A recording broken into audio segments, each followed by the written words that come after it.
Chapter 334. Han Qiongji saw that Li Qingshan was distracted.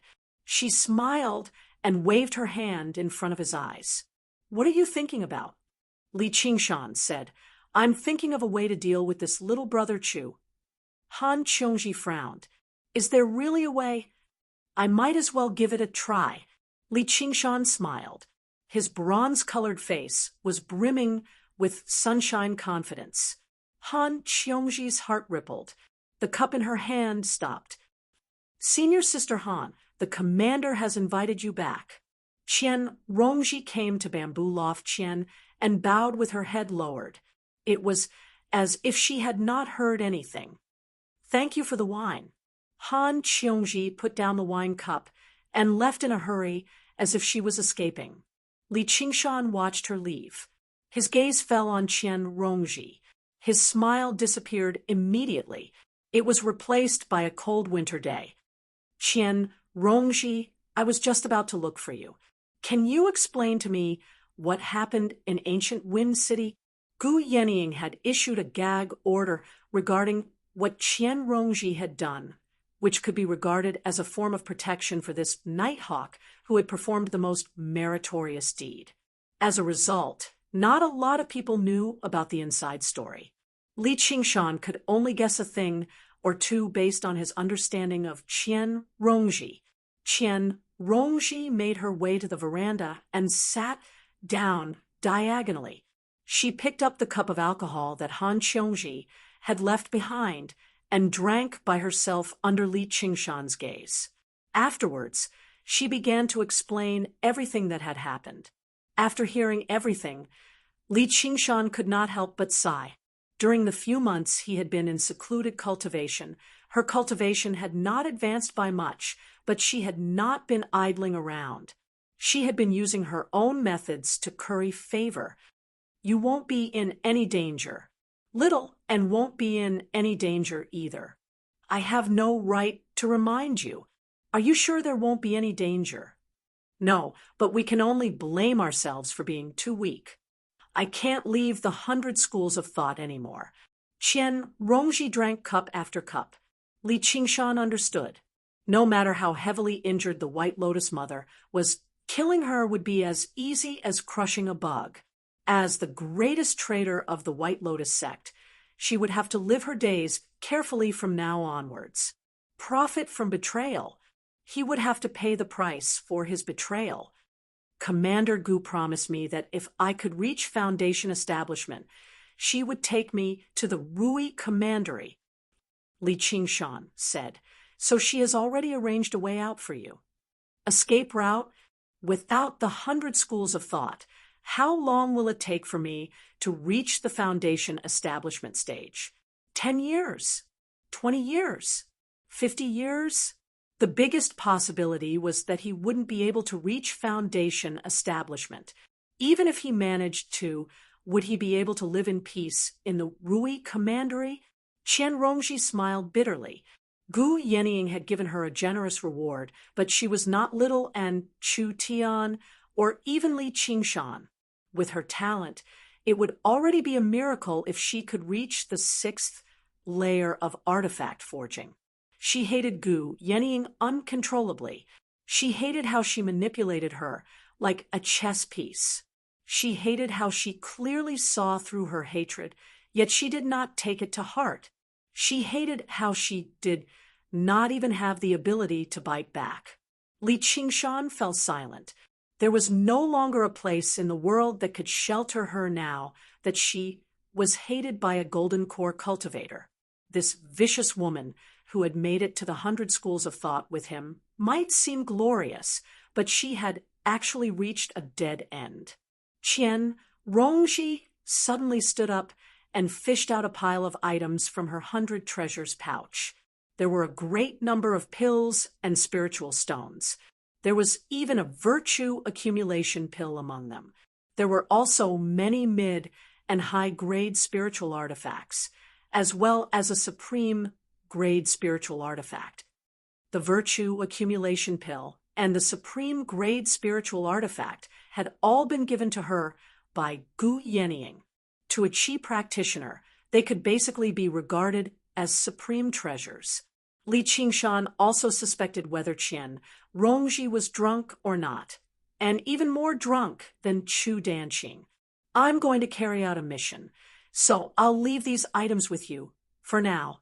If I don't return, I'll give them to Little, and right now. Li Qingshan was taken aback too. He had heard that powerful cultivators all knew some divination techniques. If she left right now, she would basically be walking into a trap. She would probably be tortured to death by the White Lotus Mother. I don't want to die. I just don't want to live like this. Qian Rongji smiled charmingly and combed her hair. She had only just tamed fate. She could plan and scheme according to her own will. Yet now, because of the White Lotus sect, she had lost the leeway to maneuver. Any plan was filled with the possibility of failure. Compared to death, she found this situation even more intolerable. Right now, she wanted to gamble with fate again, just so that she could no longer rely on it to survive. At this moment, the sky twisted. Dense mist sealed up the islands of the 100 Schools once more. After several days of repair, the formation of dragons and snakes finally operated once more, protecting the disciples of the 100 Schools. Many disciples of the 100 Schools of Thought stopped and emerged from the buildings, gazing up. They discussed with one another quietly. Now it's great. In the past, I felt like I was rather restricted, but now, without the formation, I feel like I have no clothes. Countless fearful and uneasy souls calmed down with the reactivation of the formation. Qian Rongji smiled self-deprecatingly. She left Cloud Wisp Island, left the 100 Schools of Thought, and stepped into the treacherous waters of fate. Li Qingshan stowed these items away silently. He did not bless her, nor did he curse her. Glancing at the sky, he returned to his room and began to write. The paper balls scattered on the ground. Li Qingshan was vexed. Li Bai had written hundreds of poems in a drinking contest, but could he, Li Qingshan, not write a fairy tale in a drinking contest? An idea flashed through his mind. Li Qingshan stood up. This isn't how the story should be written. When he arrived at the Cloud Wisp Society, Sun Fubai and Lu Chuanfeng were anxiously revising his novel. However, the amount of work required was not small. A novel that was 1,000,000 words long had to be revised in its entirety. Moreover, it had to be able to match the beginning and the end. Even if they did not sleep or rest, it was not something that could be finished in a few days. Sun Fubai also said, Qingshan, this is too rushed. We can only try our best. Li Qingshan then said to Lu Chuanfeng, help me draw some things. I don't have the time. Lu Chuanfeng shouted. Then I'll go find other artists.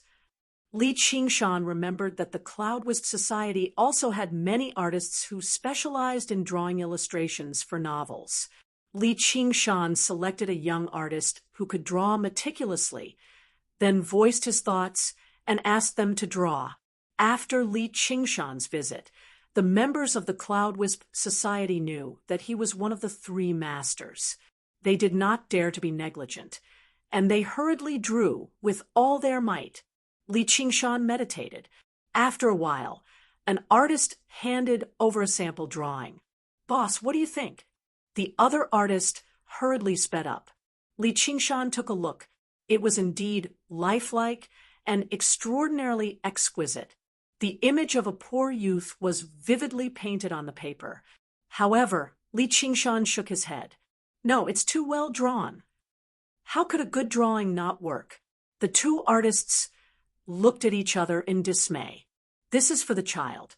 I have to make it as simple and clear as possible, and don't leave any white space. I want full color. Li Qingshan confirmed his thoughts. This story could only be expressed with pictures. Back then, he had read a picture book, and he had to ensure that he could understand the meaning of the picture. Children's literacy was very limited. On second thought, What he was making now was no longer a so-called novel, but a comic book or a comic book.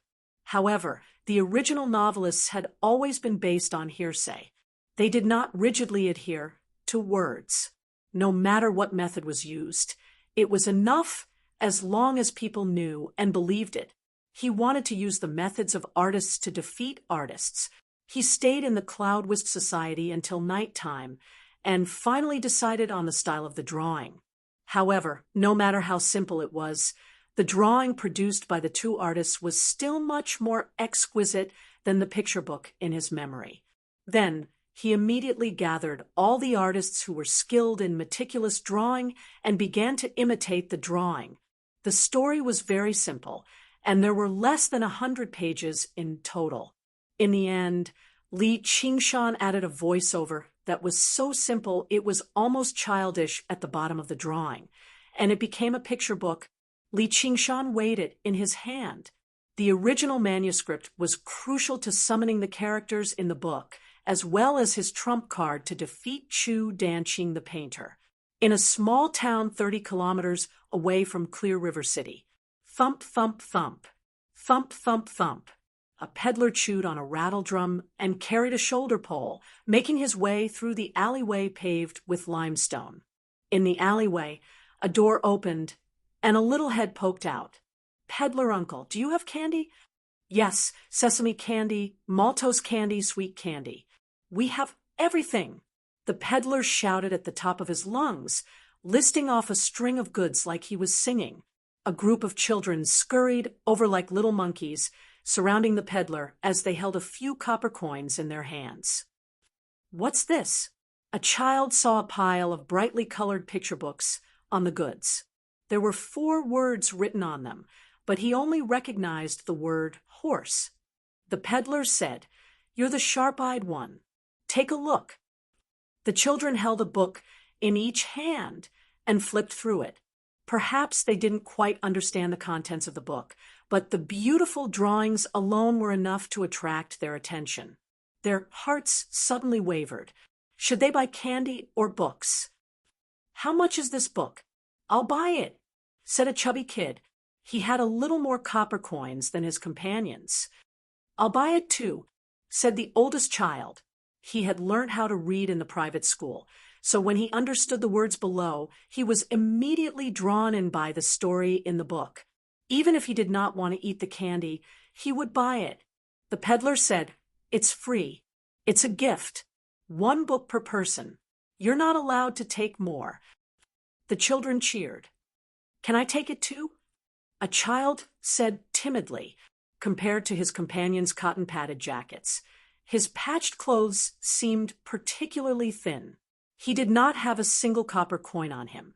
He had only come to join in on the fun. "Take it." The peddler casually stuffed another 2 pieces of candy into the child's mouth. The money he earned from giving these books away was even more than what he earned from selling the entire load of goods. He was extremely happy to be able to have a good New Year. The peddler walked far away, and the children gathered together. "It's so beautiful. What's this drawing?" The oldest child coughed twice, mimicking the teacher. "Come, I'll read it to you." Sun Shuping took a new chapter from Sun Fubai. He was prepared to go back and revise it. After he had thought of how to say it, he would teach it to the other storytellers. Although he felt that the book would not be as charming as it was when it was not changed, there were not many changes.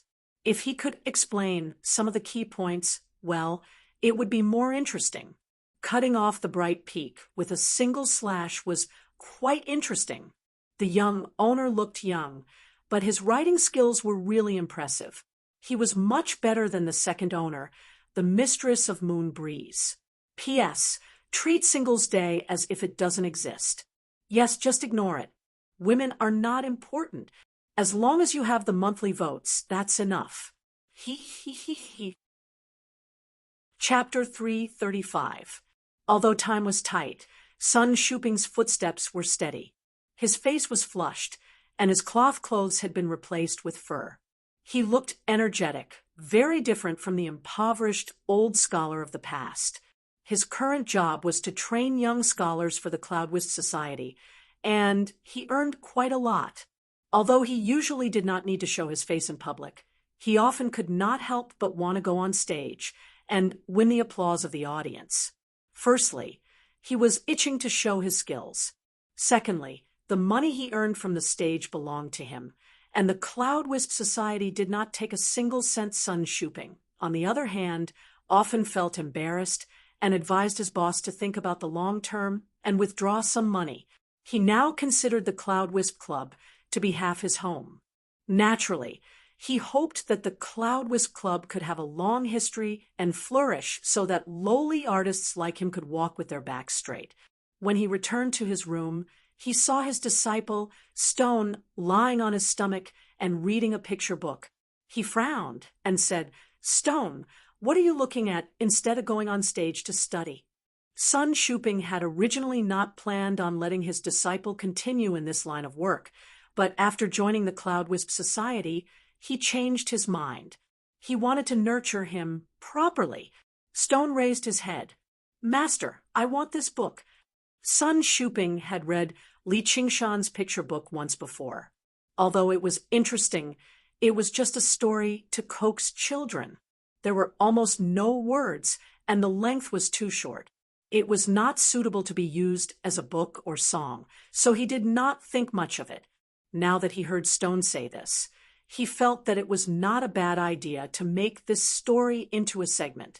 It was a good chance for Stone to practice his eloquence on stage. Lu Chuanfeng and Sun Fubai knew of the existence of this picture book. It was all thanks to Sun Fubai's connections that it had been able to spread so quickly. However, they also felt that this picture book, which did not conform to the family standards, could not possibly compete with Chu Danqing of the School of Painting. In the blink of an eye, they threw this matter to the back of their minds. They focused even more on revising Li Qingshan's book. Every time they finished revising a chapter, they would immediately spread it everywhere through the mouth of the writer. The effects were excellent. The Cloudwisp Society's reputation soared, filling the two with confidence. More than 10 days had already passed. Li Qingshan sat in the meditation room and examined his body. Inside the divine talisman of great creation, specks of power of will gathered and glowed brightly. His book and painting quickly spread among the two groups. In every tea house and tavern, every child whispered to each other Li Qingshan's name. It was spreading out bit by bit, turning into bits of faith and gathering into the ocean of wish power. Meanwhile, as for the cultivation of Ox Demon's fist of great strength, there had never been a day when he stopped using spirit stones to buy medicinal pills. He was already halfway there. In another half a month, he would be able to reach the next level. Seeing that it was getting late, Li Qingshan thought that it was about time for her to arrive.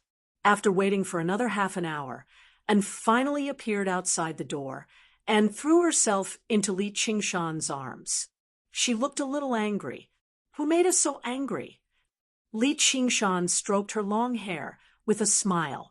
During this period of time, and was extremely busy, the eminent monks that the one-thought master had invited all hurried over from various places, and would visit every single one of them, chanting the Buddhist Dharma a few times and exchanging a few words of Buddhist wisdom. It was basically a test. If the eminent monk just happened to bring a disciple or two with them, then it would be even more troublesome. They would have to compete to see whose disciple was better. Even when there was no wind, there would still be waves. With En's cultivation in Buddhism, the one-thought master obviously achieved complete victory. He was filled with pride, so he was in a jubilant mood every single day. And, on the other hand, was extremely vexed. This greatly affected the time she spent with Li Qingshan. Compared to arguing with the monks, she was much more willing to stay in his arms peacefully. She switched to a more comfortable position. The path of white bone and great beauty really is right. These bald donkeys should all be burned to death. Today, the nun that the old nun brought clearly couldn't win against me in an argument, yet she insisted that I shave my hair or I wouldn't be clean at all. It's my loss. She did not care about the outcome, but she did not want to waste time. Li Qingshan broke into laughter and pinched the tip of her nose. Looks like your comprehension of the path of white bone and great beauty has improved yet again. Exactly. And held his hand and carefully studied the patterns on it. Her large eyes blinked a few times, and she suddenly thought of something. Let's go into secluded cultivation. Since when did dull secluded cultivation become her favorite activity? That was solitude, where she would never be disturbed. Li Qingshan said, "The assembly of Dharma is about to formally begin. If I go into secluded cultivation, now, the one-thought master will definitely eat me up. You should just listen carefully. You'll definitely gain an even deeper comprehension of the path of white bone and great beauty," and was only acting coquettishly. Before him, she would always become a little more normal. Li Qingshan said, "There's only the two of us on the island right now, so let's just treat it as secluded cultivation. We'll go into secluded cultivation for a few hours." And said softly, "All right." The next morning, the fragrance of sandalwood wafted into the air, and had already left. Ever since the first eminent monk arrived, she had been in charge of every single morning class in the Ansrava temple. This should have been an extremely great honor, but it also left her particularly troubled. The one-thought master knew that his disciple was not easy to appease. He was afraid that she would stubbornly insist on doing things her own way and become a laughingstock, so he promised her many pills. In order to earn a portion of pills for Li Qingshan, all she could do was shoulder the responsibility of the primary disciple of the school of Buddhism seriously. As long as she could help him, she could endure this momentary separation. Li Qingshan accepted the pills from her, apart from being happy and relieved. He also felt that it was rather strange. He shook his head and tossed this strange thought out of his head. He had not told An about what Qian Rongji had left behind. As her guardian, he did not want An to have anything to do with a woman like that. Of course, if Qian Rongji really did die outside, he could tell An dead people would not affect An's future anyway. However, he had never heard anything like that. He had only heard from Han Xiongji that after Qian Rongji completed a mission safely, she immediately accepted a second mission. The location of the mission was even further away from the main headquarters of the Hawkwolf Guard in Clear River Prefecture. She basically seemed like she was seeking death. However, Li Qingshan had a feeling that she would not die outside so easily. If she were not quite confident, she would never have done something like that. Whatever. Her life or death had nothing to do with him. Li Qingshan stood up and made his way into the depths of the bamboo forest. He began practicing and was working hard for his sake, so how could he slack off at all? There was an unnatural rustle from the leaves. Li Qingshan suddenly turned around and threw a punch. With a thump, it landed in a hand that seemed to be forged from metal. Li Qingshan said, "Tie, why have you come?" "I've come to pay my debt." Han Tie was slightly surprised. The power of the punch actually made his hand ache slightly. "I almost forgot. Tang Zi still owes me 2 punches." Li Qingshan swung his fist. Han Tie retreated rapidly, vanishing into the bamboo forest. "Come to the main martial arts stadium of the School of the Military. Don't forget, you have a debt to pay as well." "Unfortunately, I like collecting debts the most, not paying them." Li Qingshan shot off like an arrow, directly pursuing him. Chapter 336. The bamboo forest turned into a field of colorful green shadows that retreated to both sides of Li Qingshan. The dazzling dragon snake lake suddenly appeared in front of him. A wave of water rushed towards Great War Island. In front of the wave, Han Tie walked on the water as if he was walking on flat ground. Li Qingshan leaped up and stepped on a cloud. He rode the cloud and chased after him, leaving a long cloud trail behind him. Huge pillars of different heights reached the sky. The military school's great martial arts field was right in front of him. Li Qingshan's eyes suddenly narrowed. Several hundred disciples of the school of the military stood in neat rows in the martial arts stadium like statues. There were at least 100 to 200 military disciples that appeared this time. They had died in the calamity of the White Lotus sect. Although all of them were expressionless, there was a sense of sorrow lingering in the air. After going through a baptism of life and death, their momentum was even fiercer than before. An army with righteous indignation was bound to win. Han Tie passed through the formation and suddenly turned around. His body was still sliding backward due to inertia. His feet plowed 2 shallow grooves in the ground.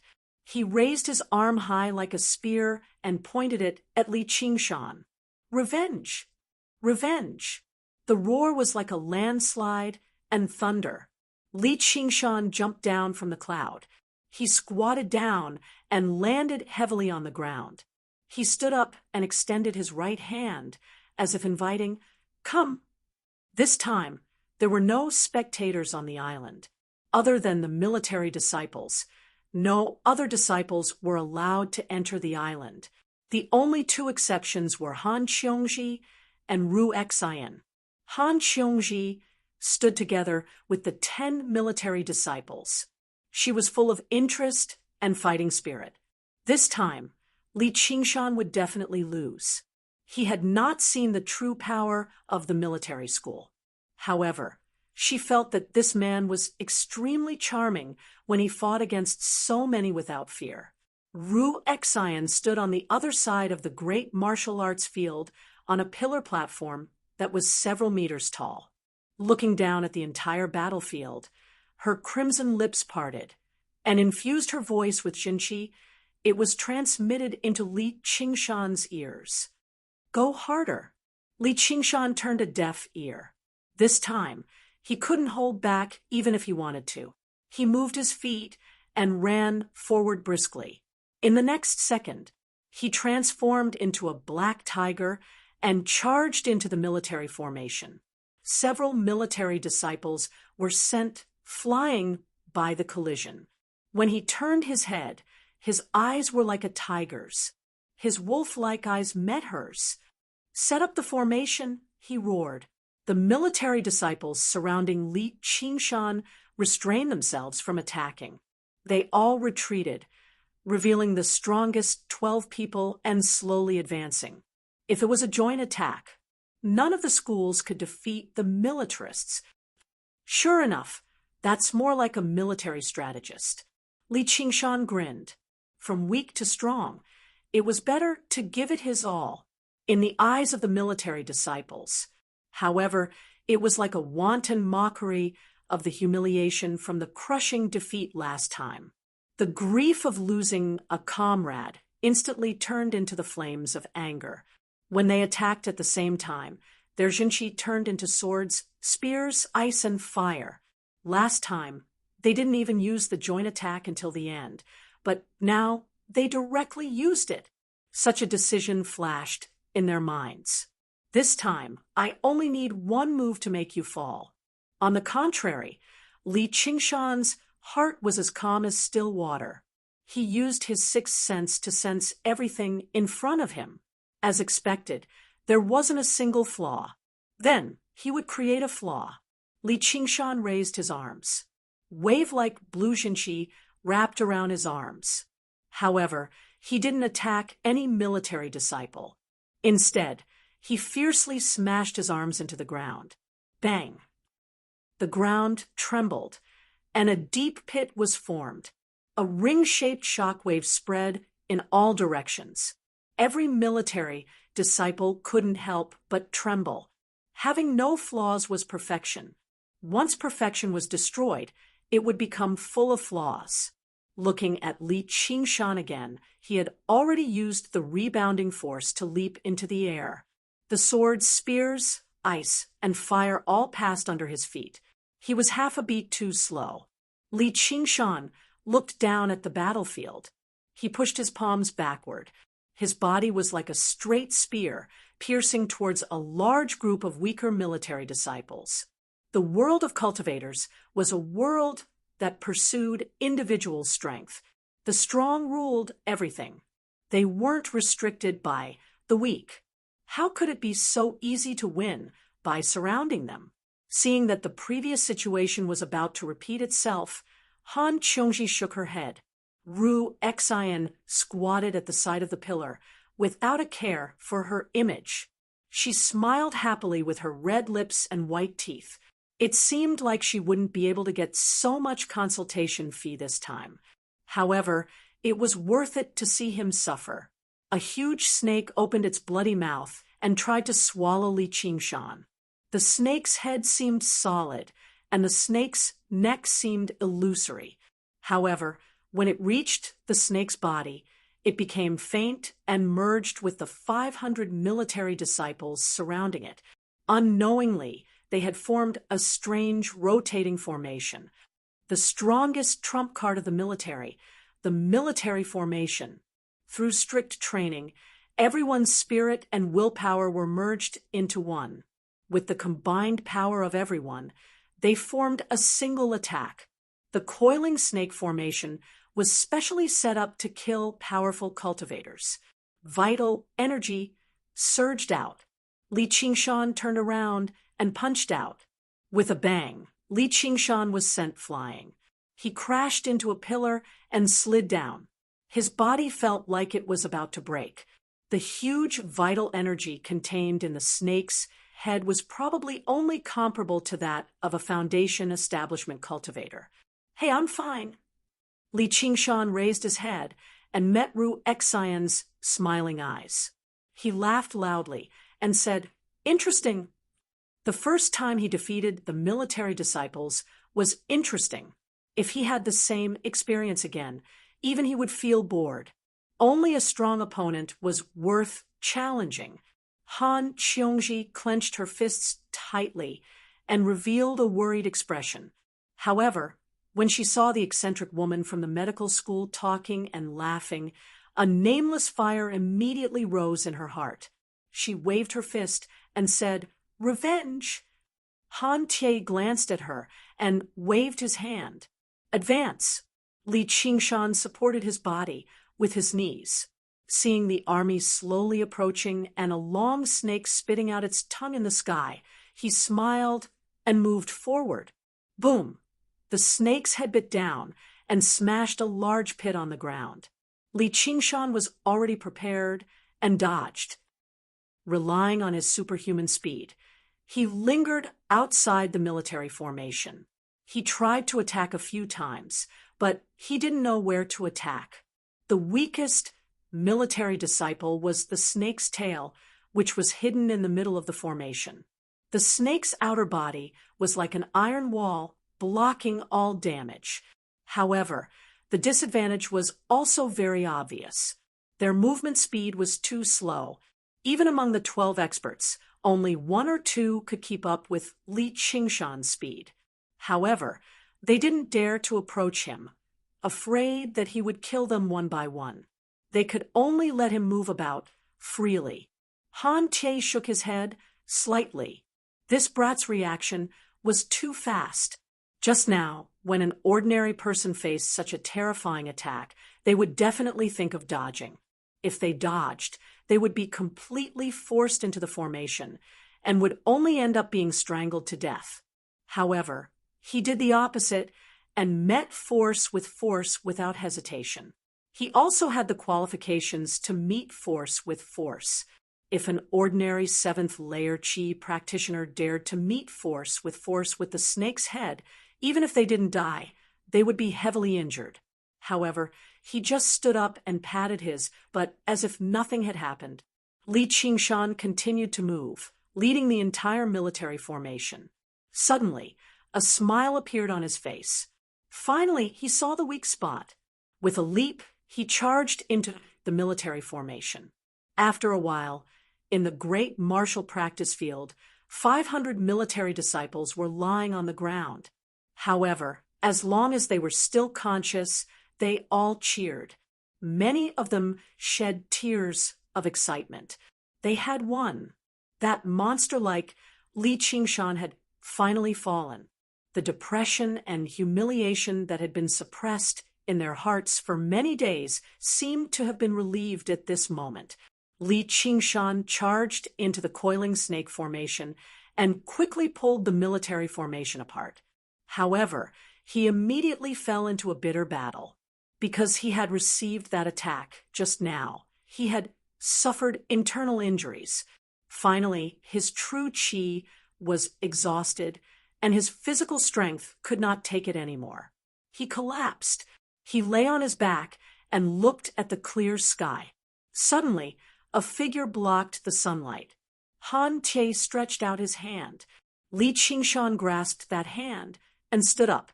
The group of military disciples looked at Li Qingshan. When their anger and humiliation dissipated, they all felt a sense of admiration. This man, after all, had fought against all of them with his own strength. Even though he had lost, it was still an honor. Do you want to learn the military's battle techniques? Han Tie's handsome face that seemed to be cast from ice, and iron seemed to have become slightly gentler. Li Qingshan smiled and said, "Of course, but I need to rest first." He shouted, "Ru Exine, I'm here. Thank you for your patronage. 3,000 spirit stones."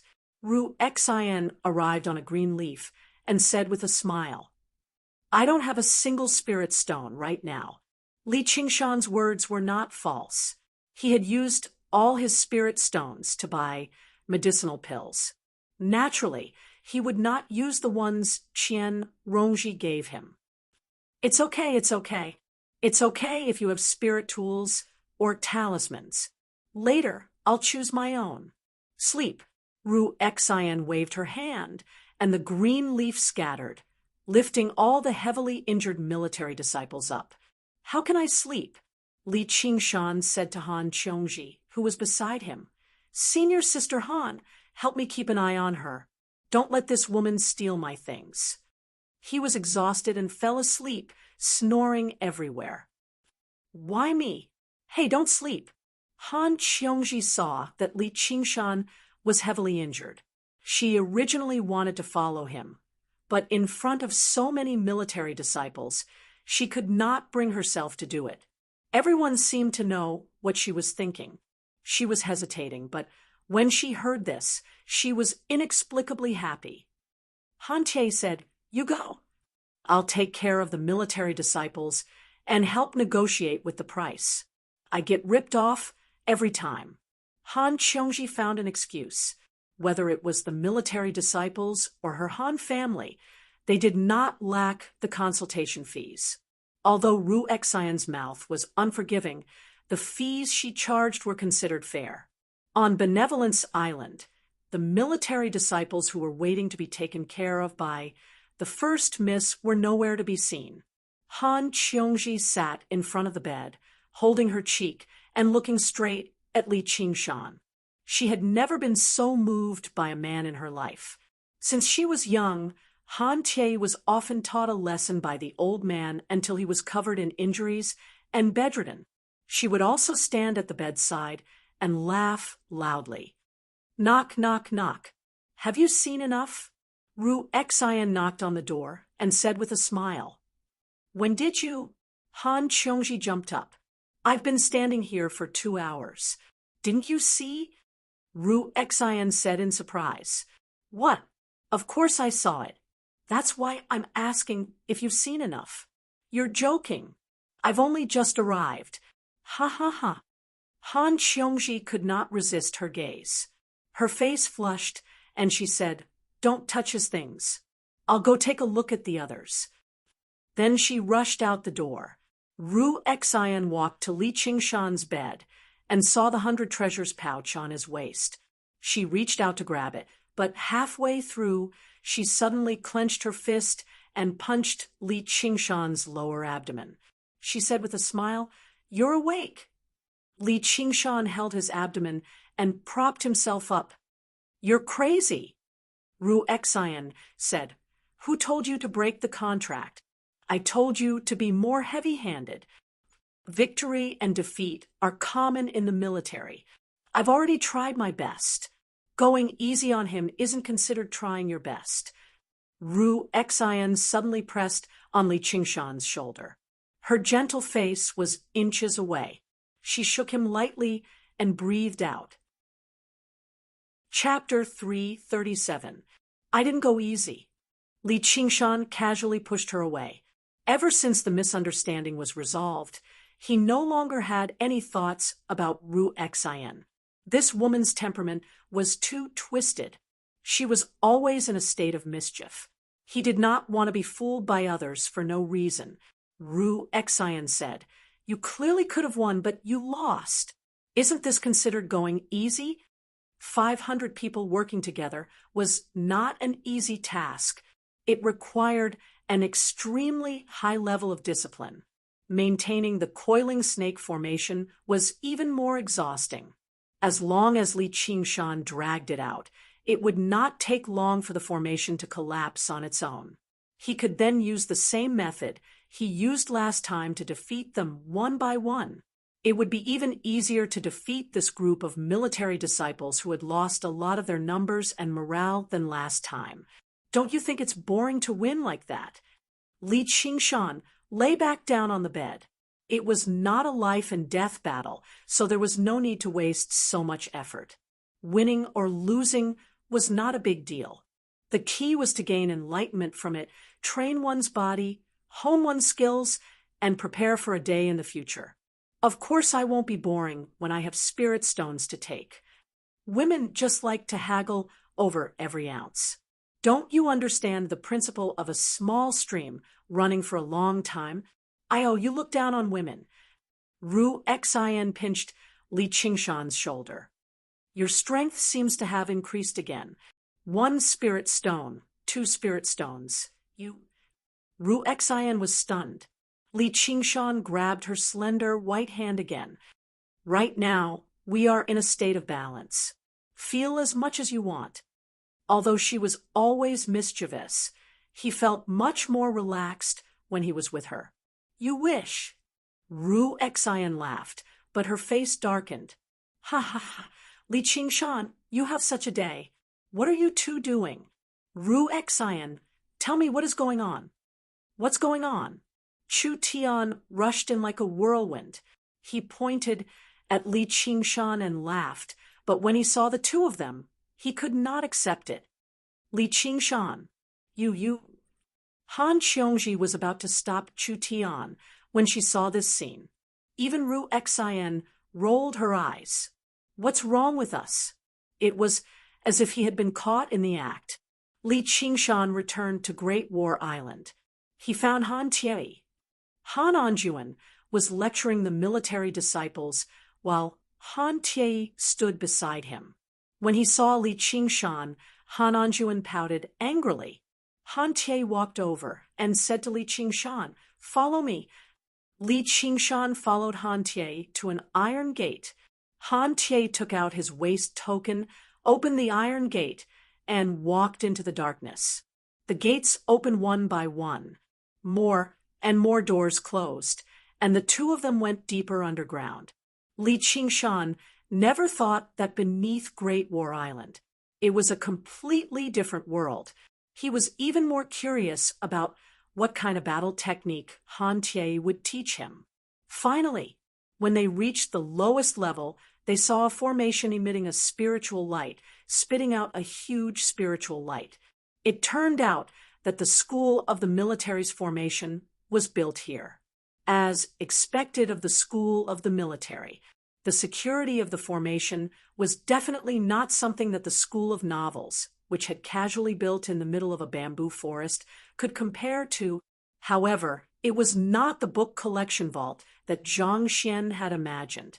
Han Tie stopped, turned around, and said, "Thank you." If Ruexian could see it, he could also see it. Although the original purpose of summoning Li Qingshan was to give the military disciples a sense of danger and a chance to fight, after experiencing the chaos of the White Lotus sect, they could not lose again. Losing once or twice could boost their morale, but if they kept losing, it would weaken the army's willpower. They urgently needed a victory to boost their morale.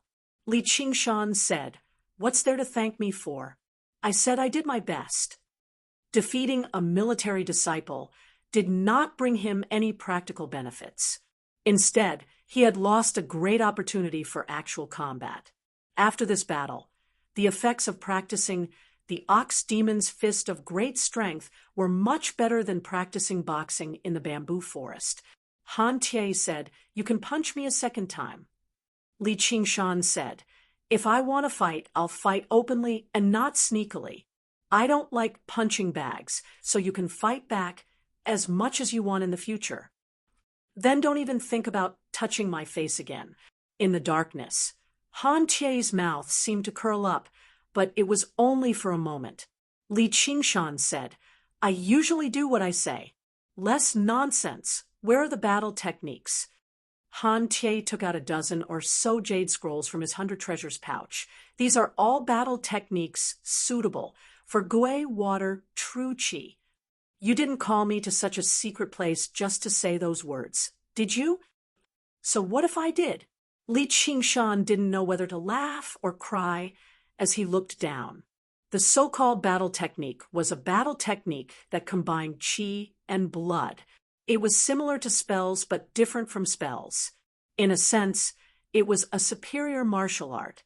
The people of Jianghu not only had to cultivate inner force, but they also had to cultivate all kinds of martial arts in order to unleash their battle power. Cultivators were the same, and the profoundness and variety of true qi was even greater than inner force.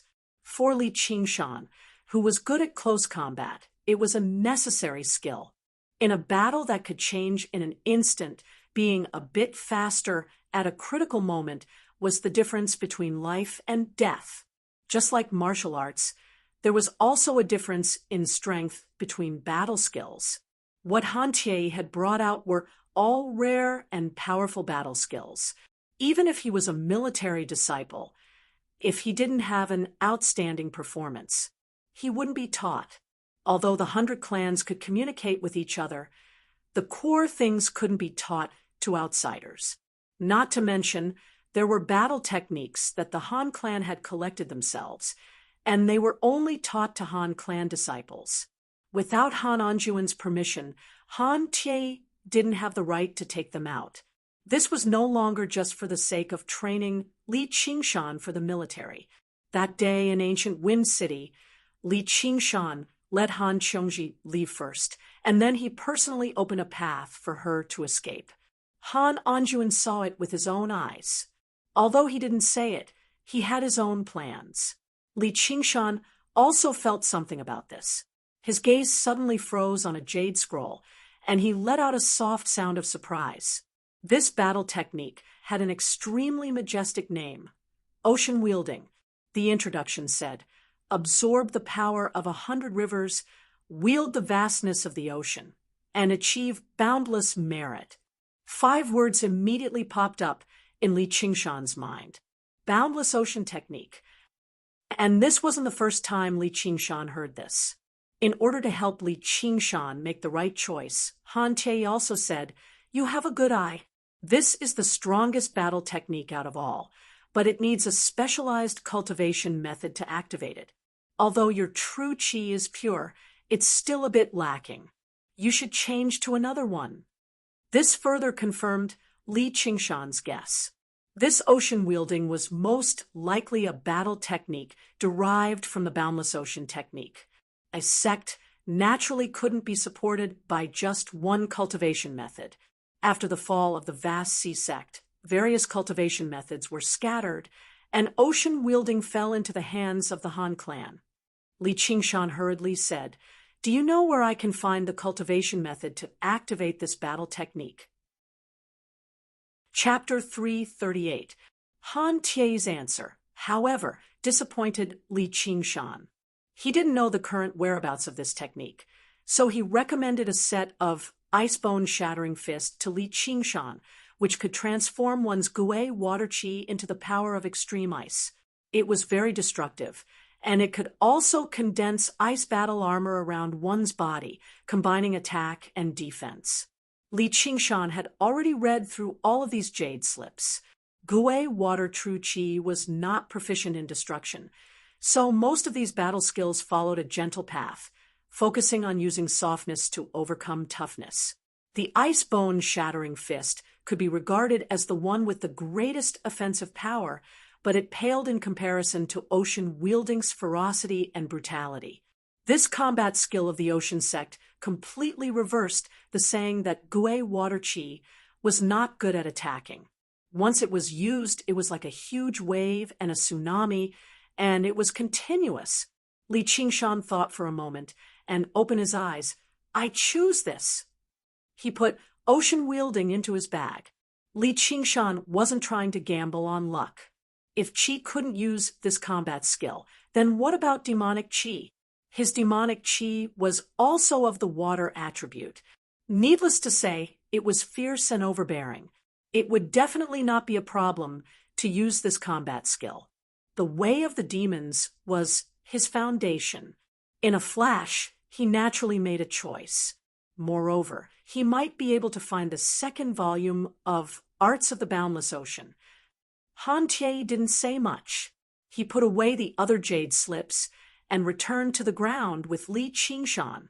After Han Anjuan finished lecturing, he suddenly pointed at Li Qingshan and said to the military disciples, "It won't be long before this person becomes stronger. At that time, what are you going to do?" "Defeat him," the military disciple said with an imposing aura. Li Qingshan smiled. "Then let's see who improves faster." His Gui water qi was extremely condensed. Although it was a bit difficult to use ocean wielding, it was not impossible. As long as he could exert 1/10 of its power, it would greatly increase his combat power. The next day, early in the morning, a red sun had just leaped out of the Lake of Dragons and Snakes when the bell on Ansrava Island rang loudly. The Buddhist Dharma that the One Thought Master had been preparing for a very long time. It had finally begun. The entire Ansrava Island was shrouded in a creamy mist that gave off the faint scent of sandalwood. The sound of a wooden fish being struck, the chanting of scriptures lingered in the sky above the Anasrava temple. The temple hall and the ancient pagoda appeared even more dignified. A total of 9 senior monks of the foundation building realm had arrived. Each one of them had a dignified appearance. Although this was a Buddhist matter, it was of great importance. There were also a few clan heads, led by Lu Chongqing, who came out to entertain them and then stayed to listen to the sermons. Many disciples from various sects had come. The Great Tao was the same. Even if one did not learn from Buddhism, if one could gain wisdom, it was also beneficial to one's cultivation. Li Qingshan went to the side to listen for a while. He felt dizzy, and all he could see was his shiny bald head. What Zen maxim? What saying? I don't understand any of it.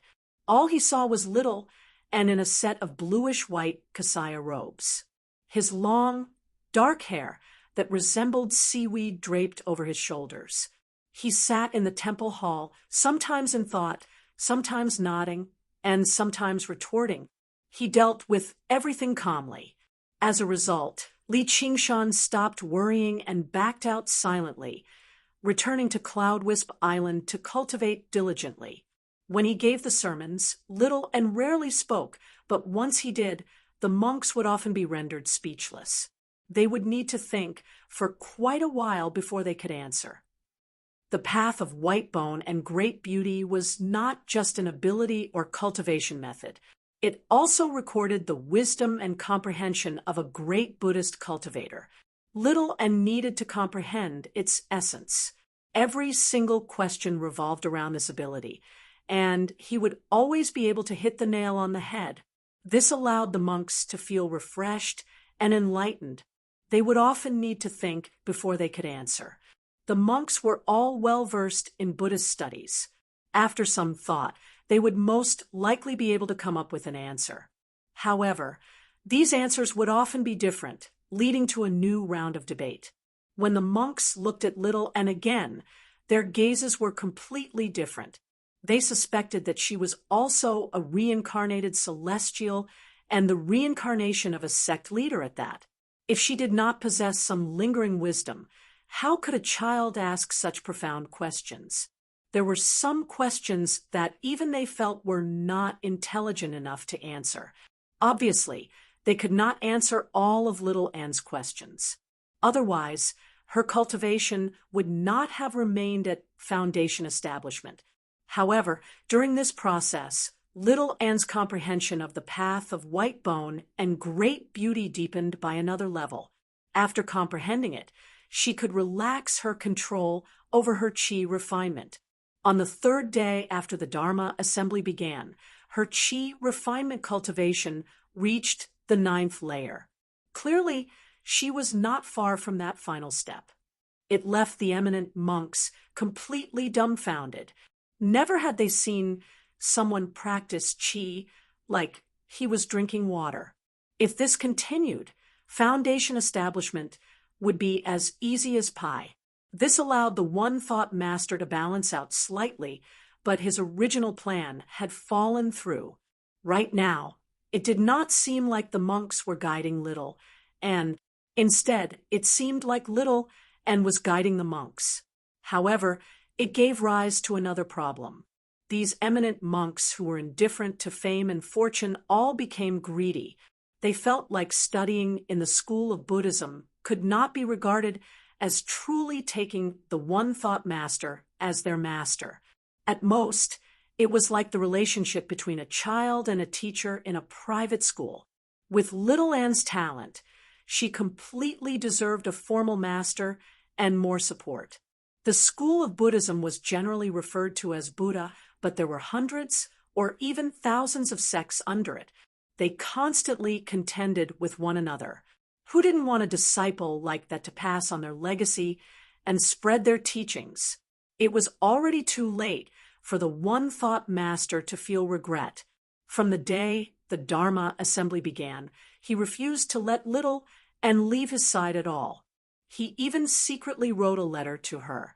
However, there were people who discovered the relationship between Little and Li Qingshan. They sent disciples to Cloud Wisp Island and discussed with Li Qingshan. They all secretly offered extremely great benefits, so Little Anne could become their disciple instead. Under the curtain of night, Li Qingshan saw off another person. He turned around and passed through the deep, twisting corridors, returning to his room. A woman currently sat on his seat in the room, reading a book under the lamp. She seemed like she had just taken a bath and changed her clothes. Her hair was still rather damp, and she seemed much shorter than regular women. Her hair only reached her shoulders and was rather disheveled. There were even a few strands that stuck up against her forehead in an untamable manner, giving her a mischievous, cute, and lazy appearance. Her thin, navy cotton robes clearly outlined her enchanting curves, as if it was silently telling her that she was already a mature woman. The woman blushed and closed her book in an unconcerned manner. She shot a glance at Li Qingshan. "What are you looking at?" "Senior Sister Han?" Li Qingshan only dared to make this judgment when he heard her voice. Today, Han Qiongji was very different from her usual big sister appearance. She actually seemed rather gentle as she read under the lamp. "What's wrong?" Han Qiongji was afraid to look straight into Li Qingshan's eyes. Li Qingshan smiled and said, "I thought that the Han clan still had a second Mississippi. Why are you free to come over today?" Everyone had their own lives, and it was the same for Han Qiongji. Hua Sengzan was in closed-door cultivation. so the responsibilities of the chief disciple and Scarlet Wolf commander fell on her. However, things that Hua Sungzan could finish in 2 hours were difficult for her to handle even if she spent 10 times the time. She was truly overwhelmed. Fortunately, she was rather popular and forcefully assigned tasks, so she had some spare time. If it were in the past, she would naturally relax and play to her heart's content. However, for the past few days, she had been feeling somewhat restless. Often, a person's figure would appear in her mind. Today, she had just taken a bath. For some reason, she had changed into a set of clothes that she normally did not wear. She could not help but walk over to see what Li Qingshan was doing. However, she was unable to say that, so she changed the topic. "What's the monk doing here?" Li Qingshan told her the whole story, and Han Qiongji said, "The Lone Mountain Temple is also a medium-sized sect, so we can consider it. The Lone Mountain Master is a great cultivator who has condensed a Saraira. He's renowned throughout the entire Rui Commandery. I never thought his disciple would participate in the Assembly of Dharma this time as well. He's qualified to be Little N's master." The Lone Mountain Temple was not located in the Clear River Prefecture. The Foundation establishment monk who had come this time was his direct disciple. One of his conditions was to accept him as a disciple on behalf of his master. Li Qingshan said, "Isn't it good to stay in the 100 schools of thought?" Han Qiongji said, "With Little N's cultivation, reaching Foundation establishment is only a matter of time. How is he supposed to stay in the 100 schools of thought?" Li Qingshan said, "Don't the Rui Commandery also have the 100 schools of thought?" "So you don't know. The 100 schools of thought in the commandery are just for show." With Han Qiongji's careful introduction, Li Qingshan just now knew that the 100 schools of thought in the Rui Commandery were not an expanded version of the Clear River Prefecture. Several hundred or even 1,000 Foundation establishment cultivators would study together under the guidance of over a dozen Golden Core cultivators. Every single Foundation establishment cultivator was an elite who could dominate an entire region. How could they still get along like Qi practitioners? It was even more impossible for Golden Core cultivators to gather together. Instead, they all had their own dwellings. As a result, the 100 schools of thought in the commandery basically existed in name only. They served more of a management role. They did not even have the function of communicating with one another. After all, things in the basic domain could be exchanged. However, at this level, any cultivation technique would be useless. However, at this level, any cultivation method would be a secret of each school, let alone the fact that external disciples could not learn it. Even disciples of the main school had to specially acknowledge a master before they could learn it. This kind of master-disciple relationship was no longer the indifferent relationship between teacher and student right now. Instead, it had returned to the traditional master-disciple relationship, where they were like father and son. At this point, finding a good master was of utmost importance. "Don't tell me I have to find a master too?" Li Qingshan said. It was no wonder the monk earlier hinted that he could visit the Lone Mountain Monastery. Han Qiongji said, "Of course. Who doesn't want to find a master to support them?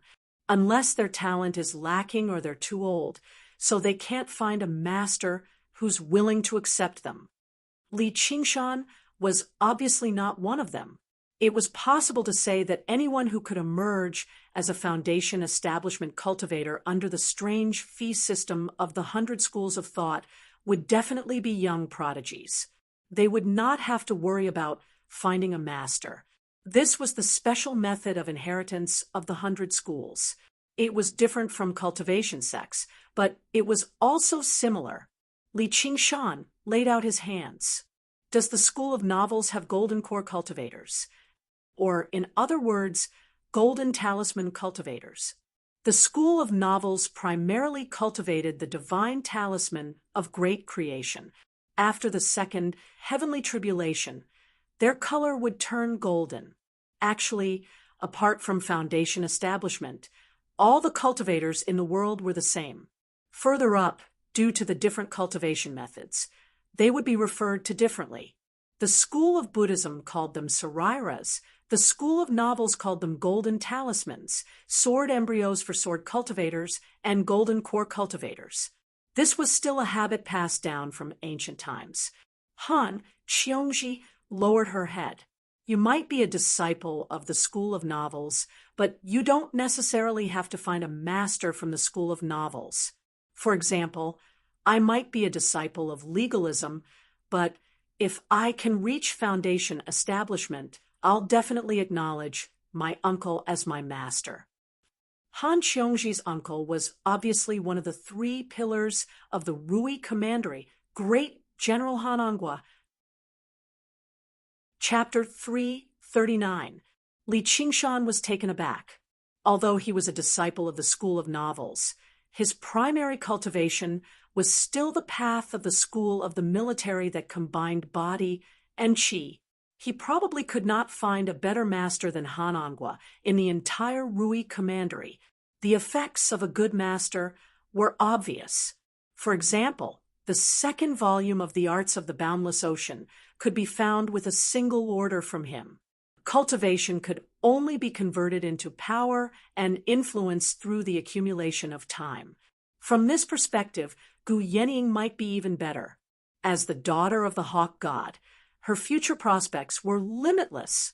However, Li Qingshan was not stupid enough to mention other women in front of Han Qiongji, and no matter what, he refused to lower his head before that woman.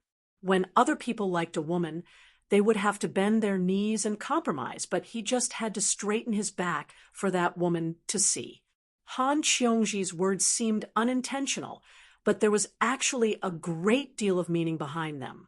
Was she implying that if he became the son-in-law of the Han family, he would be able to establish ties with the Han family and borrow their power? He had to admit that the temptation was rather great, and it also touched Li Qingshan slightly. No matter what, having a woman think so much for you was always something worth rejoicing over. Thank you? What are you thanking me for? I'm only saying it casually. I'm not going to introduce you to him. If you want to take this path, go beg my father yourself. Han Qiongji's face became even redder under the light of the lantern. Han Qiongji, haven't fallen to the point where I have to use my family to move a man. Pa, why should I move him? What's so special about him? He's just a little more free-spirited and valiant than the disciples of the Han family, and he's a little more determined and self-disciplined than the disciples of legalism. Normally, he does not take her willfulness to heart, but he can stand up for her in times of need. Fearless of death, for a moment, her heart was in knots. He was no longer as carefree as he was in the past. Yet, he said nothing about it. It made her tempted to grab him by the neck and get to the bottom of this. Even though Li Qingshan was not an infatuated saint of love like Hua Sengzan, he still understood. A man and woman alone in a room, talking about the future in the middle of the night. It wasn't that simple. The beauty under the lamp had a different kind of charm. He was not a person who was overcautious and indecisive. If he wanted to do something, he would do it. He grabbed Han Qiongji's hand and said softly, "Senior Sister Han." Han Qiongji's body trembled, but she didn't withdraw her hand. She pretended that nothing had happened and asked, "What is it?" Li Qingshan snickered inwardly. "It's just that I haven't reached the 9th layer of aura refining yet. I'm a little impatient." Back then, the two of them had only treated it as a joke. They had never expected that it would come true. Han Qiongji bit her lip. She glared at him. She was very happy in her heart, but she was not someone who was good at hiding her feelings. This joy naturally appeared in the corner of his eyes. Li Qingshan was getting more and more insatiable. He took the opportunity to hold her waist. The light reflected their shadows on the wall, merging into one. Their posture was the same as the time when Li Qingshan held her in his arms and said those bold words. However, the mood was very different. Han Qiongji also jumped to the side like last time and shouted, "If you have something to say, say it. Why are you touching me?" Her face didn't show much anger, but it was very red. I'll go first." Han Qiongji left in a hurry. Li Qingshan lay on the bamboo floor with his arm as a pillow. He smiled and shook his head. Little Anne raised her head, and their eyes met, only to see the old monk's eyes suddenly erupt with resplendent light, eclipsing all the lanterns and flickering light in the hall. They seemed like two miniature suns. The old monk said with great difficulty, "Are you willing to go to the Chan monastery of Devanaga with me to cultivate?" The monks immediately gave up on that thought. The Chan monastery of Devanaga was the greatest Buddhist sect renowned throughout the Green Province.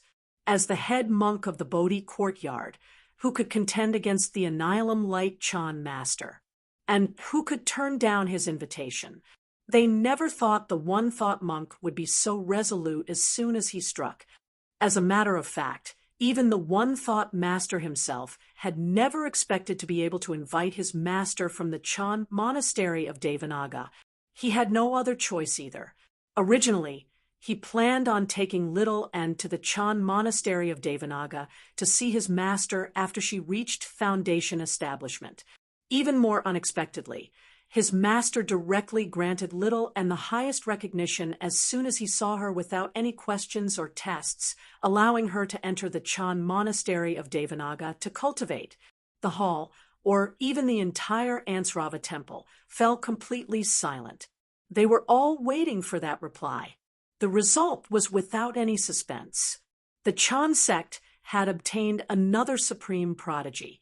Before long, the Chan monastery of Devanaga's authority would become even more firm and unshakable. Chapter 340. I don't want to. Xiao An's expression remained the same as he replied with a clear and tender voice. The Buddha hall seemed to become even quieter. In the Buddhist niche, the plump cheeks of the Buddha statue glittered with golden light under the illumination of the eternal flame lantern. There was a profound smile on it. His thin eyebrows and eyes seemed to take in all the believers, but at the same time, he seemed to see nothing at all. Everyone doubted whether they had heard wrongly or not. It was an invitation that no one could refuse, but someone did. The one-thought master's mouth hung agape. Even his thoughts halted for a moment. Back then, after successfully reaching foundation establishment, he emerged from the 100 schools of thought and turned down the invitations of a few temples, heading to the Chan monastery of Devanaga thousands of kilometers away to become a disciple. He knelt outside the Bodhi hall for 3 days and 3 nights before the Annihilum Light Chan master accepted him into the Bodhi hall. He was tested for another 3 years before he was accepted as a formal disciple. He had never regretted this choice. Otherwise, with his luck and aptitude, it would have been impossible for him to advance to a higher realm. Little and you, the Annihilum Light Chan master raised his hand and stopped the one-thought master from continuing. He looked at Little, and Little Anne's expression was calm and unmoved. The Annihilum Light Chan master sighed. The path of cultivation is boundless, and the Buddhist Dharma is boundless.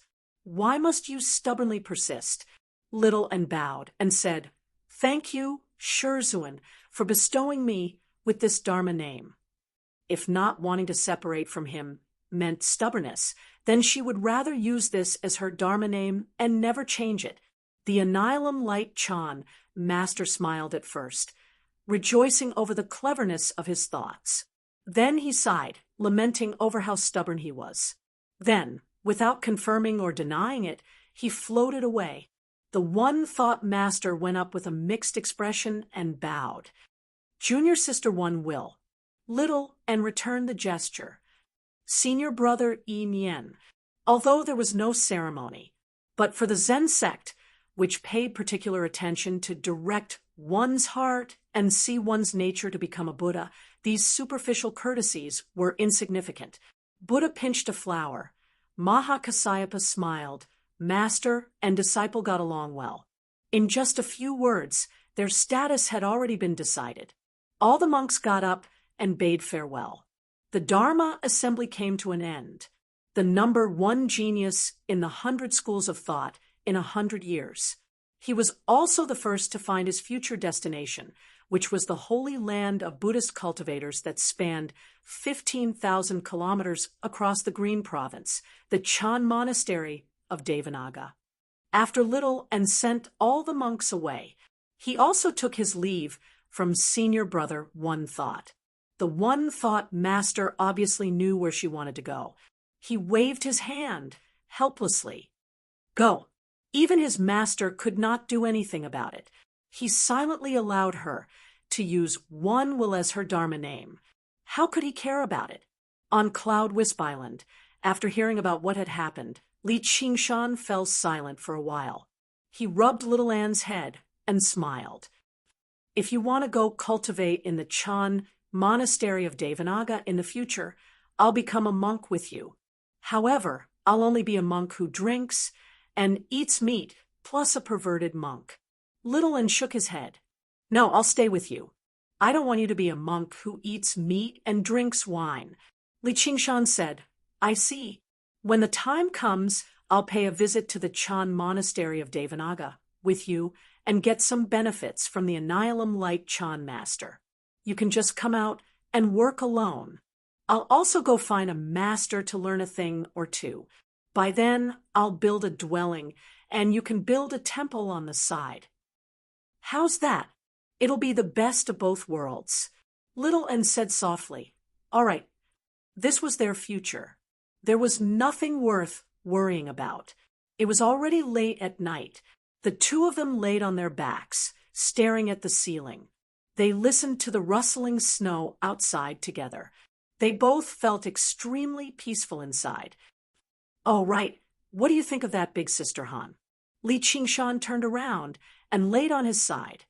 Big Sister Han. Little Anne turned around in doubt. Her two large eyes shone in the darkness.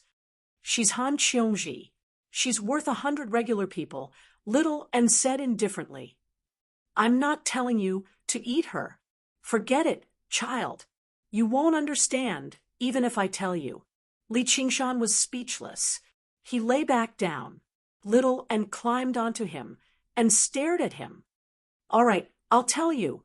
Li Qingshan raised his hands in surrender and told her what happened tonight. You like her? Little Anne blinked. A little. Li Qingshan shrugged. Han Qiongji was naturally a good girl, although they didn't have deep feelings for each other. As long as they spent some time together, they would naturally have feelings for each other. His parents in his previous life, and this life had all gone through the same thing. It wasn't some third-rate romance drama where they had to love each other to the death. You want to marry her? With the awakening of many memories, especially after reading many novels for Li Qingshan, Little Anne was no longer unfamiliar with these things. It was just that she didn't expect this kind of thing to happen to him. She felt very shocked. Not necessarily. It's possible. Li Qingshan touched his nose embarrassedly. He felt like a divorced father who wanted to remarry and was asking for his daughter's consent. His usual heroic and casual attitude couldn't be shown at all. He admitted that he wasn't a romantic person like Hua Sungzan. He probably wouldn't be able to feel that kind of infatuation without regret in this life. When he was young in his previous life, he might have had this kind of thought. But in this life, it had been sharpened by more than 10 years of hard life. Only the simplest and most direct things were left. Little Anne suddenly became unhappy. She got down from Li Qingshan and turned her back. Hey, what's wrong? As long as you're happy. Little and thought that Li Qingshan would be stuck with that woman day and night like in the books. He probably wouldn't have time to accompany her anymore. She felt even more sad. Li Qingshan pulled her body over. He saw that her eyes were red and tears were streaming down. It was as if he had done something that angered the heavens and people. He also panicked. I didn't say that I would definitely marry her. It's fine if you don't like her. The future wasn't that simple. More than 10 days later, on Contention Island, in the underground cave abode of seclusion, a drop of sweat flowed down his cheek, dripped from his chin, and landed on the wet ground. Li Qingshan's body knelt on the ground. His long hair hung down and covered his face. The muscles all over his body twisted like dragons and snakes. It was as if he was bearing a heavy burden. Scarlet blood flowed into his skin, revealing the color of black iron. He opened his mouth wide, revealing his long and sharp fangs. 2 bulges appeared on his forehead, as if there were 2 horns that were ready to rush out at any time. Li Qingshan suddenly raised his body and let out a furious roar. His arms spread out to the extreme, as if he was breaking free from invisible shackles. Who? It was the sound of his heavy breathing. It was filled with incomparable comfort. Who? It was his movement that kicked up a fierce gust of wind, surging through the dwelling and ruffling Little An's clothes and long hair. Li Qingshan stood up. The color of his skin gradually returned to normal, and his knotted muscles settled down too. However, his figure seemed slightly bulkier, like a statue carved out of marble. After this period of arduous cultivation, in particular the pills he had exchanged for with spiritual stones, he had basically eaten them all. He had finally reached the 3rd layer of the ox demon's fist of great strength. Although the resources he required with each step forward were even greater, back then, reaching the 1st layer only required drinking and nourishing his body. The benefits to his body became greater and greater. In particular, his strength had basically increased by several times. Although it was suppressed by the spirit turtle's demon core, he could still feel the surging strength surge through his body, almost ready to burst out. He changed his clothes and said to Little, "And it's time for me to pay the school of the military a visit and test out the results of my cultivation. I'll help you." Little and took out the Guardian King's pearl. It shone with golden light, conjuring a golden avatar. It was even more realistic than ever before, as if it was a golden person standing there instead of a golden statue.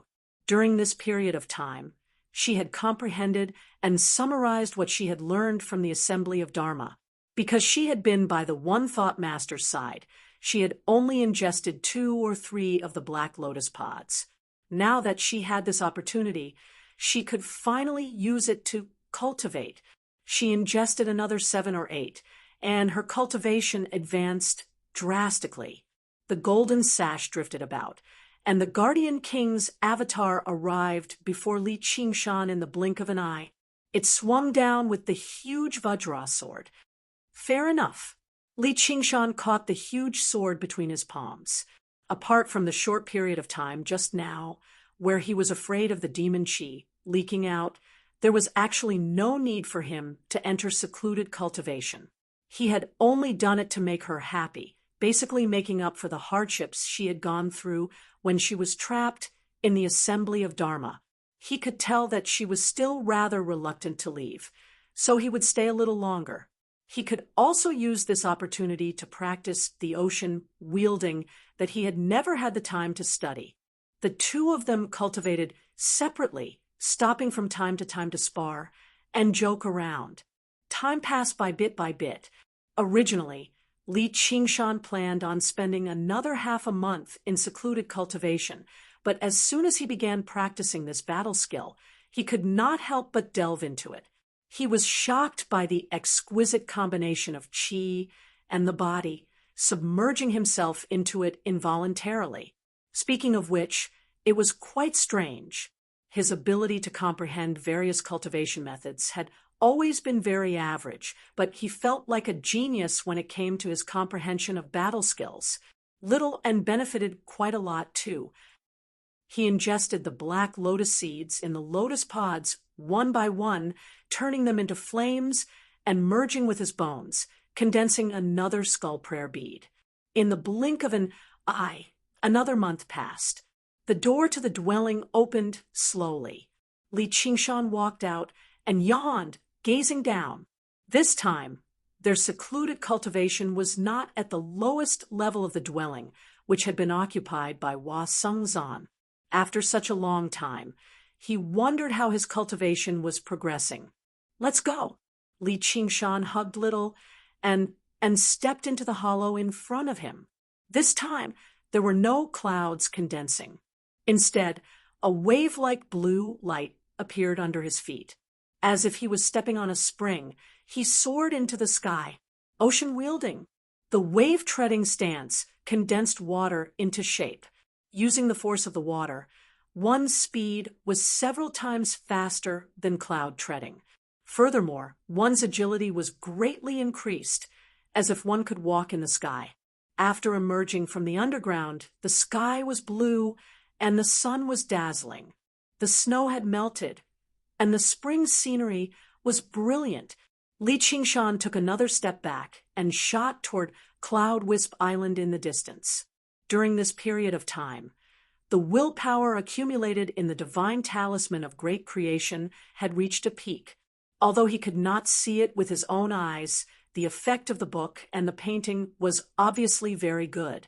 Moreover, as expected, his thin painting album was a level better, and he could easily conjure the characters in it.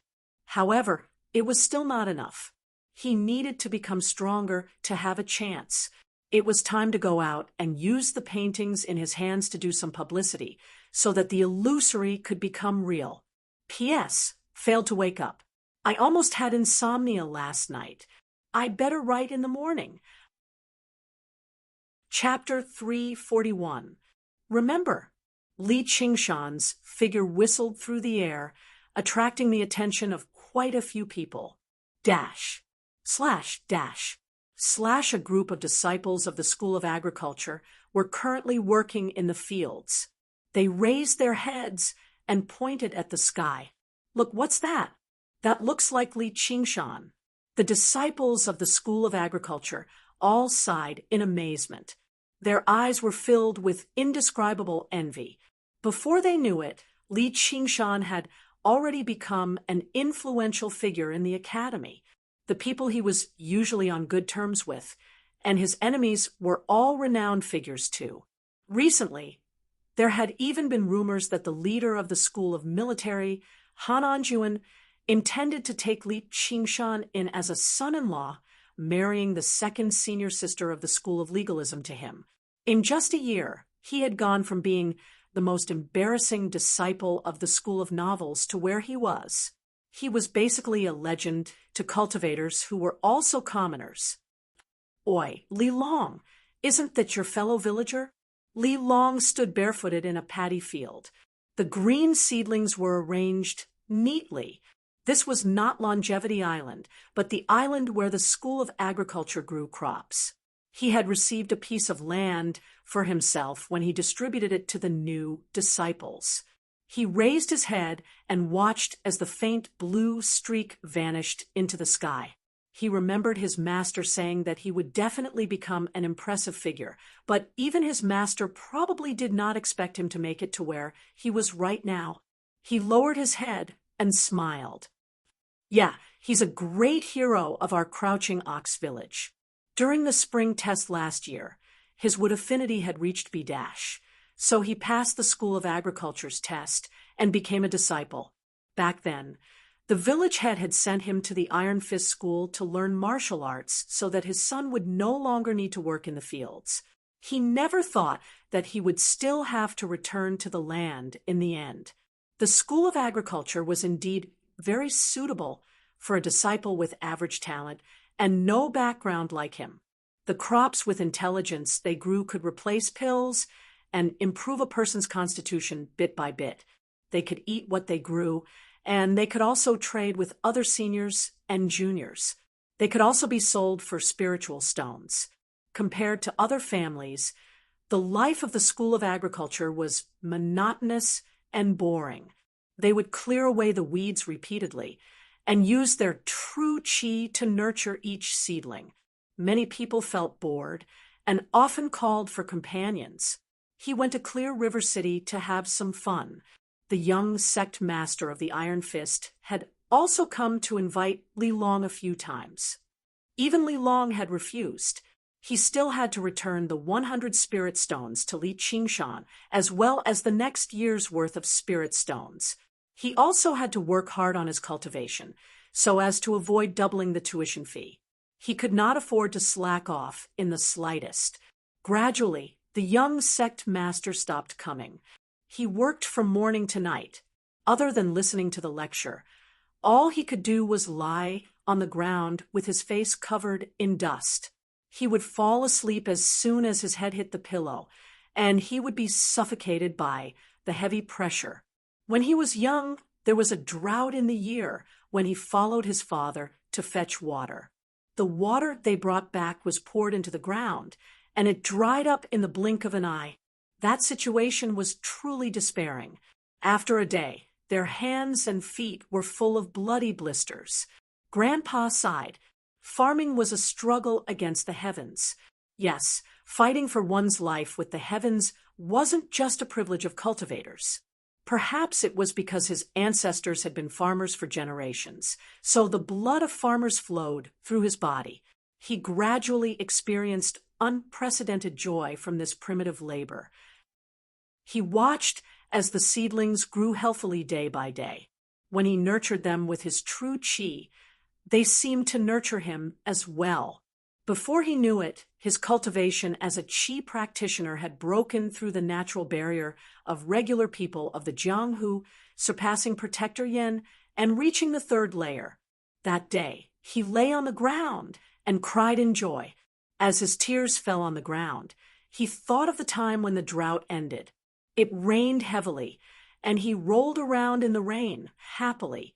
That kind of joy was definitely not something that sleeping with a red lady downstairs could compare to.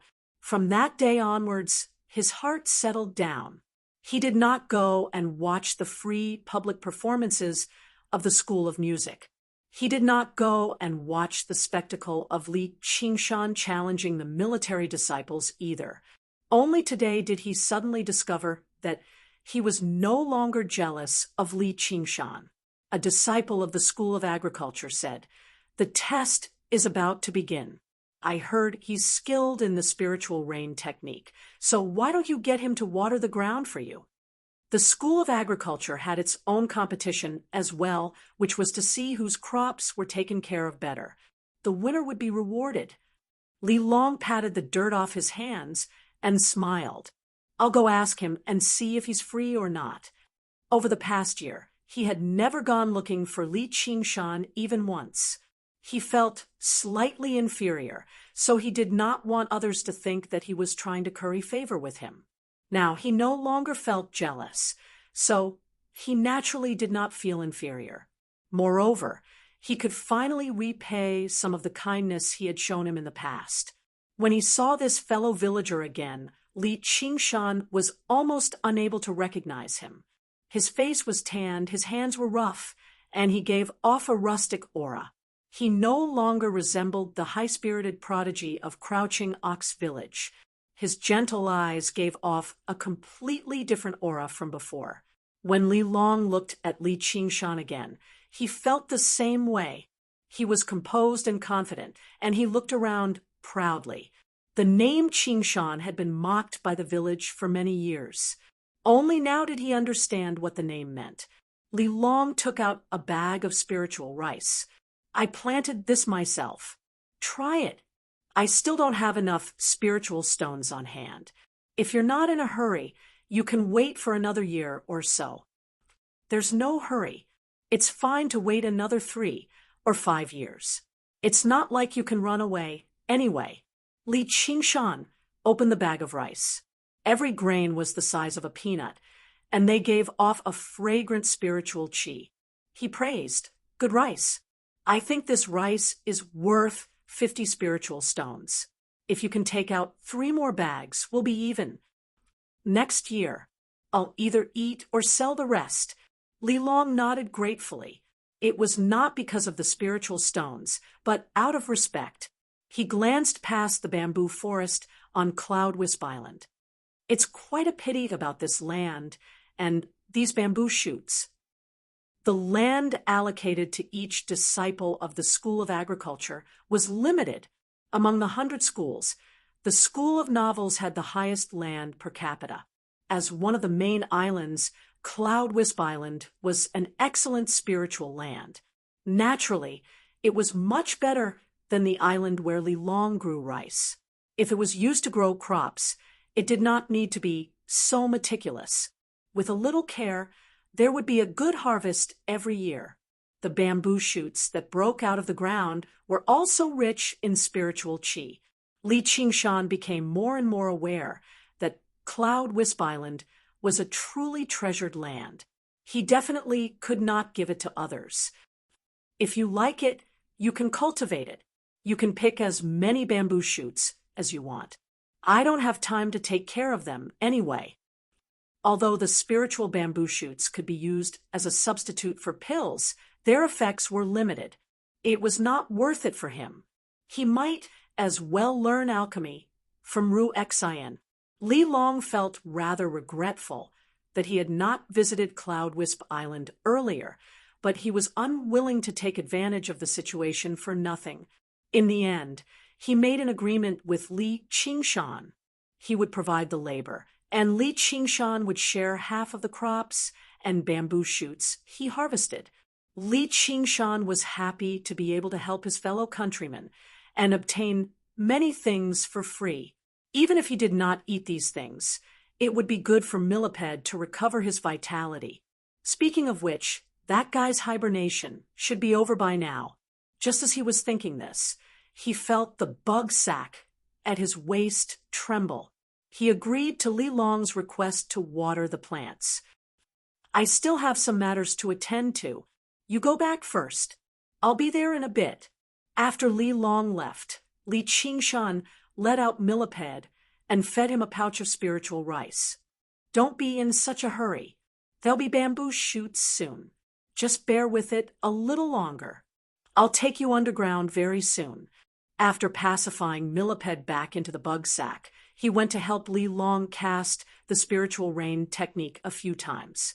Once little and returned from dealing with the matters at the School of Buddhism, the two of them passed through the formation of dragons and snakes together and left the 100 schools of thought.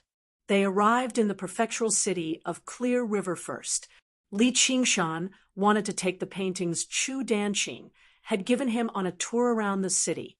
If he could complete some missions along the way and earn some merit, that would obviously be for the best. The envoy in charge of issuing missions dared not slack off. He took out a list of missions and gave them to Li Qingshan to choose from. Li Qingshan picked through them carefully. He happened to see a mission that was in progress, and the person in charge was Qian Rongji. He asked, "Has Qian Rongji returned?" "Madame Qian has returned twice." She immediately accepted another mission and left. All 3 missions were to a remote region far away from the prefectural city. Li Qingshan thought, not only is this woman vicious to others, but she's vicious to herself as well. It's like she's basically looking for death. After choosing his mission, just when Li Qingshan was about to leave, the envoy in black suddenly said, "Madam Li, Madam Han is upstairs right now." Nothing in the world spread faster than gossip and gossip. Although the 2 people involved were completely clueless about it, it had already caused quite an uproar in the Hawkwolf Guard. The Han family's son-in-law selection was no small matter. Li Qingshan said, "Senior Sister Han is here too. I'd like to pay her a visit." "Madam Li, be careful. Madam Han has been in a very bad mood recently."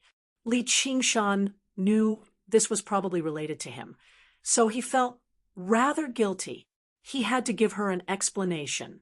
The warm spring sun shone into the room diagonally. Han Qiongji currently frowned as she sat in Hua Sengzan's seat, handling official business. Chapter 342. Li Qingshan turned around and asked, "What's wrong?" Little and turned to look at the door that was still open and said, "If you marry her, can we still be together like this?" Li Qingshan was stunned for a moment before he smiled and said, "It's fine if you don't like it." Although he was very reluctant to part with her, it would be easier to end things while there were no feelings between them. If there were feelings in the future, it would be troublesome. This was also for her own good. Go and marry her. Little and let go of his sleeve and suppressed the strange emotions in his heart. This was what he had always wanted. This was probably the best choice for him. He could even become the disciple of that great General Han. Sigh, how could she be an obstacle to him? Are you serious? Really? It'll be too late for regrets in the future. Not to mention what would happen if he abandoned her after taking advantage of her. It wasn't in his character to go back and forth. I don't regret it. Watching Li Qingshan disappear in front of the door, Han Qiongji finally couldn't bear it anymore. She leaned on the table and cried, "Li Qingshan, you bastard! Han Qiongji, you are so useless. He's just a man."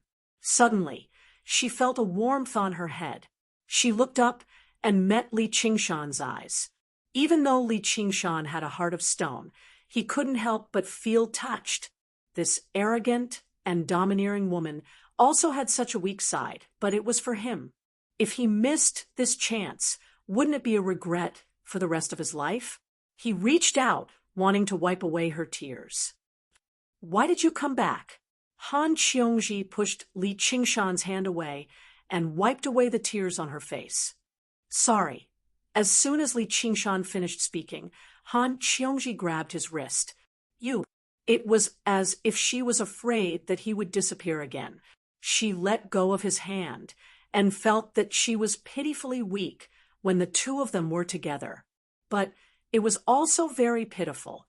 Li Qingshan held her hand. "Don't worry, I won't leave." "Who cares?" Han Qiongji tried to shake him off, but failed. "You should leave. Don't bother me here. Can you wait for me to come back?"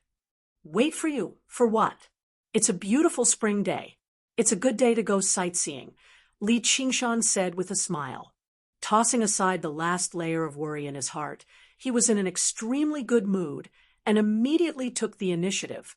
Since she wanted to be his partner, then let's get along well. Han Qiongji's mood was completely disturbed by him. Her mood fluctuated, and she couldn't speak for a moment. "All right, I'll take that as a yes," Li Qingshan decided on his own. Looking at her rosy lips, he wanted to kiss her goodbye, but he was afraid that he would scare her. Instead, he touched her cheek and turned to leave. "You come back soon." Han Qiongji couldn't help but stand up. Li Qingshan looked back and saw that there were still traces of tears on her face, and her shoulder-length hair was a little messy. The joy on her pretty face couldn't be concealed.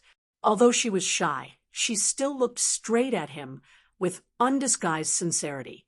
For a moment, she was extremely adorable. Li Qingshan almost changed his words and said, "Let's go sightseeing now." "All right, Qiongji." Li Qingshan smiled slightly and closed the door. Han Qiongji sat there and was stunned for a moment. She bit her lips, but she couldn't suppress the smile on her face. She couldn't help but stand up, spin around, and stretch while facing the window. It was indeed a beautiful spring day, and she couldn't help but look forward to it. Knock, knock, knock. There were a few knocks on the door. Han Qiongji hurriedly wiped away the tears on her face and resumed her cold appearance. A green-clothed attendant trembled as he walked in. "Lord Han, I want to ask for leave. My mother, all right, approved." After a quarter of an hour, The entire building was filled with rumors that Lord Han's irritable period had finally passed. That lordly really had a miraculous effect. Indeed, everything had its vanquisher.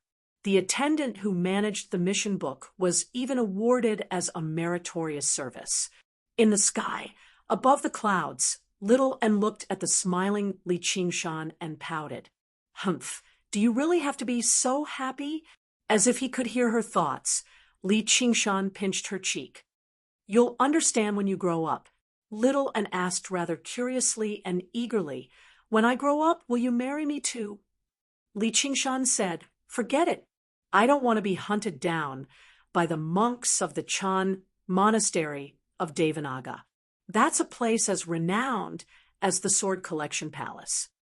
Just the thought of the fate of marrying their genius female disciple terrified him. I won't. Even if you won't, there's nothing you can do about it. Just obediently be a nun, a job with a very promising future. Li Qingshan sniggered under Little Anne's attack of, I'll cry if you don't agree. Li Qingshan could only raise his hands and surrender. All right, I'll marry you. Little Anne immediately cheered up, but she became troubled again. But if they really come looking for trouble, what are we supposed to do? Li Qingshan saw how she was seriously considering it, so he showed off his sturdy arm and smiled. Then I'll blow up all their bald heads. Then I'll help you. Little Anne found this to be a good idea. Before she had even formally joined the Chan monastery of Devanaga, she had already begun thinking about how to betray the monastery and betray her master and ancestors. A tiny city appeared in the fertile land beneath her feet. Li Qingshan took out a map and compared it. They had already arrived at their first stop. It was noon, and the weather was still rather chilly. There were only a few people scattered on the streets, only a group of children. They ran around and laughed tirelessly, but because they disturbed someone else's afternoon nap, they were scolded and chased to one side. Where are the dogs of the Green Wolf gang? Suddenly, a bellow rang out, rousing everyone from their dreams. They all emerged from their homes to see just who it was that had come looking for trouble with the Green Wolf gang. The leader of the Green Wolf gang was currently treating a few of his friends from the Forest gang to a meal. He was already rather drunk, but when he suddenly heard that, he shuddered and flew into a rage. Someone's come to make trouble for us. Brothers, get ready. Let's deal with him. Around 40 good men from the Green Wolf gang filed out, standing in a formation at the entrance. The leader of the Green Wolf gang sat on an armchair at the very center. Many people stuck their heads out to look around on the two sides of the street. The children even widened their eyes. All they saw was a figure that was not tall, striding through the dust on the perfectly straight street, making his way over slowly. The leader of the Green Wolf gang squinted his eyes and made out the figure. It was a child around 11 or 12. He wore a wide-brimmed straw hat and a tattered, cotton-padded jacket that was covered in patches. He held a brush in his hand. So it's a child. Has he gone mad from eating his heart? But the children's eyes instantly froze. Some of them hurriedly took out a picture book from their pockets, lowered their heads to look at the painting, then raised their heads to look at the person. They repeated this a few times, their mouths slowly falling open. The furrowed brows of the leader of the Green Wolf gang relaxed. He had thought that it was some impressive figure, but it turned out to be a crazy child. But just now, that loud bellow still caught his attention. Who do you think you are? How dare you cause trouble in my Green Wolf gang? The child said in a crisp voice, Green Wolf gang, you scourge the common people and deserve to die a horrible death. Today, I will uphold justice and rid the people of evil. The Green Wolf gang members roared with laughter. The leader of the Forest gang said, Leader, why are you wasting your breath on him? I've been so bored lately. Dig out his heart and bring it to the bar for me. As he spoke, he even licked his scarlet lips. Because he liked to eat human hearts, especially children's hearts, he was known as the heart-eater ghost. He was also an infamous first-rate expert. The leader of the Green Wolf gang waved his hand. "Take him down." Two gang members stepped forward. The child took out a scroll painting from behind his back. With a shake of his hand, he revealed that it was the tiger descending the mountains painting. With a howl, a huge tiger pounced forward, its front paws pressing down on two gang members. With a hook of its blade-like claws, it ripped open their stomachs and pounced towards the leader of the Green Wolf gang. This huge tiger was 10 times more ferocious than a normal tiger. It pounced into the Green Wolf gang members like a tiger pouncing into a flock of sheep, slaughtering them. Fear froze on the faces of everyone who saw this scene. Only the children's eyes lit up with joy. "It's him! It's him! It's him!" The moment the heart-eater ghost saw the huge tiger pounce out of the painting, he immediately broke out in a cold sweat. This was clearly not the method of a mortal, but a legendary cultivator. No matter how strong the people of the forest gang were, they could not possibly be a match for a cultivator. Using his lightness skill, he scaled the walls and leaped over the houses to escape. But just as he leaped over two eaves, he felt his heart go empty, as if something was missing. Looking down, he didn't know when, but there was a bloody hole in his chest, but his heart had already disappeared. Turning his head, he saw that his heart was in the hands of a man, blood dripping down. He had eaten many hearts in his life, but this was the first time he had seen his own heart. An indescribable pain and despair welled up in his heart. "I haven't done this kind of work in a long time. Looks like I'm not out of practice." Li Qingshan casually tossed the heart to Little and released the blood flame of corpse incineration, incinerating the man's skin and bones. At this time, the battle between the huge tiger and the Green Wolf gang had also ended. The huge tiger in the painting was not very strong, only at the 3rd or 4th layer of chi refinement. But against a group of people of the forest gang, it was too easy. This painting was naturally one of the paintings given to him by Chu Danqing. Although the people it created were enough to use similar methods in order to save the power of wishes and prepare for the battle in the future, it was still better to use the power of wishes to activate the paintings. Li Qingshan took out another painting from his 100 treasures pouch and tossed it into the air. When it unfolded, it was completely blank. The blank painting spun and sucked all the corpses into it, returning to Li Qingshan's hands. Dozens of corpses appeared in the originally blank painting. This painting was equivalent to an artist's 100 treasures pouch. Not only could it store inanimate objects, but it could also seal living things. It was very interesting. Moreover, he saved them up and gave them to Little and as backup food. It was really a one-stop service that took care of killing and burying. The child in the straw hat rode the huge tiger and leaped away. Everyone walked out of their houses and saw that the Green Wolf gang, which had been running amok for a while, had already disappeared without a trace. If it were not for the traces of blood on the ground, it would seem like a dream. The children's faces were all red with excitement as they ran around the streets, cheering. At first, the adults did not know why they were so happy until someone suddenly remembered. "Hey, isn't that child the person in the painting book that second little girl made me read to her? Could it be that the painting in that painting book is real?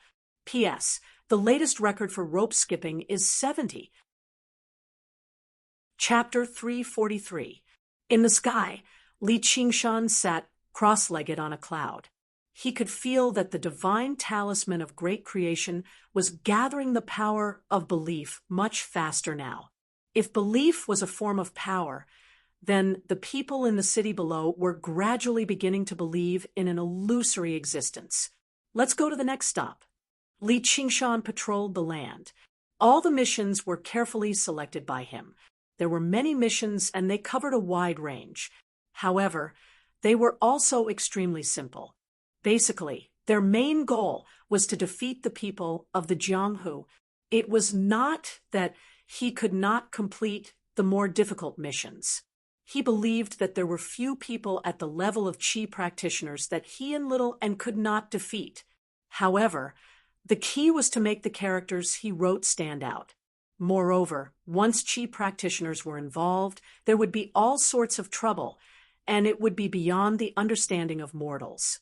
Even if he went to kill the palace master of the Sword Collection Palace right now, the commoners would not know who he was. Cracking down on those local tyrants who bullied men and women and ran amok in the village was what the common people loved to see. Gradually, the image of a young hero was established in the hearts of the commoners. Yes, a young man. Li Qingshan had originally designed him to be a half-grown child. However, the child grew up in the legends.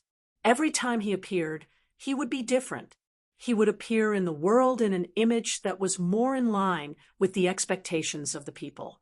Discussions broke out under every roof. The patches on the young man's clothes increased and decreased accordingly. The color of his belt would change from red to green. The brush in his right hand remained the same, but his left hand would sometimes hold a flute and sometimes a gourd. His final appearance was the integration of thousands of beliefs and wishes. At the same time, the power of belief gathered by the divine talisman of great creation increased exponentially. The young hero also became more and more realistic and powerful. His eyes even shone with a light no different from a living person's. This made Li Qingshan secretly amazed. The mysteriousness of the school of novels. Of course, he still did not possess the ability to think, so he could not be considered a living person. He could only say some stylized lines like a machine. At crucial times, Li Qingshan had to control him like a puppet. However, Li Qingshan could feel it.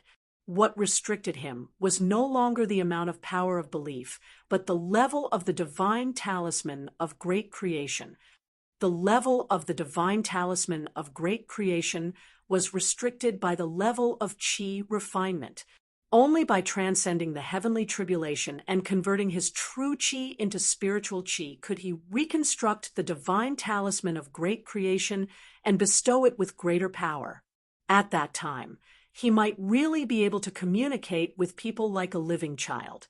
At the top of the tallest tower in the city, Zhao Lingshu stood with his arms crossed. Looking coldly at the back of the tiger riding away, he leaped up and a pair of metal wings spread out from his back.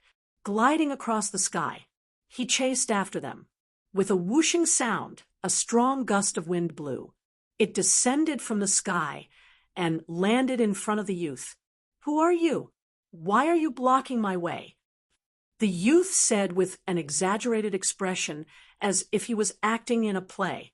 "Zhao," Lingshu said coldly, "which painter's disciple are you? You dare to imitate others to act chivalrously and help the weak? Those tricks of yours can deceive mortals, but they can't deceive me. Who are you? Why are you blocking my way?" The youth continued to speak with an exaggerated expression as if he was acting in a play. "Do you know who you killed on the Jade Mountain?" Zhao Lingshu raised an eyebrow. He was born in a den of mountain bandits. His father and brothers were all mountain bandits. Due to his talent as a Qi practitioner, the sect master of a large sect renowned throughout the Clear River Prefecture had taken a fancy to him and accepted him as a disciple. After many years of arduous cultivation, he had already reached the 7th layer. He never thought he would return to his hometown in glory, only to discover that all of his family had already died to the point where not even ashes remained. "Who are you? Why are you blocking my way?" The youth said with an exaggerated expression, as if he was acting in a play again. If Zhao Lingshu had played games before, he would definitely find this scene extremely familiar. There was nothing he could do.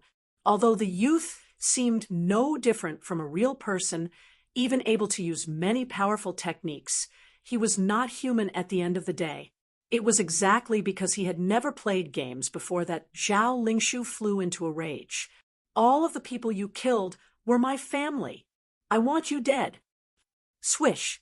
The sword on his back flew out of its sheath, wrapping around the youth's neck like a bolt of lightning and a swimming dragon. Zhao Lingshu had already seen the youth's decapitated appearance. He had not come for revenge on a whim. Instead, he had secretly investigated for a very long time. Although the youth possessed the abilities of a painter, his paintings were only at the level of a third or fourth layer Qi practitioner. There was nothing to fear. Sure enough, the youth only blanked out. He watched the flying sword stab over without reacting at all. Just as he was about to get his revenge, Zhao Lingshu felt a sense of loneliness, as if he had left the world behind. As a cultivator, he was destined to walk a lonely path. Farewell, father. Farewell, brothers. Please protect me in the afterlife. However, the flying sword missed. The youth vanished into thin air, while the huge tiger was compressed into a thin piece of painting, flying into the air. Zhao Lingshu was taken aback. Why, what's wrong with you? A man in green descended from the sky on a white cloud with a child, calling out to Zhao Lingshu. Li Qingshan had just diverted his attention to chat with Little, and in the sky. When he turned his head, he saw the flying sword flying towards him. He immediately dispersed his power of will and summoned the huge tiger back. Zhao Lingshu said coldly, "So all of this was controlled by you behind the scenes?" Little and had been observing and listening in all directions, talking to Li Qingshan for a while. I was wondering why those dog-shit mountain bandits on Mount Yute were so arrogant. So it was you who supported them from behind. Li Qingshan said angrily after understanding the whole story just now. He had some impression of that place, because he had saved more than a dozen women from the bandits' lair. All of them had been toyed with beyond recognition, and some of them had even gone crazy. He had never seen the legendary heroes of the underworld who served justice and enforced justice on behalf of the heavens even once. Mortals are like ants. They can't escape the fate of being toyed with and killed. Since you've admitted it, then die. Zhao Lingshu made a sword sign, and the flying sword flashed towards him. Li Qingshan's aura was only at the 7th layer of the Qi refinement realm, and the child beside him was only a mortal. He had absolute confidence that he could kill them on the spot.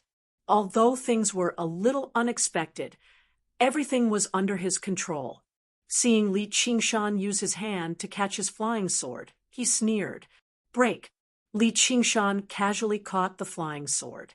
"I see that you're also like an ant." Zhao Lingshu activated the flying sword repeatedly. The flying sword buzzed incessantly, but it didn't move an inch in Li Qingshan's hand. He was shocked, knowing that he had encountered a powerful opponent, a rare body cultivator. The metal wings on his back spread out, and he soared into the sky. Fortunately, he had this pair of Mahist iron wings bestowed by his master, so he could fly freely in the air. In the blink of an eye, he saw that Li Qingshan was already flying towards him. His speed was even faster than the flying sword.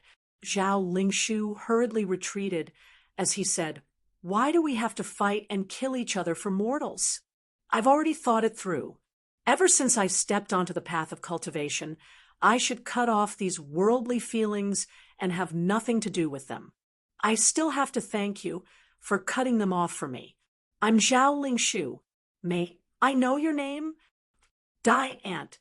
Li Qingshan used the wave-treading style and suddenly sped up, arriving in front of Zhao Lingshu in the blink of an eye. His right hand was like a tiger's claw, easily piercing through his protective true Qi and piercing through his skin and rib cage. He grabbed his burning heart and pulled it out. This tiger demon steel's heart had a special flavor when used against cultivators. "I can't believe I'm going to die here." Zhao Lingshu's pupils suddenly dilated. My path of cultivation has just begun. He used the last of his strength to crush the talisman. For help. He became a snack for little, but there were a few useful items in his 100 treasures pouch. In particular, the pair of metal wings was rather interesting. As for Zhao Lingshu's request for help, Li Qingshan did not take it to heart at all. After spending a year in the 100 schools of thought, he gained an understanding of all the renowned sects in the Clear River Prefecture. The association was a gang similar to the Iron Fist. He had forgotten whether their leader was a 9th or 10th layer Qi practitioner, but he was definitely not a foundation establishment cultivator. In the eyes of the people of the Jianghu, they were terrifying leviathans, but in his and Little N's eyes, they were just a bunch of self-propelled 100 treasures pouches and family buckets. He was only afraid that they would not come. Li Qingshan even considered whether he should wait here and wait for them to deliver themselves to his doorstep. However, who knew whether they would succeed or not? At the end of the day, proper business was still more important. He was in a hurry to go back and go on a date with Han Qiongji. He leapt up and left on a cloud. 2 hours later, an old man arrived in the wilderness and looked around. He was the leader of the association. His cultivation had already reached the 9th layer, approaching the peak of Qi practitioners. If Li Qingshan knew he had arrived so quickly, he would probably regret not waiting a little longer. The master and disciple were connected. The old man could sense that Zhao Lingshu was already done for. He was furious. His most talented disciple had actually died here. All his years of nurturing had gone down the drain. Revenge? Forget it. There were no traces of a battle on the ground. How could he afford to offend someone who could kill Zhao Lingshu silently? A gang like theirs seemed majestic, able to take all the money and beauties in the secular world as they pleased, but in the entire cultivation community, they were truly at the bottom. Whether it was the disciples of sects or the disciples of the 100 schools of thought, none of them could be offended casually. The slightest carelessness could lead to the destruction of their entire sect. He pitied this disciple of his. His ambition was greater than the sky, but his life was thinner than paper. A month later, the divine talisman of great creation shone brightly. The light blurred the inscriptions on it, illuminating his sea of qi like a blue sun. Li Qingshan smiled in satisfaction, but just that was not enough. However, the seeds had already been scattered across the ground. Next, he just had to wait for them to bloom and bear fruit. There were around 3 months left, which should be enough. Li Qingshan stood in front of the bustling Hawkwolf Guard and raised his head, gazing at the vice commander's room below the eagle. He smiled resplendently. "Qiongji, I'm here." He actually felt rather excited. After all, this was the first time he had gone on a date in the 18 years since he transmigrated. Little and had taken the 1,000 corpses picture to Ansrava Island, which gave him enough time. On the rippling lake of dragons and snakes, it was a beautiful spring day. A small boat drifted along with the waves. Li Qingshan lay in the cabin leisurely. A beauty sat beside him. Her eyes were gentle, and her valiant appearance was filled with tenderness. Her plump, vermilion lips were alluring. When she opened and closed them a few times, she let out an indistinct, clear voice. Gu Yenying and I are in danger at the same time. Who are you going to save first? Chapter 344. Li Qingshan suddenly stood up and shook his head, as if he had yet to wake up from the dream, just now. He found that to be extremely familiar. Don't play dumb. Tell me. Han Qiongji's face was bright red as she pinched Li Qingshan's cheek viciously. Compared to the original version, this question was obviously much easier to answer. Li Qingshan said, "Obviously to save you. Even she can't deal with the danger. So what can I do?" Originally, he thought Han Qiongji would be dissatisfied with this clever answer, but he never expected her to smile. That's more like it. Her slender fingers brushed past his cheek, and he felt a gentle itch. The boat rocked gently, which made his heart ripple. The warm spring breeze lifted up the curtains on the bow of the boat. Her sweet smile deeply infected him. He felt fortunate that he was here. Under his smiling gaze, she suddenly felt like she was rather frivolous. After all, this was only the first time they had gone on a date. However, she also found the sight to be so familiar. She had been anticipating it for a very long time. She was as fiery as fire. If she did not have any feelings for him, she would even ignore a handsome man like Hua Qingzhan. However, if she did fall for him, she would erupt like a volcano, unable to control herself. She did not hold herself back, but it still melted away the sturdiness in Li Qingshan's heart. With just you, you won't be able to touch her even if you have 10 lifetimes. So don't let your imagination run wild like a little flower. Han Qiongji pinched Li Qingshan's nose. She could turn a blind eye to Begonia's charms, but she felt rather powerless against Gu Yenying. Not only was Gu Yenying the great commander of the entire Hawkwolf Guard of the Rui Commandery, but she was also an idol. Hua Qingzhan was not the only one. There were basically countless people who were infatuated by her. Even the Marquis of Rui was like that, not to mention others. Li Qingshan smiled confidently. Just you wait. I'll marry her and make her your sister. Don't even think about it. Who agreed to marry you? Han Qiongji said angrily, her hands gently caressing him. It immediately turned into kneading. Li Qingshan said, "You'd better hurry up. If you're too slow, you can only be the younger sister." Han Qiongji suddenly pressed on top of him and grabbed his collar, causing the boat to shake. This was outside the Dragon Snake Grand Array, in the boundless Dragon Snake Lake, hidden and deep within a vast stretch of withered reeds. A clear voice rang out. A few water birds were startled. "Li Qingshan, I'm telling you, you have to listen to me from now on." "Why?" Li Qingshan raised his eyebrows. In this world, there was no such thing as a man giving in to a woman. However, looking at it from this angle, it really was a mountain range, but he didn't know how it felt. "Because I'm your senior sister, your senior." Noticing the look in Li Qingshan's eyes, she said, "Because I'm your senior sister and your senior." Han Qiongji's face was slightly red, but she proudly stuck out her chest. "Then I have to work hard to advance and quickly become a commander." Li Qingshan casually held her slender waist.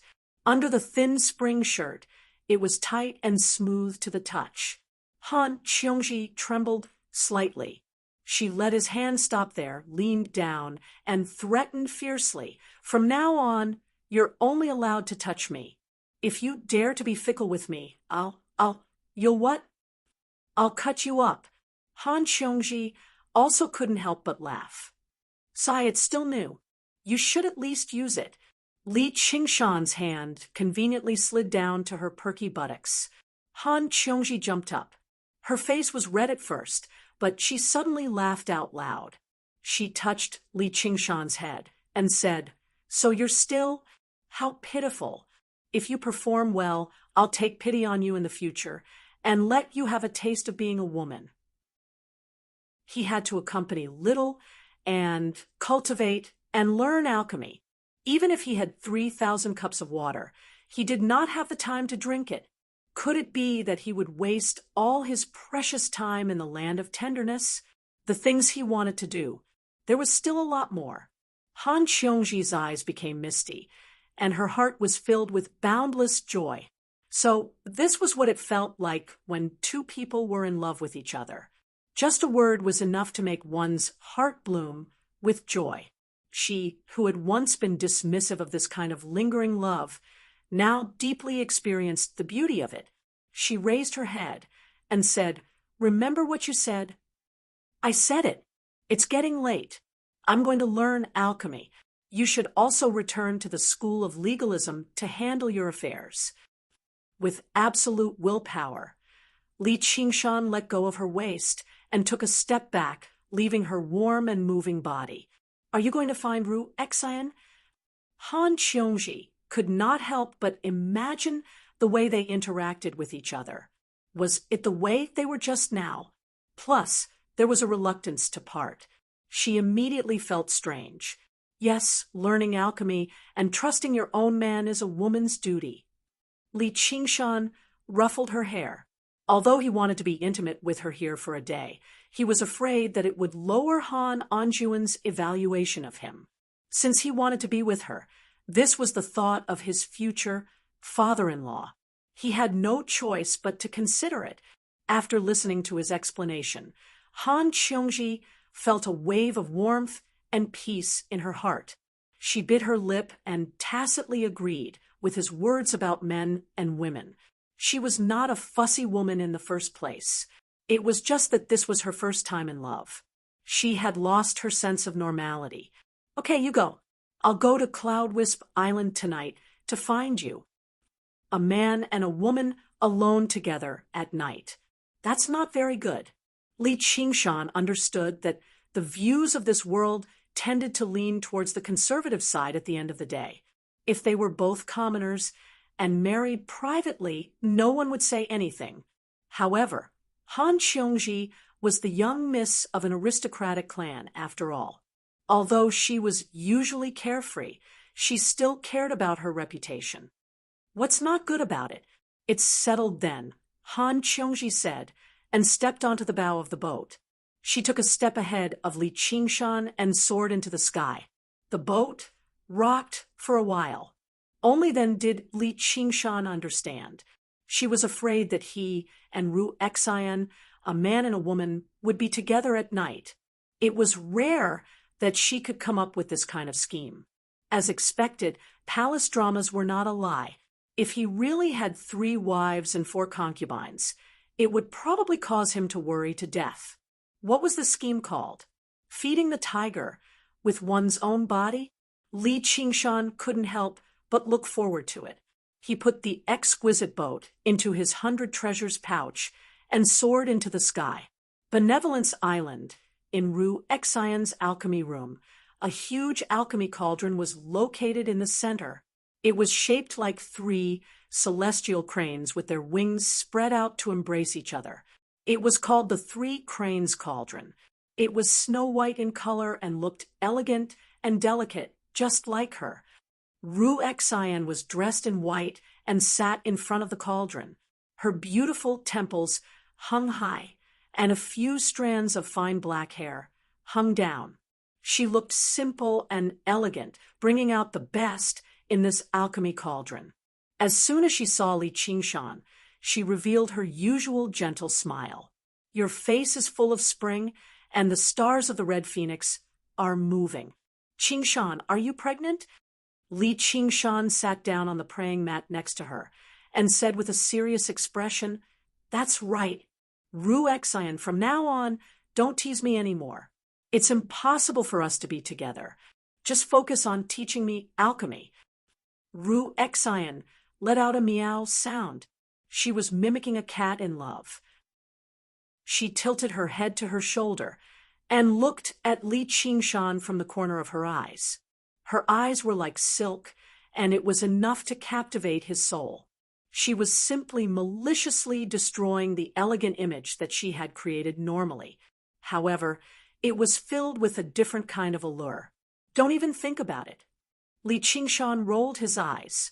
After getting to know her a few times, this woman's jokes had become more and more shameless. However, he couldn't deny that it was extremely touching. Ru Xian frowned and said resentfully, Li Lang, you really forget the old when you have a new person. She shook her body. So mushy. I feel like I've suffered a loss. Forget it. The jokes will end here.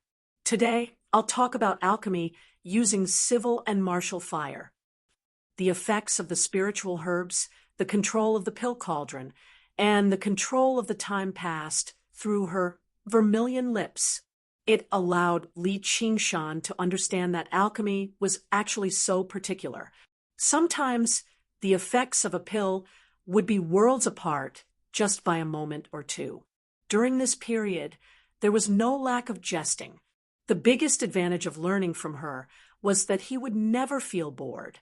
However, there would no longer be any physical contact. It wasn't that Li Qingshan had turned over a new leaf and decided to be a good man who didn't cheat. Instead, it was Ru Xian who said with a smile, "If you dare to touch me again, I'll tell Miss Han." "How do you know it's her?" Li Qingshan was stunned for a moment. "Other than her, who would like a man like you? You're not elegant, not handsome, and not honest. You're only good at fighting. That's barely a good point." Li Qingshan raised his index finger and shook it gently. "Ru Xian, oh Ru Xian, you can't say that the grapes are sour when you can't eat them." "Huh. Moreover, fighting is where the soul of a man lies. Don't you also stare when I fight?" "Huh. There's no need to say more. I understand. I'm sorry that I've let you down. I can only—" Ru Xian interrupted with a roar. "You think too highly of yourself. You better stop before you go too far." Li Qingshan laughed out loud. Ru Xian first put on a straight face. Then she also laughed out loud. It wasn't that there weren't any men who could talk and laugh with her. However, there was only one who could be strong without desire. Just like the joke just now, this could only be done with him. Intentionally or unintentionally, was he trying to test her? The conclusion was that he was indeed a stubborn man. Once he decided on something, he would do it regardless of the consequences. On the contrary, if he decided on something that couldn't be done, he would do it without any hesitation. It could be said that he could take it up and let it go at will. Such a man was as hot as fire when he was aroused. But when he was cold, he was also quite terrifying. This was where his charm lay. "You are indeed very special." Alchemy, alchemy. At dusk, Li Qingshan's heart skipped a beat. He pushed open the door of the pill room and saw Han Qiongji wandering by the lake not far away. "Qiongji, why are you here?" "Nothing. I just came to see you," Han Qiongji said hurriedly. But when she saw Li Qingshan's smile, which seemed to see through her, she felt a little helpless. Ru Xian walked out and said with a smile, "Let's stop here for today." She didn't do anything else, which made Li Qingshan sigh in relief. They returned to Cloud Wisp Island together. They found that many places had been cultivated and planted with various crops. Lu Chuanfeng rushed out of the room and asked, "Qingshan, how is it?" When he heard that Li Qingshan had returned, he specially waited here. When he saw Han Qiongji, he was startled. Han Qiongji." Li Qingshan said, "What's wrong?" It turned out that the erotic novels that Lu Chuanfeng wrote in the past were not only looked down upon by men, but also by Han Qiongji, who was a woman. She once scolded him in public in the building.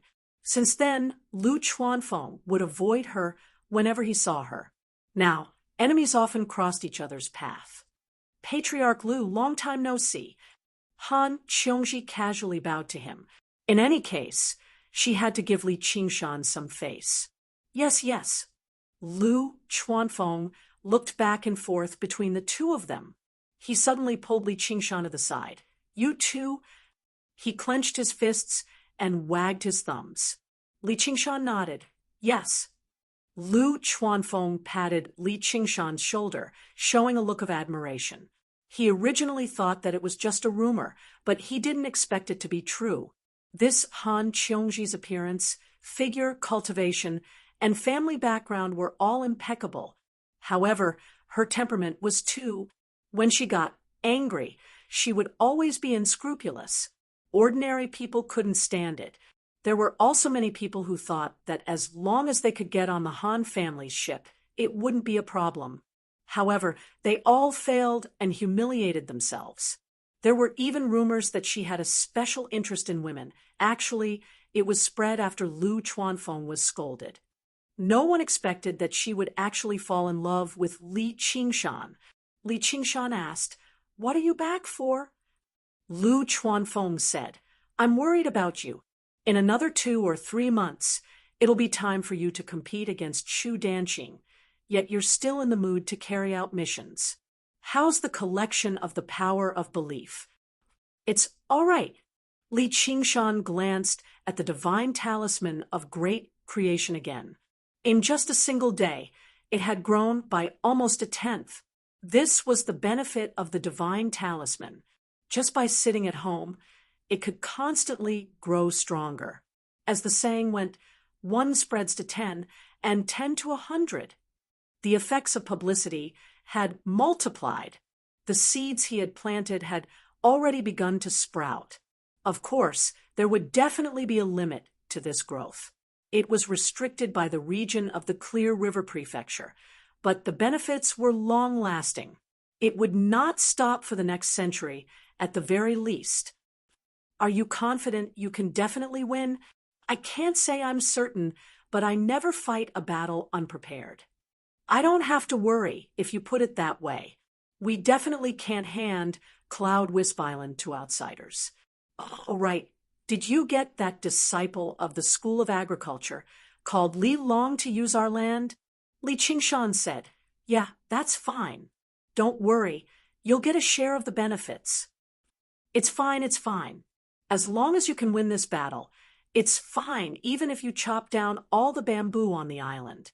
In the past, Lu Chuanfeng had thought of something like that too, but back then, no one was bold enough to get close to the School of Novels.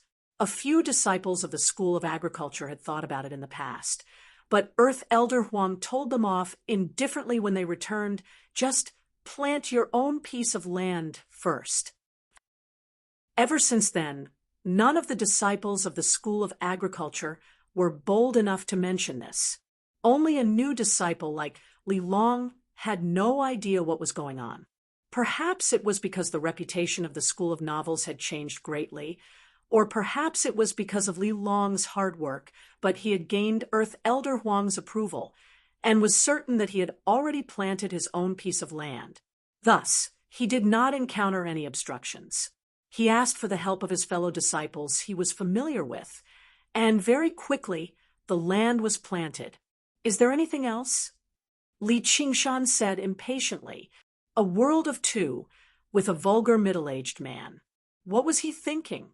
Lu Chuanfeng glanced at Han Qiongji again and muttered, "With a woman, he forgot about his master." After Lu Chuanfeng left, Han Qiongji asked, "You haven't done the same as him, have you?" Li Qingshan asked, "What's the same?" "I heard that he used the power of wishes to materialize the woman from the book, and then did that kind of thing." "What a pervert," Han Qiongji said with a look of disgust. "Of course not. The level of my divine talisman of great creation is too low right now, so the person I materialize isn't real. There's no point in doing that kind of thing. I'll think about it after I reach foundation establishment," Li Qingshan said as he pondered. Looking at Han Qiongji's unfriendly expression, he smiled and said, "Let's have some fun." However, if he was really like a real person, wouldn't that mean that many of his ambitions from his previous life could be realized? A portable harem. This kind of temptation was really hard to resist. This couldn't be considered a betrayal, right? It was inevitable for men to have their own little secrets. Han Qiongji said, "I'm not joking with you. If I find out, I'll cut." "Stop." Li Qingshan turned to look into the depths of the bamboo forest. "What are you standing there for? Come over." It was only then that Han Qiongji realized that little and was standing silently in the forest not far away. Under the moonlight, he looked like a delicate jade peck. His expressionless face had a hint of terror. Little and walked over and asked curiously, "What did you cut?" Li Qingshan said, "Watermelon." Han Qiongji knew that this child was extremely important to Li Qingshan. Moreover, with his talent and strength, he couldn't be ignored. He couldn't ignore her. So he tried to be as kind as possible and greeted her, little and glanced at Li Qingshan. Under his signal, he called her Sister Han.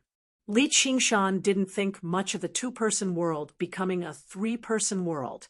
Of these two, one was his family, and the other would become his family in the future.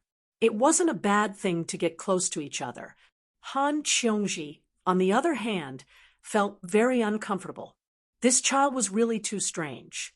She also tried to get close to him, but the child's eyes were always as cold as water, like a delicate puppet. Chapter 3:45. Formation. With a shout, a huge snake raised its head from the formation. Compared to last time, it was much more condensed. Clearly, the military disciples did not waste the past few months. Li Qingshan bowed, slightly, like a large bow being slowly pulled. The invisible string stretched to its limit. At the same time, a flower rose from under his feet. Bang! It was like the sound of a bowstring vibrating. Li Qingshan disappeared and turned into a black shadow. He pierced through the fine curtain of rain and formed a temporary hole. When he was dozens of feet in the air, his speed slowed down. However, he immediately took a step back and crushed an illusory wave. With a bang, the ring-shaped chi blew away the curtain of rain. His figure climbed even higher. As if he was stepping on an invisible ladder, he quickly became a black dot in the gray sky. What was he going to do? Every military disciple had the same question in their mind. Was he going to escape? No, they immediately dispelled this thought. Although Li Qingshan was despicable, he was not a coward. After their victory last time, when they calmed down from their ecstasy, they clearly understood that they should not have been able to win back then without any explanation. They developed even more respect towards Li Qingshan. This guy was a true hero, an opponent worthy of respect. It was no coincidence that he managed to win Senior Sister Han's heart. However, the more it was like this, the more they had to defeat him. They could not bring shame to the military or the Han clan. The huge snake raised its head and flicked its tongue. Behind the formation, Han Tie stood with his hands behind his back. He looked at Han Qiongji from afar. He saw her clenching her fists and looking at the sky. Her face was rosy, her eyes were clear, and her face was radiant. It was as if she had changed into a different person. She now had a hint of feminine beauty. He also looked at the sky. He silently said, "Well done." Ru Xian covered her eyes with her hand and looked into the distance. What a stupid idea. The wind howled. Li Qingshan had already reached the highest point in the sky. He had a panoramic view of the islands of the 100 clans. The scattered islands were like large ships floating on the blue lake. Suddenly, he turned around. Heaven and earth flipped in that instant. The gray clouds became a vast expanse of land. Beneath his feet, above his head, and in the blue sky floated green clouds. Then he began another climb. "He's here."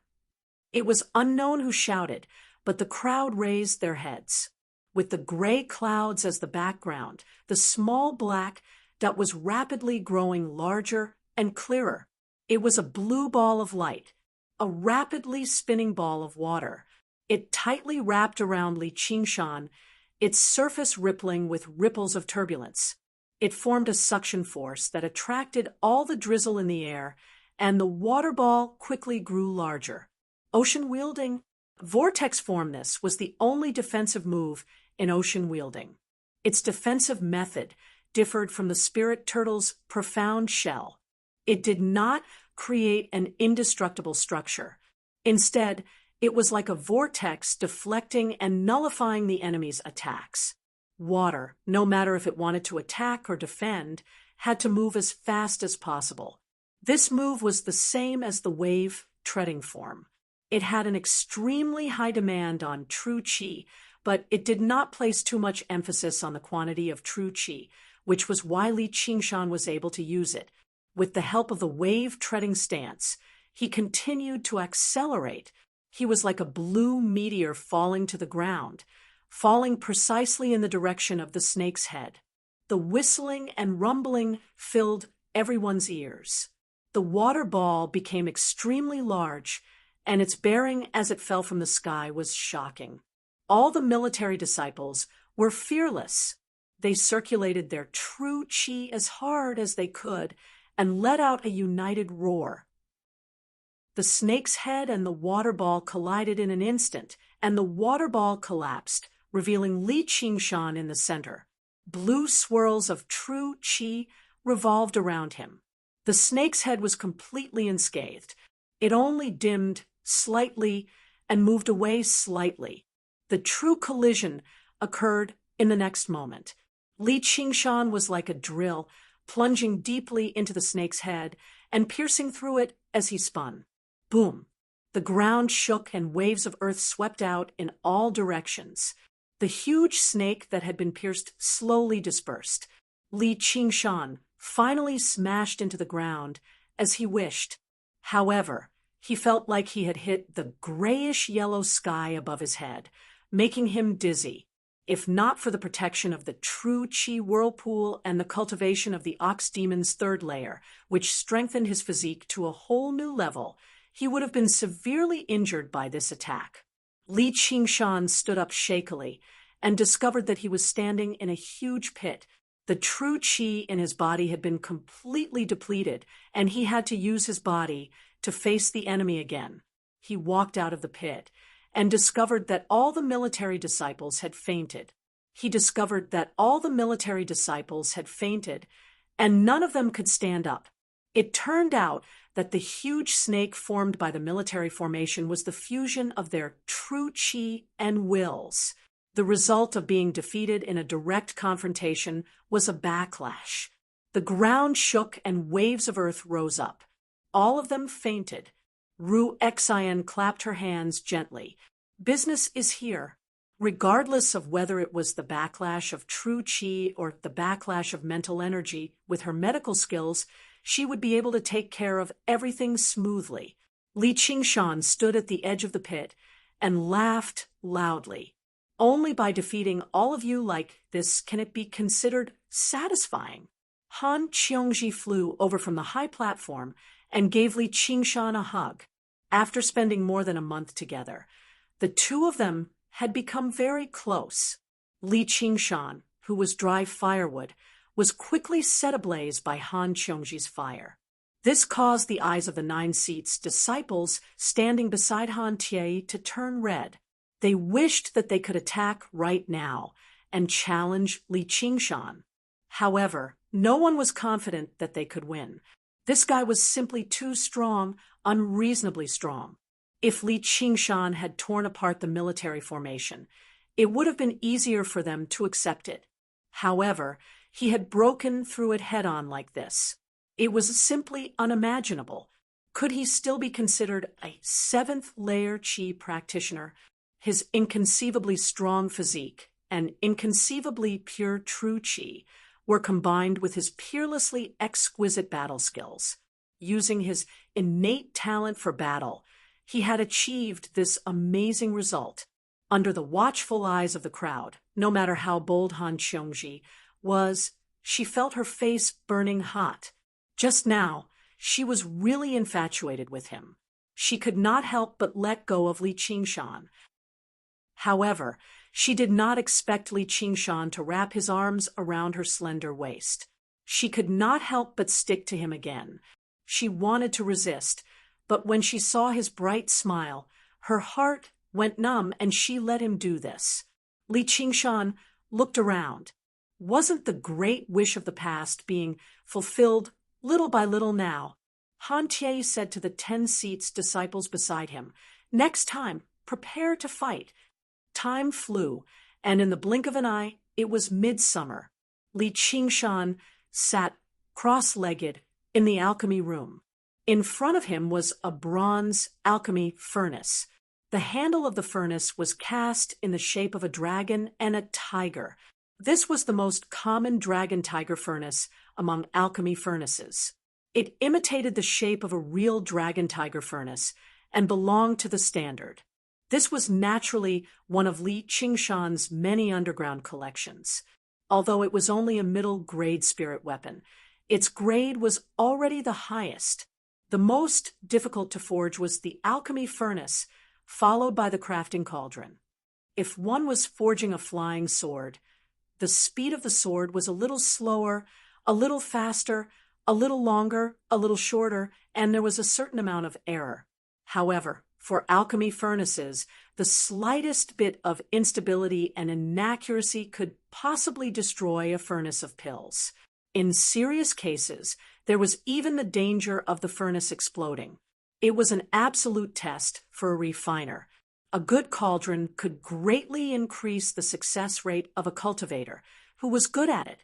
It was simply a cornucopia, and its importance was extraordinary. Therefore, the value of a cauldron was extremely high.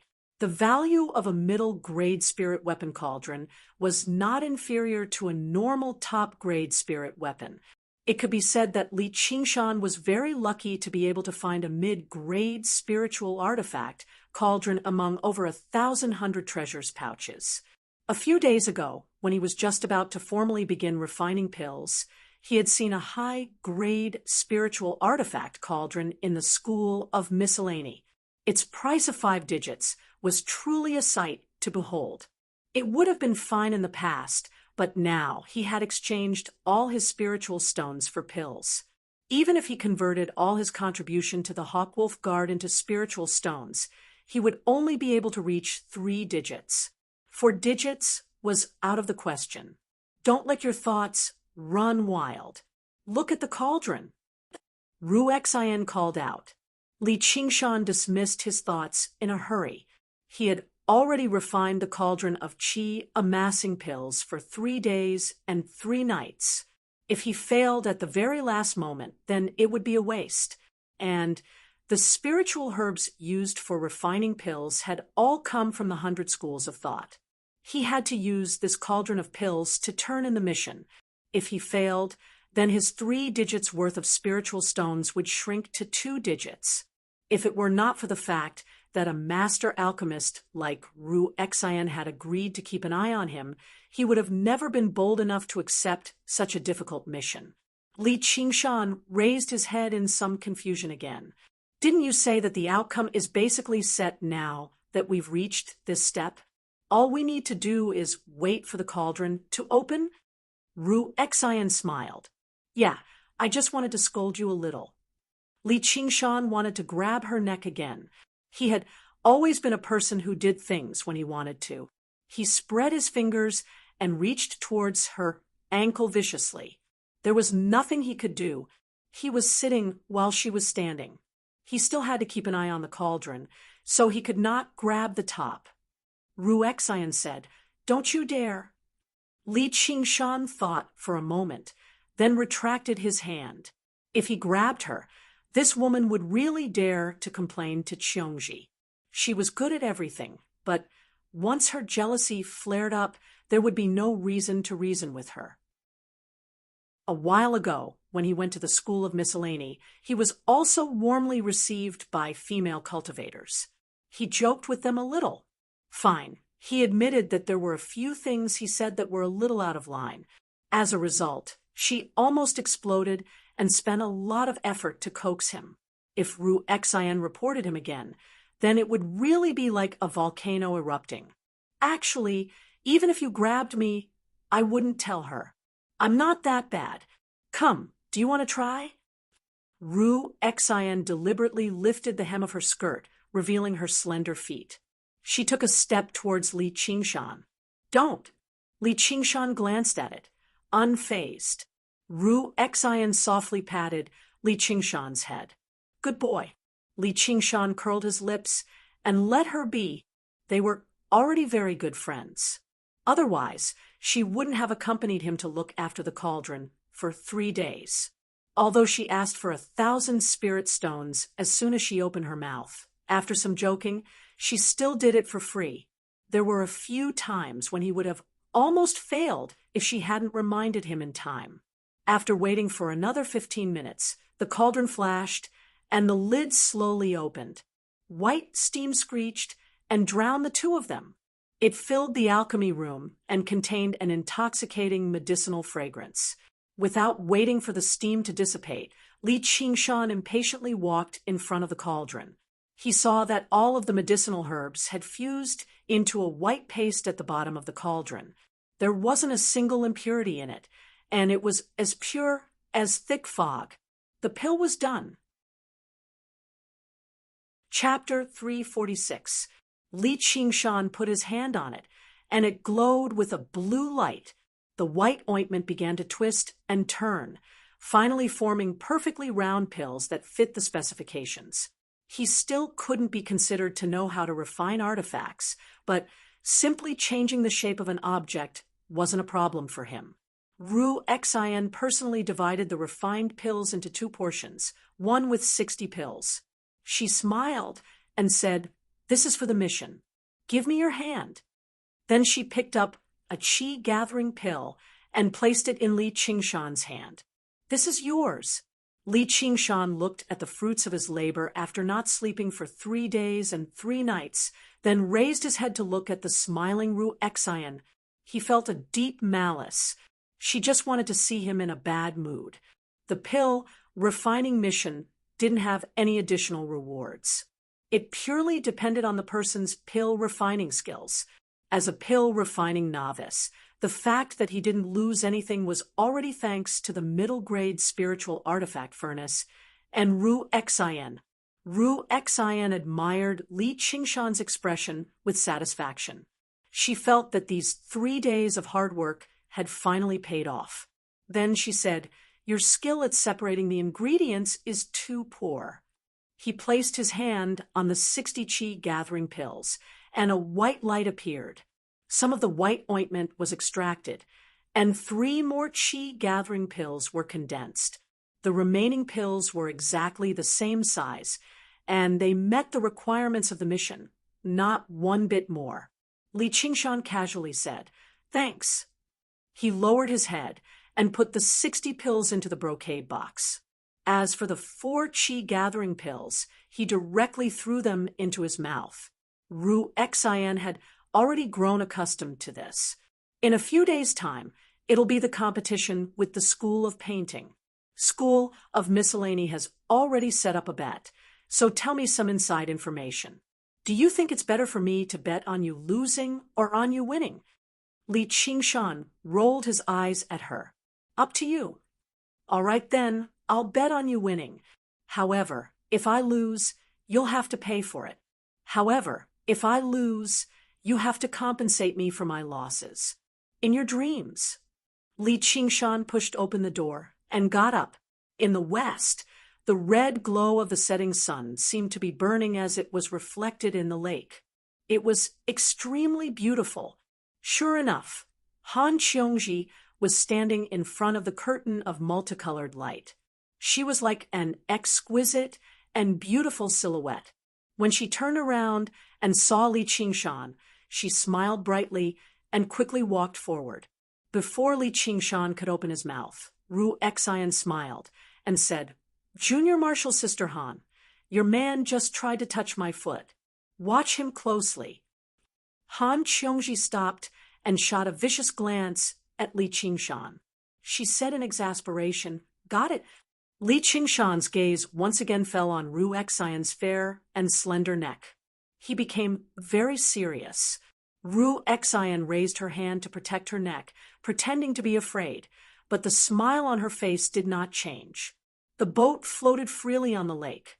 The sky and water blended into one. Luoxia and Gu Qi flew together.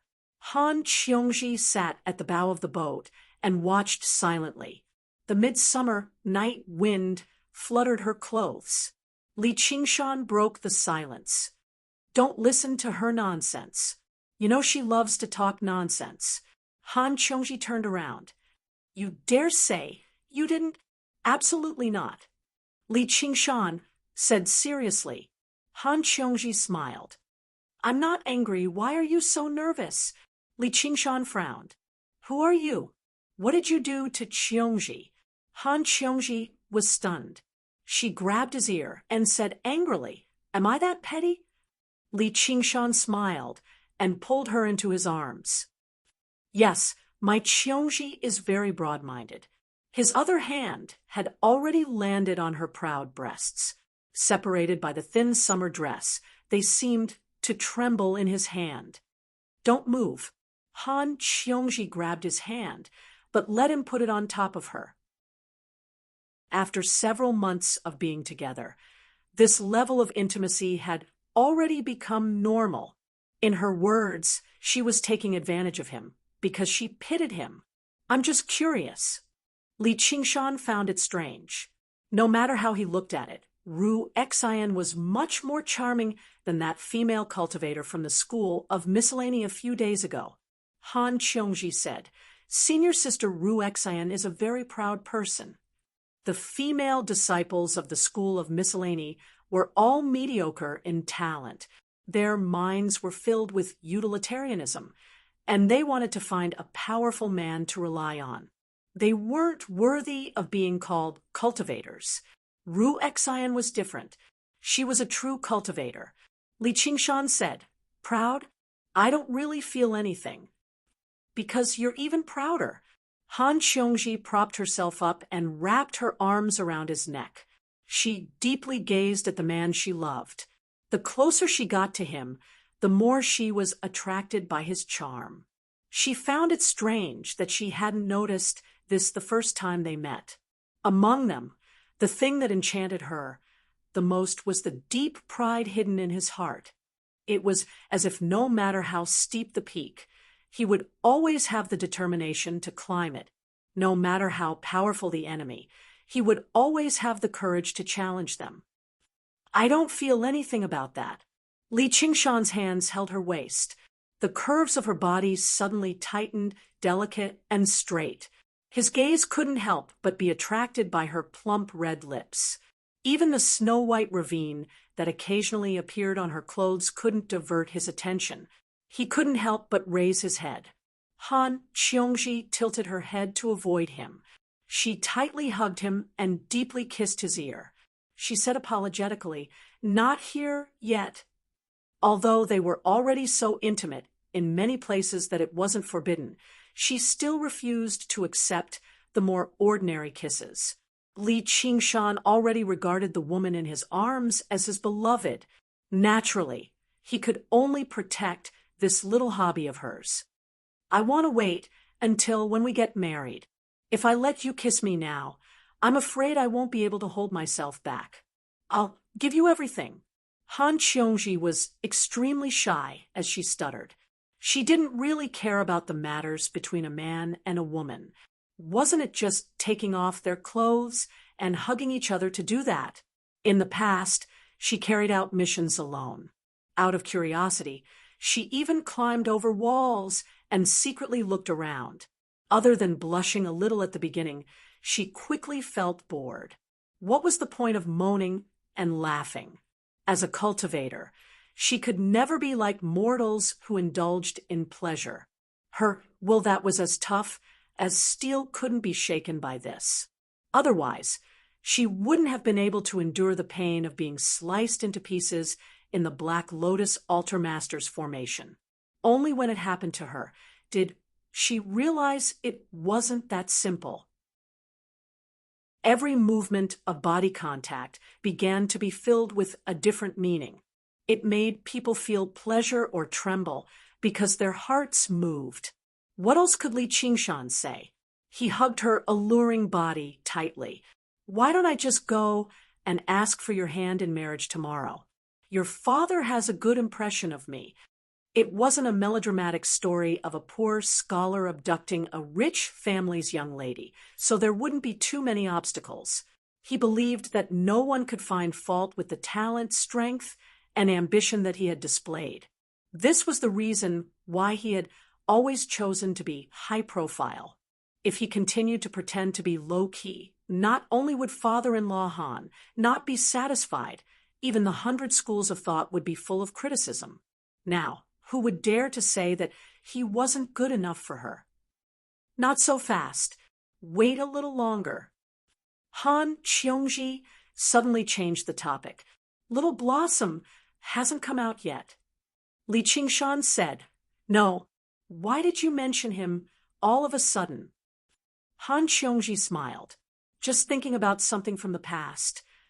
Li Qingshan said, "Then I'd like to hear about it." Han Cheongji didn't want to say anything at first. However, under Li Qingshan's interrogation, she opened her mouth just now. In the past, when Hua Sengzan was obsessed with Gu Yenying, Han Cheongji couldn't stand it. She scolded him harshly. "She's just a woman. Do you have to be like this?" At that time, she didn't think of herself as a woman. However, he said, "You just haven't met someone who can move you. Otherwise, you wouldn't be able to wait to get married." Li Qingshan lifted her chin. "Then are you in a hurry now?" Han Cheongji said stubbornly, "Not at all. However, I do understand him a little." Although a few months ago they were still strangers, now she couldn't imagine what would happen to her if he wasn't there. Looking at her affectionate eyes, Li Qingshan's heart was already as tender as water. Even Gu Yenying became insignificant. That was just half a fleeting dream. Now, the one in his arms was a real lover. "You're much luckier than him. You met me early enough." Han Cheongji said, "Why don't I think so? You'd better hurry up and cultivate. Let's talk about it when your cultivation surpasses mine. I don't want to marry a man who isn't as good as me." However, at this moment, the posture of the two of them made her words not the slightest bit convincing. Back then, she just said that if his cultivation surpassed hers, she would give him the chance to pursue her. Now, she was in his arms, taking advantage of him. "I can't wait." Li Qingshan leaned down. Although he couldn't kiss her lips, other places were fine. He deeply kissed her delicate neck. A smile appeared at the corner of his mouth. He gently licked her. "Are you a dog?" Han Cheongji's body trembled. She clenched her teeth and said, once her psychological defenses were broken, as a cultivator, her perception of these things was far more delicate and sensitive than that of a mortal. "You dare to say your man is a dog. You have to be punished." Li Qingshan lifted his hands and placed them on her soft breasts, kneading them. If it was in the past, she would most likely have cried out in alarm and stopped him from doing anything that went too far. But this time, she still wrapped her arms around his neck and didn't respond at all. Li Qingshan was startled for a moment. The smile on his face widened, and the movements of his hands slowed down. His 10 fingers deeply sank into the two soft masses, changing their strange shapes as he pleased. Han Cheongji's breathing quickened. Her eyes were like water, but she still acquiesced to his movements. Li Qingshan found 2 slightly protruding points.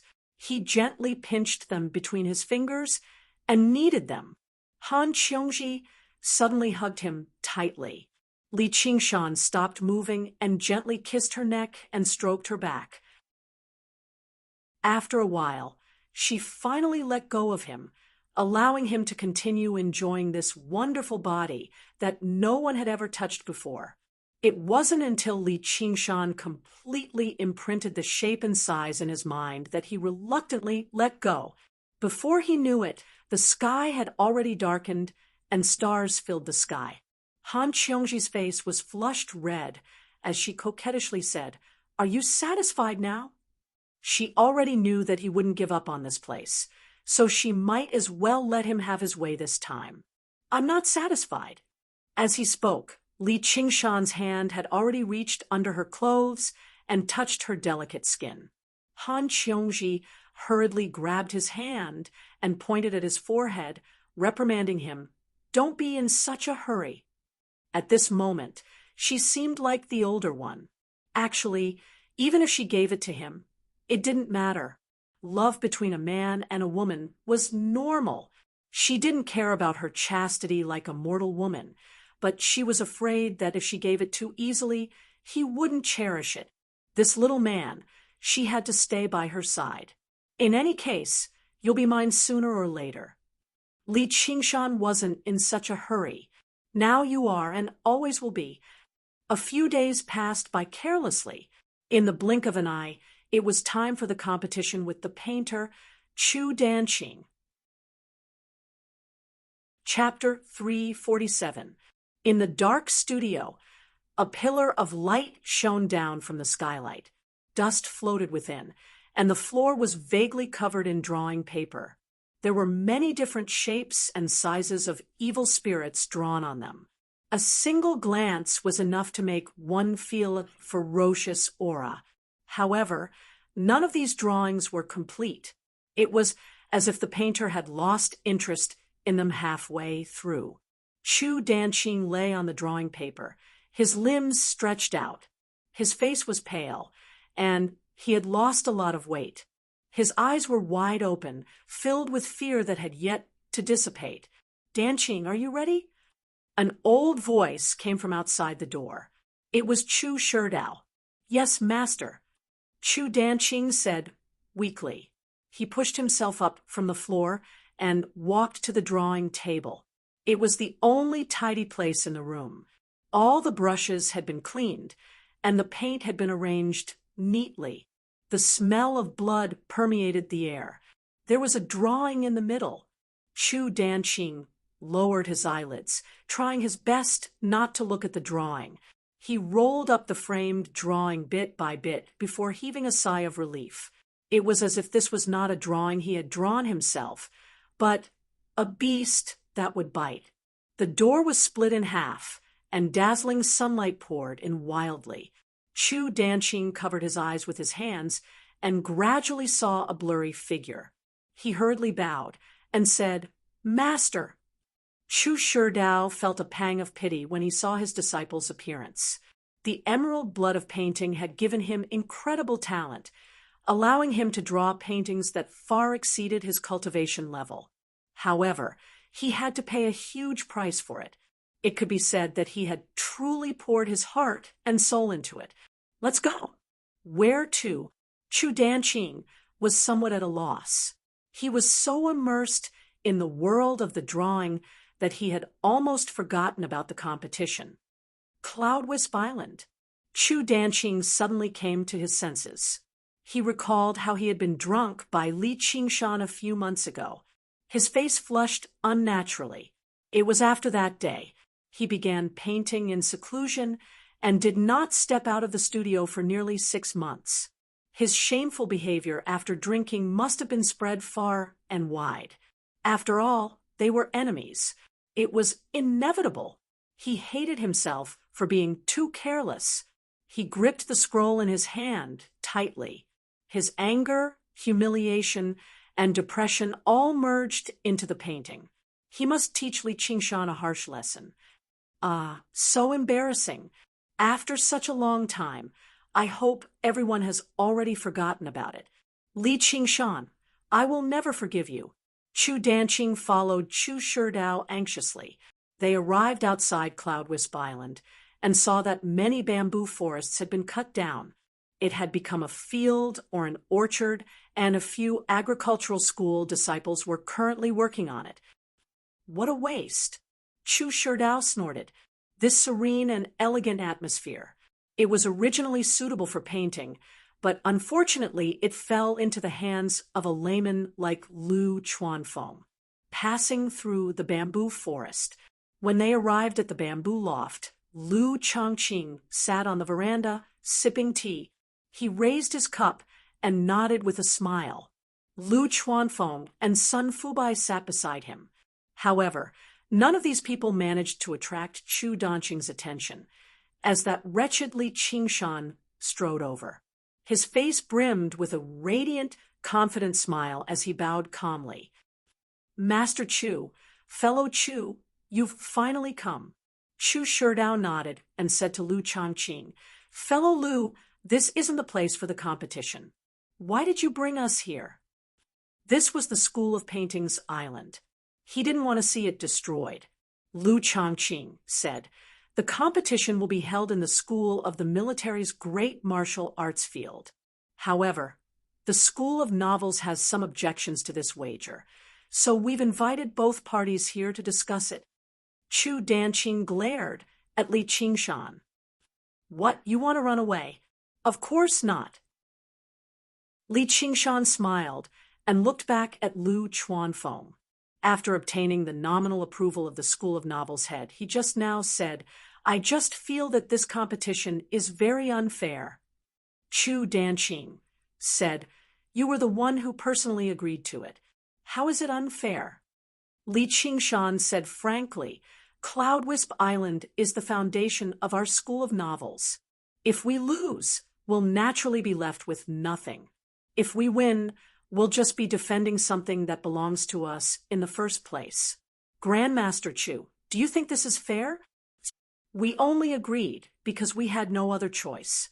If the School of Painting can't come up with a suitable wager, I'll ask family head Lu to cancel this competition." "Now, it's not something you can cancel just because you want to. What wager do you want?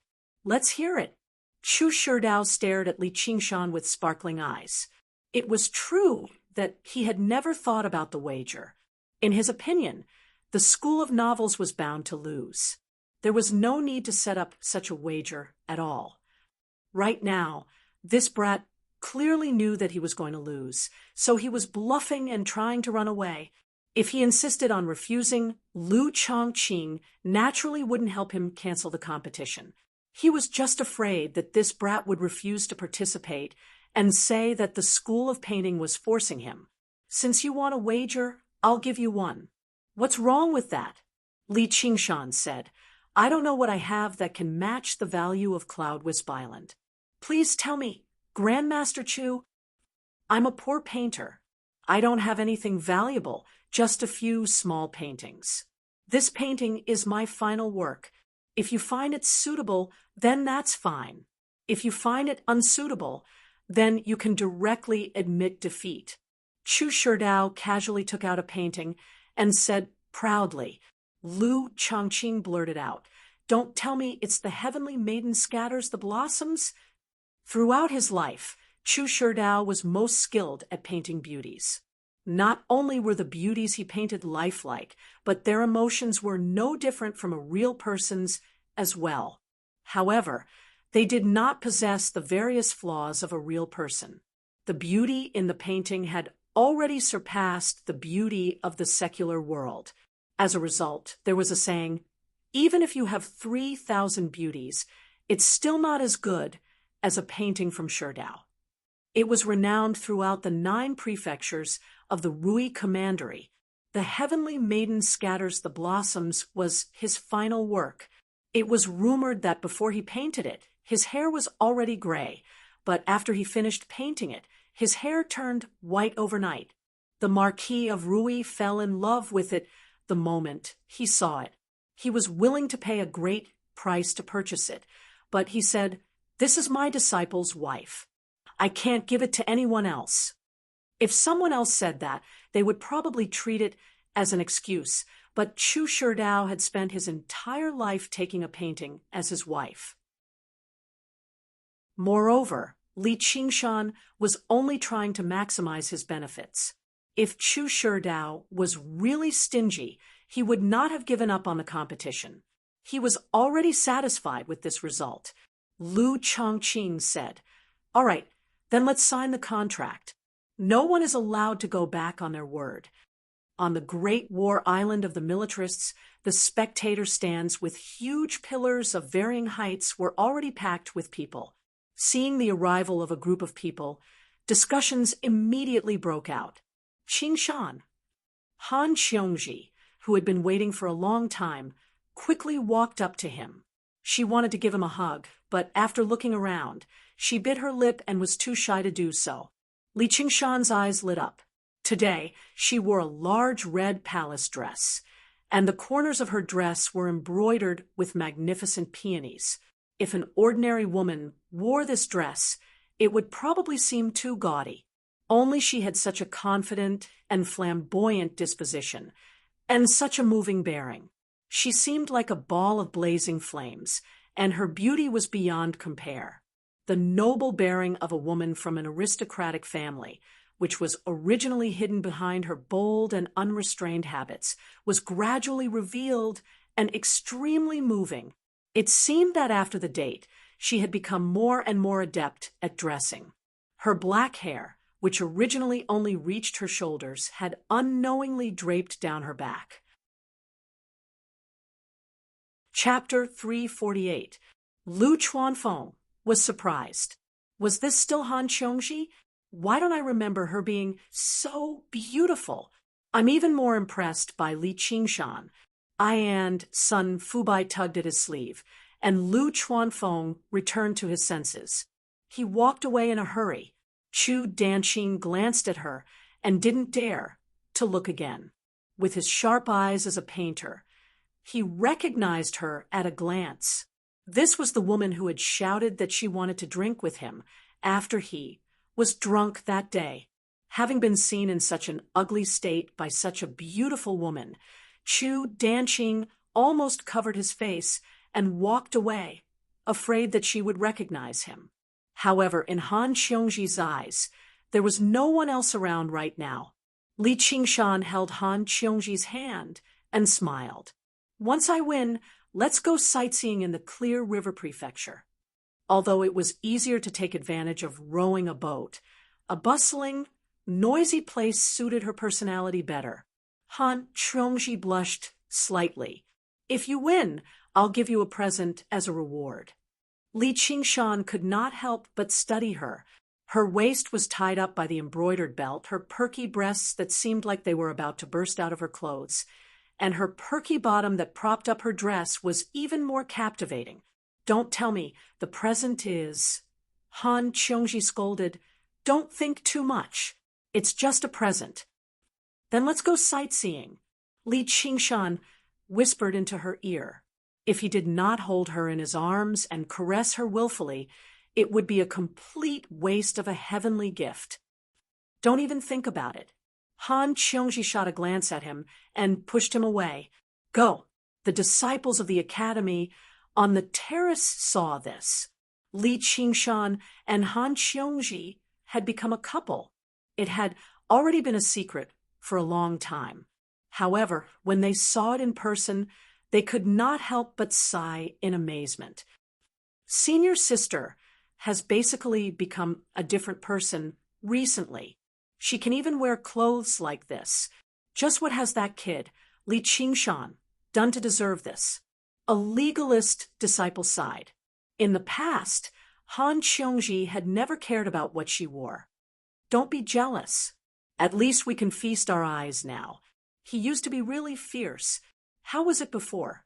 The two of them raised their heads. Unbeknownst to them, Han Qiongji was already in front of them, glaring at them. His heart trembled, and he hurriedly saluted second senior sister. Humph, I'll teach you a lesson when we get back. Han Qiongji was not angry at all. Seeing that Wang Puxi was waving at him, Zhang Xian lightly stepped onto the platform and walked over to Wang Puxi's side. They looked at each other and heaved a sigh of relief at the same time.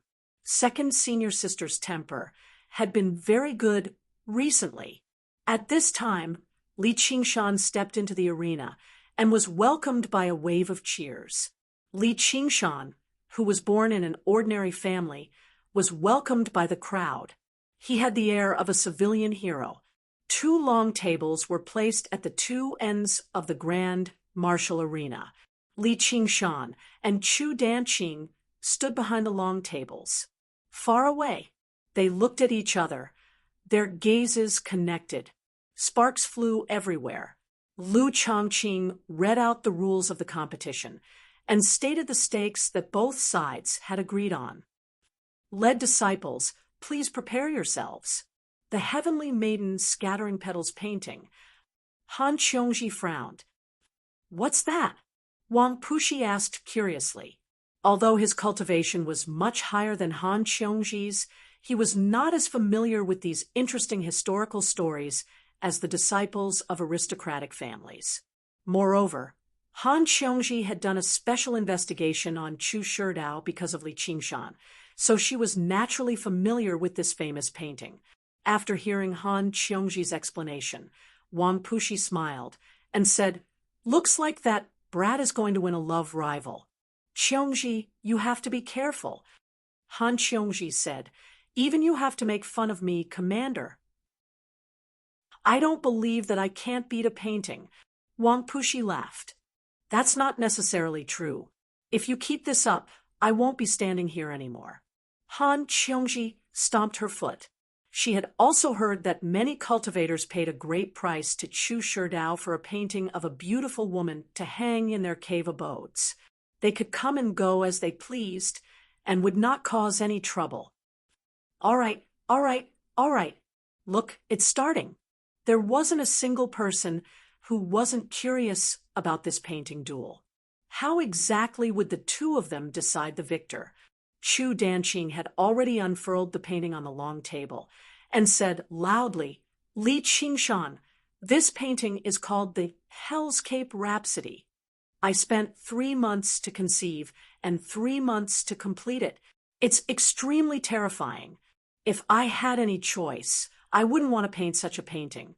If you know what's good for you, it's not too late to admit defeat now. Otherwise, even you might be injured later." Chu Shidao stood on the high platform behind Chu Danqing. When he saw the painting, he also shuddered. He stroked his beard and smiled, greatly comforted. Not only had Chu Danqing inherited his skills, but he would also surpass his master in the future. The victor of this battle had been decided. Li Qingshan placed a thin painting album on the long table. "I spent 2 hours to conceive this book, a day to complete it, and a month to disseminate it. I don't know how effective it is. Come and experience it for yourself. Qingshan, you've taken the wrong book." Lu Chuanfeng was also on the high platform not far behind Li Qingshan. His face was filled with anxiety. Li Qingshan waved his hand without turning his head. "Don't worry, it's not wrong. Since you're so stubborn, then experience the horrors of hell." Chu Danqing pressed his fingers together like a sword and pointed forward. The painting flew up with a whoosh. Blazing colors filled the painting paper, but there was only one color: red. Crimson red, fiery red, blood red. Crimson red mountains were strangely jagged. A boundless sea of fire burned fiercely. A long, blood-red river surged and flowed. Everyone who had their eyes on the painting shuddered violently as a terrifying and crazy intent surged toward them. What sort of hellish scene was this? It was as though countless evil ghosts and demons were suffering endless pain within. Gradually, this fantasy turned into reality. One evil ghost after another leaped down from the mountains, surged through the sea of fire, and floated up from the blood river as they charged out of the painting. Tall bodies, crimson skin, twisted limbs, hoarse roars, and empty eyes filled with boundless resentment and hatred. 1, 2, dozens of evil ghosts crawled out of the painting as though they had crawled out of hell to take revenge on the people of the world. At that moment, it was as though a nightmare had come true. Screams rang out from the spectator stands as the expressions of many female cultivators changed. Han Qiongji was not afraid. Compared to Altar Lord Black Lotus's murderous methods back in ancient Wind City, this hell lacked realism. She was only worried for Li Qingshan. Wang Puxi said with a smile, "An aura from the Hell Dao. This painting is very suitable for my school of legalism, for old man Chu to take him as his final disciple and nurture him for 10 years. He is indeed not someone easy to deal with. Li Qingshan is in trouble." Chu Danqing recalled the scene when he first began painting in seclusion. Often he would roll on the ground in regret while he was painting, slamming his head against the wall in shame. Thinking back to how he had become a laughingstock the moment he emerged from seclusion after 10 years of arduous cultivation, he was no longer liked by female cultivators. He felt like he was about to go mad. It was as though he was in hell being burned by blazing flames. Finally, he infused his frenzied thoughts into the painting and conceived the Hell Rhapsody. He used the remaining space to paint endless evil ghosts. Li Qingshan, you asked for it. The smile on Li Qingshan's face did not change as he said, "By the way, I forgot the name of my book." Suddenly, his expression turned solemn as he waved his hand and shouted, "Come out, divine brush Ma Liang." The divine talisman of great creation suddenly burst out with resplendent light. As Li Qingshan waved his hand, the faith and wish power of millions of people gathered and condensed. A young man wearing a wide-brimmed straw hat and holding a brush appeared in the great martial arts field. He had thick eyebrows and big eyes, and his face was filled with righteousness and awe-inspiring. He stood in front of the crowd of ghosts, but he did not show any fear. Han Qiongji was surprised. The whole field was silent. Chu Tian laughed wildly. "Li Qingshan, you want to win with a kid? Don't tell me this guy looks like you back then. I heard that you're also from the village." Ever since Chu Tian was defeated by Li Qingshan, he was unyielding, enduring hardships, and was ready to take revenge at any time. However, when he thought about that item, he could not show it in front of everyone. Just now, he endured it. Watching Li Qingshan's defeat was one of the greatest joys in his life. Although the other disciples of the 100 Clans no longer laughed at Li Qingshan, their thoughts were the same as Chu Tian's. How could an ordinary young man like him have the strength to fight against evil ghosts?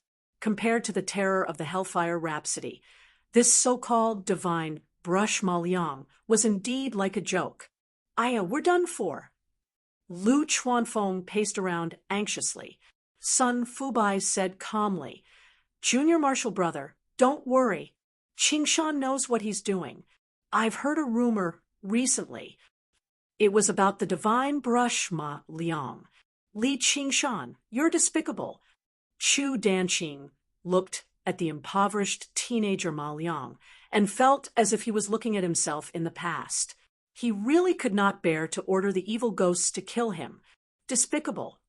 Li Qingshan was puzzled, but he did not care about it. Ma Liang's face was full of concentration. He raised the divine brush and quickly drew in the air.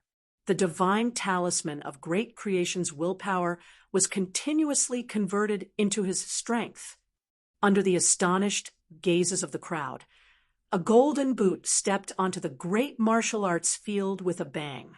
A golden-armored deity holding a golden dagger axe walked out of the air and pointed the golden dagger axe at the evil ghosts. The appearance of the golden-armored deity was simple and childish. There was even a pair of golden wings on his back. He looked like a celestial general in a child's imagination. However, the aura he emitted was no less than that of the evil ghosts. Chu Tian, who was laughing heartily, suddenly shut his mouth. Chapter 349. The second golden-armored deity was even taller and mightier than the first. He was clad in heavy armor and had a round waist. At first glance, it looked like a sphere, and the octagonal golden hammer in its hand was the size of a water tank. It charged at the evil spirit like a war chariot, and it was like a roaring war chariot, crushing everything in its path. Dozens of evil spirits opened their bloody mouths and roared in unison. Their jagged fangs pulled out streams of saliva that dripped onto the ground. It sizzled like acid and gave rise to clouds of white smoke. The golden-armored deity swung his arms, and the golden hammer buzzed as it sped up to the extreme. It flew out of his hand and turned into a golden meteor, crashing into the twisted face of an evil spirit. Another evil spirit disappeared, But even more evil spirits surged past the golden hammer that had fallen to the ground and charged at the golden-armored deity, who had lost his weapon. The golden-armored deity leaped into the air with an unbelievably light posture, like a dark cloud that had suddenly risen. He pounced at the group of evil spirits with the same posture as before. Dong! A heavy sound rang out. The earth trembled, and shock waves spread in all directions. The golden-armored deity directly crushed an evil spirit to death, but he was also surrounded by the evil spirits. The golden-armored deity, who had been circling in the sky for a long time, descended from the sky. The golden dagger axe in his hand drew a zigzag arc of light, passing through the heads, throats, claws, and chests, leaving behind a trail of blood. The 5 evil spirits howled and dissipated. Then he leaped into the air again, tossing aside the claws that were grabbing at him and waiting for the next opportunity. This attack tore a gap in the impenetrable encirclement. The golden-armored deity on the ground rolled on the ground. He grabbed the handle of the hammer and stood up again. He raised the golden hammer with both hands and smashed it at the evil spirits that were charging at him. Bang! The brains of the evil spirits burst out, turning into a wisp of red smoke and dissipating. At this moment, an evil spirit pounced at him from behind.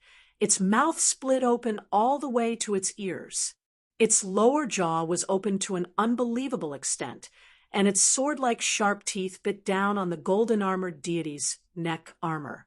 Several of the teeth broke, but even more sharp teeth sank in with a corrosive sound. The golden-armored deity spun on the spot, trying to shake off the sneak attacker on his back. The golden hammer in his hand danced like the wind, smashing away the ghosts that pounced on him like mad dogs. The golden armor on his body had many wounds, but he could not do anything to the evil ghosts on his back. The golden-armored deities circling in the sky only dared to slay the evil spirits at the periphery and did not dare to enter the encirclement, rescue a comrade.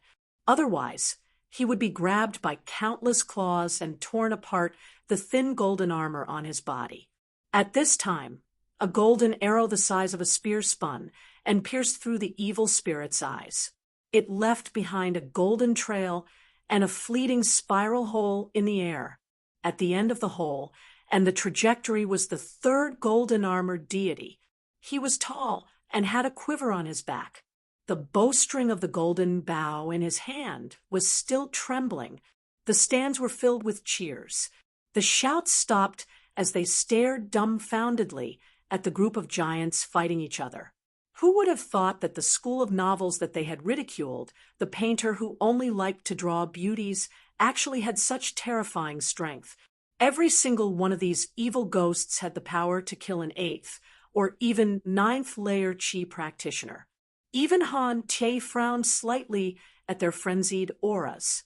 On the other side, the 3 golden-armored deities were even more powerful. Under Li Qingshan's precise control, they slayed the evil spirits and did not fall into a disadvantageous position. This was no longer the kind of duel they had seen before. It was a real fight to the death. The great martial arts field had turned into a bloody battlefield. Chu Tian was dumbfounded. His cultivation had improved greatly during this period of hard work, and he was prepared to duel with Li Qingshan again. However, the situation in front of him had dealt him a heavy blow. His chances of winning had not increased at all. Han Qiongji clenched her fists and cheered loudly, breaking the silence. This was the man she had set her eyes on. Wang Puxi shook his head lightly. He had not expected that even the techniques of the school of novels could be used to such an extent in his hands. He was indeed worthy of Qiongji. Lord Gu's foresight was indeed outstanding. Although Han Anjuan did not say anything, he also revealed a satisfied expression. His talent for battle had been completely extended in small team battles, and he had almost perfect control of the battlefield. Lu Chongqing sighed softly. This was probably the generation with the most geniuses among the 100 schools of thought. Even Hua Sengzan and Han Tie, the geniuses who had led the masses, were no longer special in front of them. Could it be that the world was about to fall into chaos, and that was why there were so many geniuses emerging? Lu Chuanfeng did not care about his image as the head of the family. He opened his arms and cheered loudly. The spirit that had been suppressed for so many years had finally been released. Did you see that? This was the power of the school of novels. Then the one-thought master looked at Little, but he did not see any excitement on her face at all, as if she was certain that victory would be his. She only held her cheek with one hand, gazing at him from afar among the thousands of people. Li Qingshan would smile at her from time to time as well, as if the intense battle before him was unable to divert his attention from her. Recently, she had been looking for him less often, which gave the one-thought master some relief. But looking at it now, nothing had changed. He had finally confirmed that there was an invisible thread connecting them. This must be fate. As her senior brother, he really did not have any confidence in guiding this talented junior sister who called herself One Will. His master had probably noticed this too, which was why he directly accepted her as his disciple. He would just leave everything up to fate. Li Qingshan and Chu Danqing's gazes crossed the battlefield and met. Li Qingshan's smile did not change. He was bullying Chu Danqing for not playing real-time strategy games with this battle. Of course, this was fundamentally different from games. However, he was not the same him from his past life either, but the battle hardened Li Qingshan. Chu Danqing, on the other hand, was rather frantic. His overall strength was clearly much greater than Li Qingshan's, yet all he could do was watch helplessly as the fiends were slain one by one. He was at a loss for what to do. Danqing, only by stabilizing your mind can you see the root of the problem. Chu Shidao's voice rang out in Chu Danqing's head. The root of the problem? Chu Danqing saw the young man in the straw hat with a single glance and came to a realization. All of the armored deities originated from him. As long as he defeated the young man, everything would naturally be resolved. Chu Danqing waved his hand, and all the remaining fiends abandoned the armored deities. They turned into a frenzied wave and rushed towards Ma Liang. Although the 3 armored deities had slain over 20 fiends through their ingenious teamwork, they were powerless to stop the rampaging army of fiends. Li Qingshan stopped smiling. Have you finally realized it? That's my greatest weakness. Although the divine brush was impressive, Ma Liang himself was just an ordinary young man. Furthermore, he was the most important medium. Once he was defeated, the armored deities would immediately dissipate as well. At that time, even if he could condense another one, would Chu Danqing still give Ma Liang the chance to paint? He would probably be killed the moment he appeared, wasting the power of wish for nothing. At that time, the outcome of the battle would be decided. What should he do? Create another armored deity that used a shield? No, even if he could defend against it, Ma Liang would not have the time to paint a new painting. As for the Hell's map opposite him, it was clear that it had not used its full strength yet. The only thing he could do now was to fight attack with attack. Ma Liang suddenly raised his brush and waved it wantonly in the air. Streaks of black ink froze in the air. The power of wish in the divine talisman of great creation was rapidly being consumed. At that moment, a shadow covered Ma Liang. Countless claws and teeth were right in front of him, and a scarlet wave slammed down on Ma Liang. Compared to the horde of ghosts, his figure was pitifully small. Just as all the children expected, he faced the horde of ghosts fearlessly and used all his strength to finish the last stroke. The ink in the air turned into streaks of sword chi and shot out in all directions. Compared to the sword chi, the horde of ghosts seemed to have slowed down. They could only watch as the sword pierced through their bodies. The scarlet wave paused for a moment and immediately collapsed, turning into countless fragments that smashed towards Ma Liang. However, they dissipated in the air. Cheers rang out. Li Qingshan said loudly, "Who's the one who's going to admit defeat now?" The three armored deities formed a formation and blocked in front of Chu Danqing's Rhapsody of Hell. They would kill every ghost that came out. They wanted to see how many evil ghosts Chu Danqing could summon. Chu Danqing clenched his fists tightly, although this Rhapsody of Hell took the meaning of endless in its length. It could not really summon an endless number of evil ghosts to battle. Even if he summoned more evil ghosts, they would not be able to escape the fate of being killed one by one. "It's you!" The Rhapsody of Hell surged out with a scarlet light, almost illuminating the entire main martial arts field. The blood river in the painting suddenly began to flow slowly, and the incomparable sea of fire suddenly began to burn fiercely. "Oh no!" Li Qingshan said. The sea of hellfire suddenly surged out of the painting. It was so fast that it devoured the three armored deities in an instant. The golden armor rapidly melted in the flames, and in the blink of an eye, the three armored deities turned into ashes, following in the footsteps of the evil ghosts. Waves of heat appeared in the air, causing everything in the field to distort. The surging flames pounced towards Li Qingshan with an unparalleled and unavoidable momentum. Lu Chuanfeng, who was about to celebrate, suddenly changed his expression. It was as if the hellfire was burning him. This had already surpassed the means of a qi practitioner. Chu Shidao's face was bright red from the flames. "Li Qingshan, take a look. This is the power of the emerald blood of vermilion. Although you are a genius, and it is indeed a rare fortune for the School of Novels to have a disciple like you, you are still slightly inferior compared to Danqing." The outcome had been decided. For the first time, Han Anjuan no longer believed that Li Qingshan could win. This was already a gap in cultivation, and it was not something that could be made up for with tactics or strategies. Li Qingshan's face was as dark as still water. He quickly turned his head. The fire was burning in front of him, and it was too late even if he ordered Ma Liang to paint again.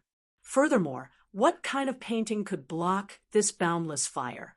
At this moment, Ma Liang suddenly fell to the ground. Although he was not burned by the fire, he could not withstand the high temperature. Li Qingshan had been a cultivator for too long, and he had also underestimated the endurance of a mortal youth. It just so happened that it pours.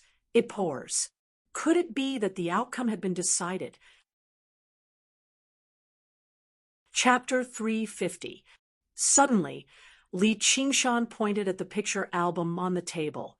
The pages flipped rapidly with a flurry, and the story passed by in a hurry.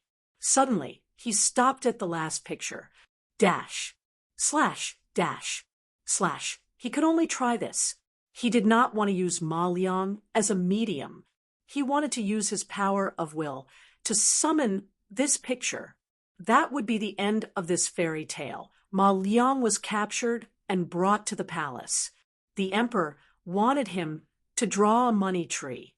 Ma Liang raised his hand and drew a C. The emperor was very unhappy when he saw this. He scolded, "I asked you to draw a money tree. Who asked you to draw a sea?" Ma Liang then drew a small island in the sea. He drew a tall and big tree on the island. "Isn't this a money tree?" The emperor immediately became happy. "Hurry up and draw a boat. I want to go to the sea and earn money." Ma Liang drew a very big wooden boat. The emperor then brought the empress, the crown prince, the princess, and many ministers and generals onto the boat. Ma Liang drew a few more strokes of wind, and the boat started to move. The emperor felt that the boat was moving too slowly, so he shouted at the bow of the boat, "Stronger wind! Stronger wind!" Ma Liang added a few more strokes of wind, and the wooden boat quickly moved towards the center of the sea. Ma Liang added a few more strokes of wind, and the sea roared, rolling up waves, and the boat swayed. The emperor was scared. He shouted at Ma Liang, "Enough wind! Enough wind!" Ma Liang pretended not to hear him and continued to draw the wind. The sea was angry, and the waves hit the boat. The boat tilted, and the boat was in chaos. The emperor hugged the mast of the boat and shouted, "The wind is too strong. The boat is going to capsize. Stop drawing." Ma Liang ignored him and continued to draw the wind. The wind became stronger, and many thick, dark clouds were blown over. Lightning flashed, and thunder roared. There was a heavy rain, and the sea was like a collapsing wall crashing towards the boat. Han Qiongji could not bear to watch anymore. She was worried that Li Qingshan would not be able to bear the blow of failure. She thought about how to comfort him later without hurting his pride. After all, he was so proud. She gave him such a thing. He would definitely be happy. At most, she would let him fulfill his wish a few days ago. She suddenly heard the sound of waves. This place was very far from the lakeside, so how could there be the sound of waves? Then there was a salty smell. When the smell entered her nose, she abruptly raised her head. A huge wave like a high wall stood in front of Li Qingshan. Boundless ocean. Li Qingshan pushed his hand forward. The huge wave toppled over and swept towards the blazing inferno, forcibly pushing the hellfire back into the field. The tongues of fire and the waves wanted to collide, turning into a wisp of steam. However, at the same time, there was even more water and fire. They surged forward. They collided fiercely on the long dividing line. Steam billowed and rose like smoke signals, forming a white wall of fog. Then, because of the disappearance of the power of Vow, it dispersed. With a sizzling sound, water extinguishes fire, and fire evaporates water. This was a battle between water and fire, but soon the giant wave ran out of momentum and was evaporated by the flames. The suppressed flames surged forward once more, but they were immediately swatted down by a second wave. Chu Danqing's face became bright red from the light of the flames. It was slightly twisted, and even his eyes flickered with red light. He was close to going insane. He constantly used the Hell Endowment, and even more hellfire surged out. He shouldered his master's expectations, the painter's hopes, and the wife in the painting in name. He could not lose this battle. He definitely could not. Li Qingshan had already stopped caring about the consumption of the power of Vow. He conjured huge waves. Cloud Wisp Island was a good place, so how could he just give it away to someone else? If he lost, he would lose all the power of Vow he had used up. Moreover, he smiled. He could not lose face in front of his future wife and father-in-law. The circular great martial arts practice field was divided into two parts, scarlet red and bright blue. It was a twisted boundary between the hell of fire and the ocean of water. It constantly advanced and retreated, locked in an intense stalemate.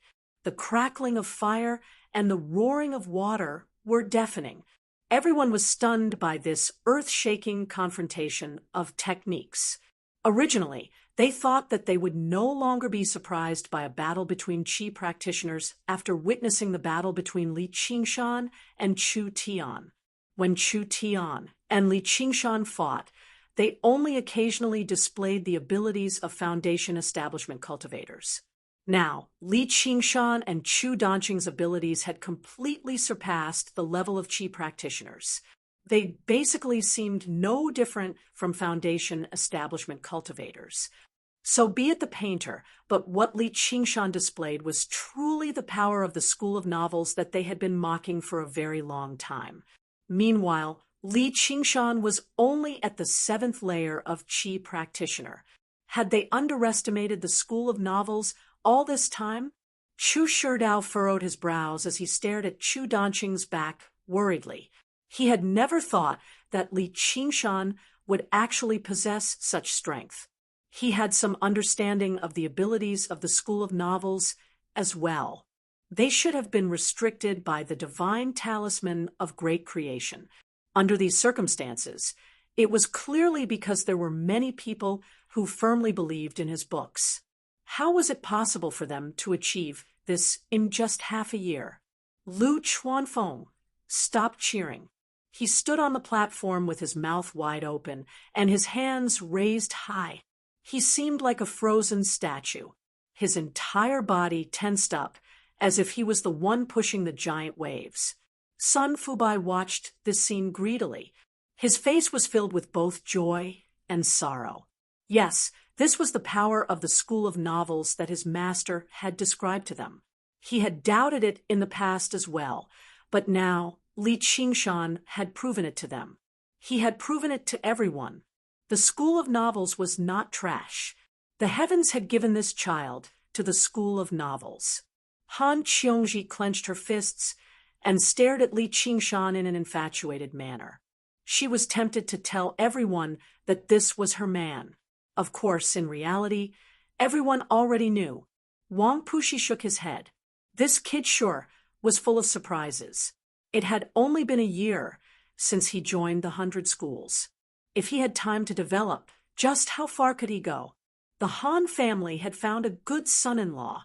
He would definitely be a great general in the future. However, while Han Anjun rejoiced, he also felt a hint of worry. Soon afterwards, he relaxed. She would have to slowly experience this great life on her own.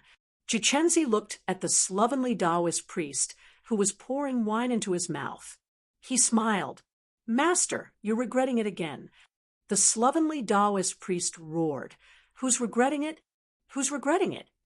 He could not help but admit that he was slightly regretful. He could even use the techniques of the School of Novels to such an extent. If he had used the techniques of the School of Taoism, wouldn't it have been even more powerful? Sigh, if I had known earlier, I would have been a little more polite to this kid. I've cursed plenty of disciples before. You're the only fucking one who dares to throw a tantrum at me. At this moment, the light from the infernal bestowment gradually dimmed.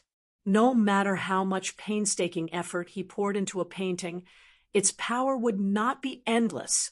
Although the water Li Qingshan conjured was only regular water, slightly inferior to fire, Li Qingshan was still able to conjure up water.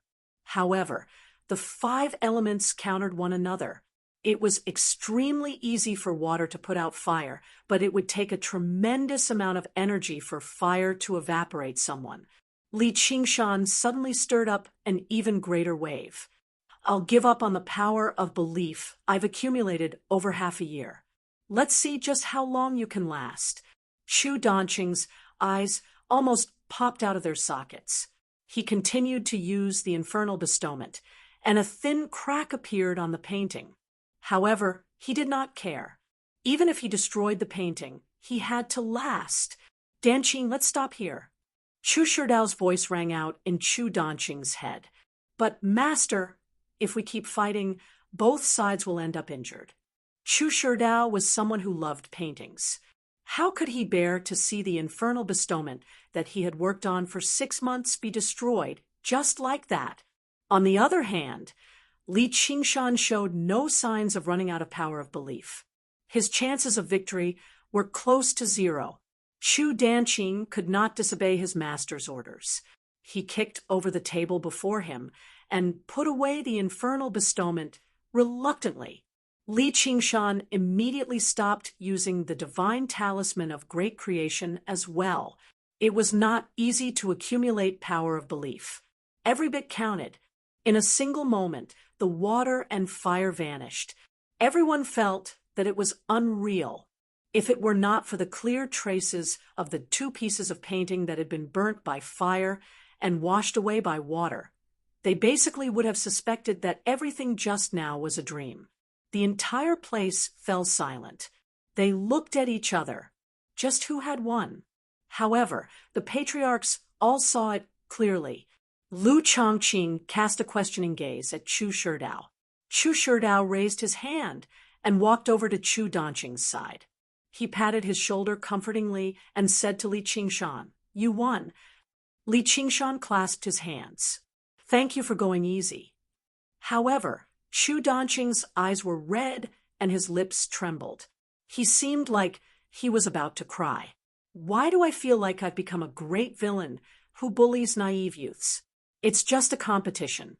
Is there a need for you to act like this?" Before this, Li Qingshan had been brimming with confidence, but he had also been prepared for failure. After all, nothing was absolute. Compared to the crushing defeats he had suffered in the past, a competition that did not even threaten his life was nothing.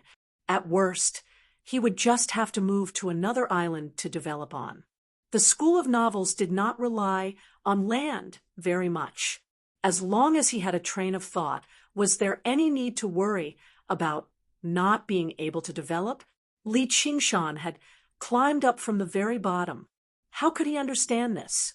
Chu Danqing had studied painting for 10 years, and he had never suffered any setbacks. He had lost in his first battle, so the difference was indeed difficult for him to accept. He had thought that he had only won a powerful painting. He had never thought that it would be Chu Danqing's wife. Cheers rang out from the platform. Although the School of Novels did not have a great reputation, they were still much more amiable than foreign painters. After all, they had been cursing at them for so many years. Now, everyone recognized the power of the School of Novels. They could actually conjure up figures that could use the abilities of painters to defeat them. This was just too unbelievable. Some of the new disciples even regretted not joining the School of Novels in the first place. Under Lu Chongqing's lead, Chu Sherdao and Lu Chuanfeng arrived on the platform. Behind them were the primary disciples of their respective sections. Chu Sherdao offered up "The Heavenly Maiden Scatters the Blossoms" with both hands. "I've long heard that the School of Novels can conjure up all sorts of wonders. Now that I've seen it for myself, it really is true. No wonder you're one of the 10 schools chosen by the Sacred Emperor. Your disciple, Li Qingshan, is even more outstanding. We wholeheartedly accept our loss in this battle. If we've offended you in any way in the past, please forgive us, Patriarch Lu. This painting is something that I've painstakingly created, so treat it as my apology. Please treat her well. P.S. If you vote, it will be sunny. Your support is my greatest motivation. Dash." Chapter 351. Lu Chuanfeng was rather flattered that such a great figure was speaking to him so politely. He returned the gesture in a hurry. "Master Chu, you're exaggerating. My disciple only managed to win against your disciple. Out of luck. There are many similarities between the methods of the School of Novels and the School of Painting. We still need to interact more in the future so that we can benefit from each other." He accepted "The Heavenly Maiden Scatters the Blossoms" and directly passed it to Li Qingshan. Although he was rather reluctant to part with the goddess in the painting, it was what he deserved. "Don't worry, Master Chu. I'll definitely cherish this painting." Li Qingshan accepted it politely with both hands. Although he had won the battle, he had used up almost half of the power of belief he had accumulated. This was the natural limitation of the School of Novels. However, he had at least obtained a decent piece of spoil, which made up for his losses. This was the best outcome. He did not want to end up with enemies everywhere. Of course, he was still clueless about the fact that he had won someone else's wife. Chu Sherdao nodded slightly.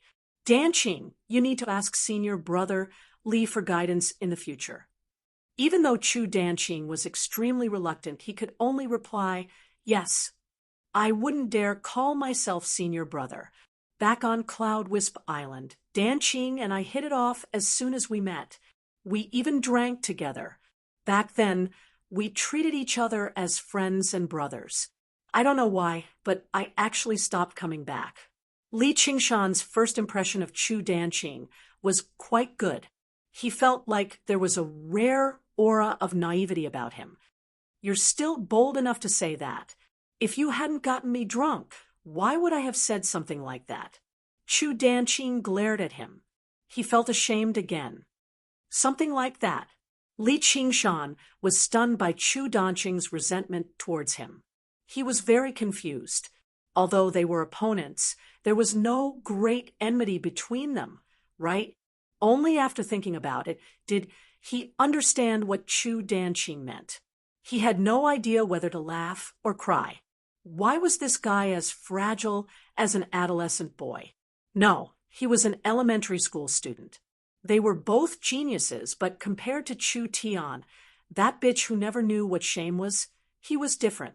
Chu Danqing was basically on the other end of the spectrum. He was so childish that he was cute. Or perhaps a genius in itself meant that they had a unique temperament that was different from ordinary people. Only then would they be able to walk their own path. Among the geniuses he knew, Hua Sengzan was a romantic, Han Tie was a piece of cold iron, and Chu Tian was an arrogant idiot, and little Anne, who was widely recognized as the #1 genius, was probably the most special one among them. In other words, you didn't tell anyone. Chu Danqing suddenly grabbed Li Qingshan's shoulder as if he had seen a ray of light in the endless darkness. Who would remember drunk words? Li Qingshan had a strange expression on his face. He wasn't a gossipy old woman, so he didn't have the time. Spreading drunken gossip, Chu Danqing felt like he had just survived a disaster. He exhaled deeply. In other words, his reputation had not been ruined yet. It turned out that he had been thinking too much all along. But when he thought about how he had been entangled in this matter for so long, and even drew a painting like Infernal Endowment, he regretted it so much that he wanted to bang his head against the wall. Chu Shidao asked curiously as well, "What did he say?" Li Qingshan said casually. Danqing said that he wanted.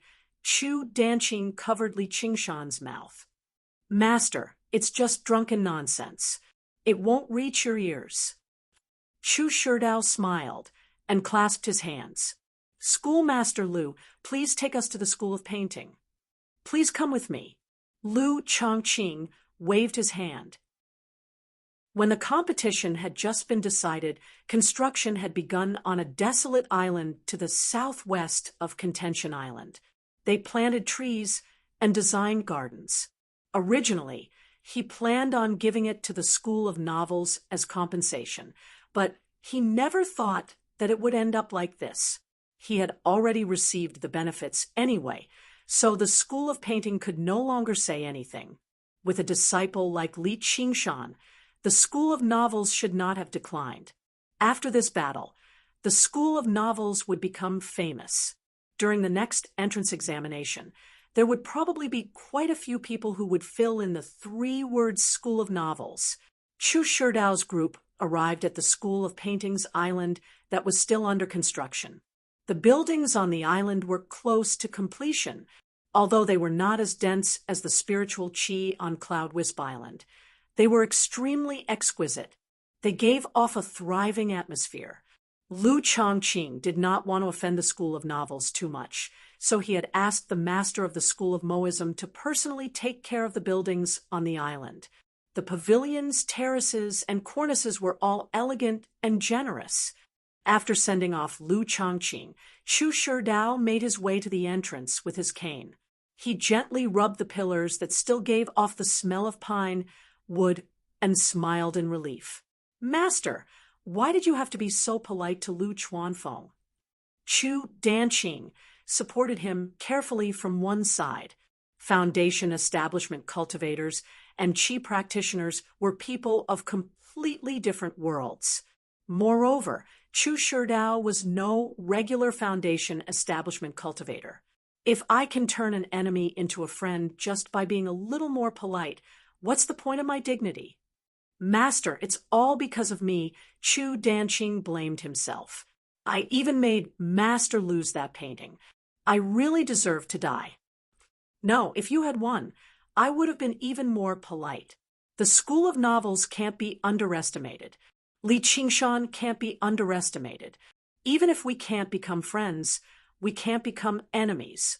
As for that painting, it's not like you like it anyway, so she's just a painting.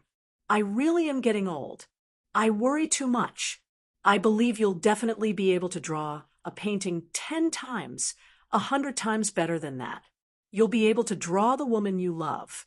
But, Master, I like living people. These words lingered in Chu Danqing's heart for a while, but he did not dare to say them out loud. He only said, "That painting is Master's precious memories. I will definitely take it back. I've already had so many memories that they're about to overflow. That's why I painted that painting. I'm probably the person in the world who needs her the least. How strange. I actually remember the matters of 200 years ago so clearly now." Chu Sherdao leaned on his cane. His smiling gaze seemed to have already pierced through Chu Danqing, the 100 schools of thought and space, seeing a very, very long time ago. "Qingshan, I really never thought that you'd be able to win with this book." Lu Chuanfeng flipped through the thin album. He still found it rather unbelievable. Li Qingshan explained the principles behind it. Lu Chuanfeng and Sun Fubai both came to a realization.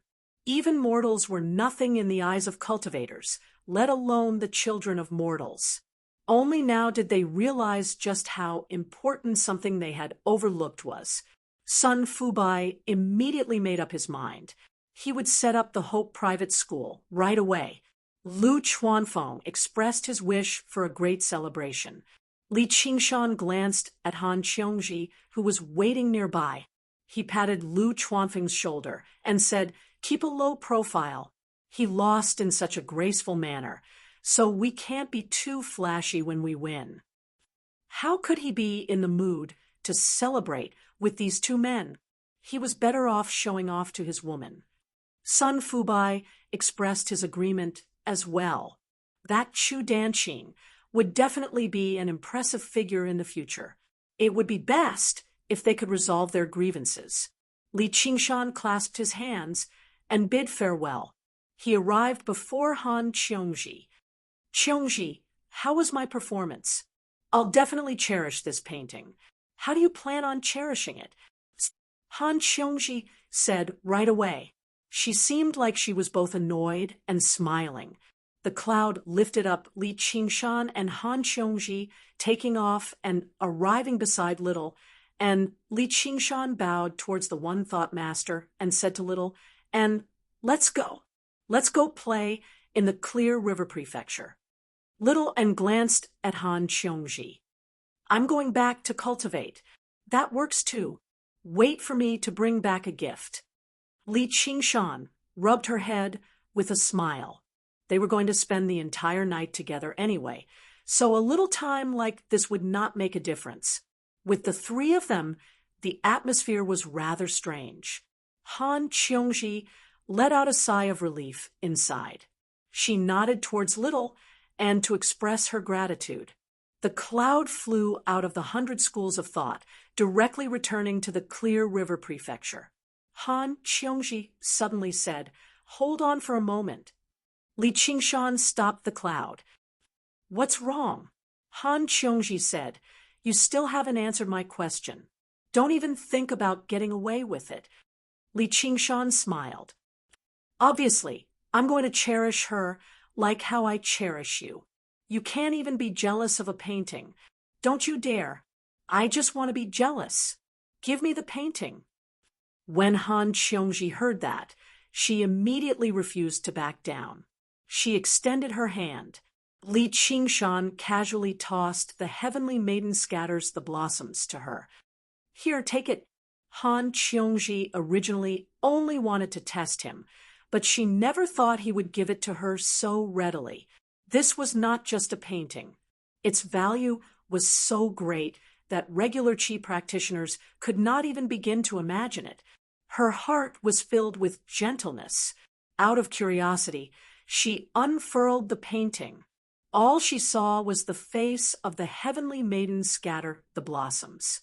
It was blurry, as if it was shrouded in mist. The power it possessed completely surpassed Chu Danqing's infernal bestowment. The value of this item had completely surpassed spiritual artifacts. Humph, I don't think it's anything special. I don't care. Han Qiongji tossed the painting back to Li Qingshan. But you have to tell me who you see in the painting. Li Qingshan caught the painting and asked in surprise, "How do you know?" Sure enough, the rumors were true. Han Qiongji said complacently, "What don't I know? Don't interrupt me. Tell me." She acted like she did not care, but she was rather nervous inside. "Is it me?" Li Qingshan sighed. "Can I not tell you?" Han Qiongji said without any confidence. "Of course not." Did he see Gu Yenying? If that was the case, then it was not his fault. However, her mood plummeted. Li Qingshan said, "Fine then. Since you want to know, there's nothing I can hide from you." "That's right.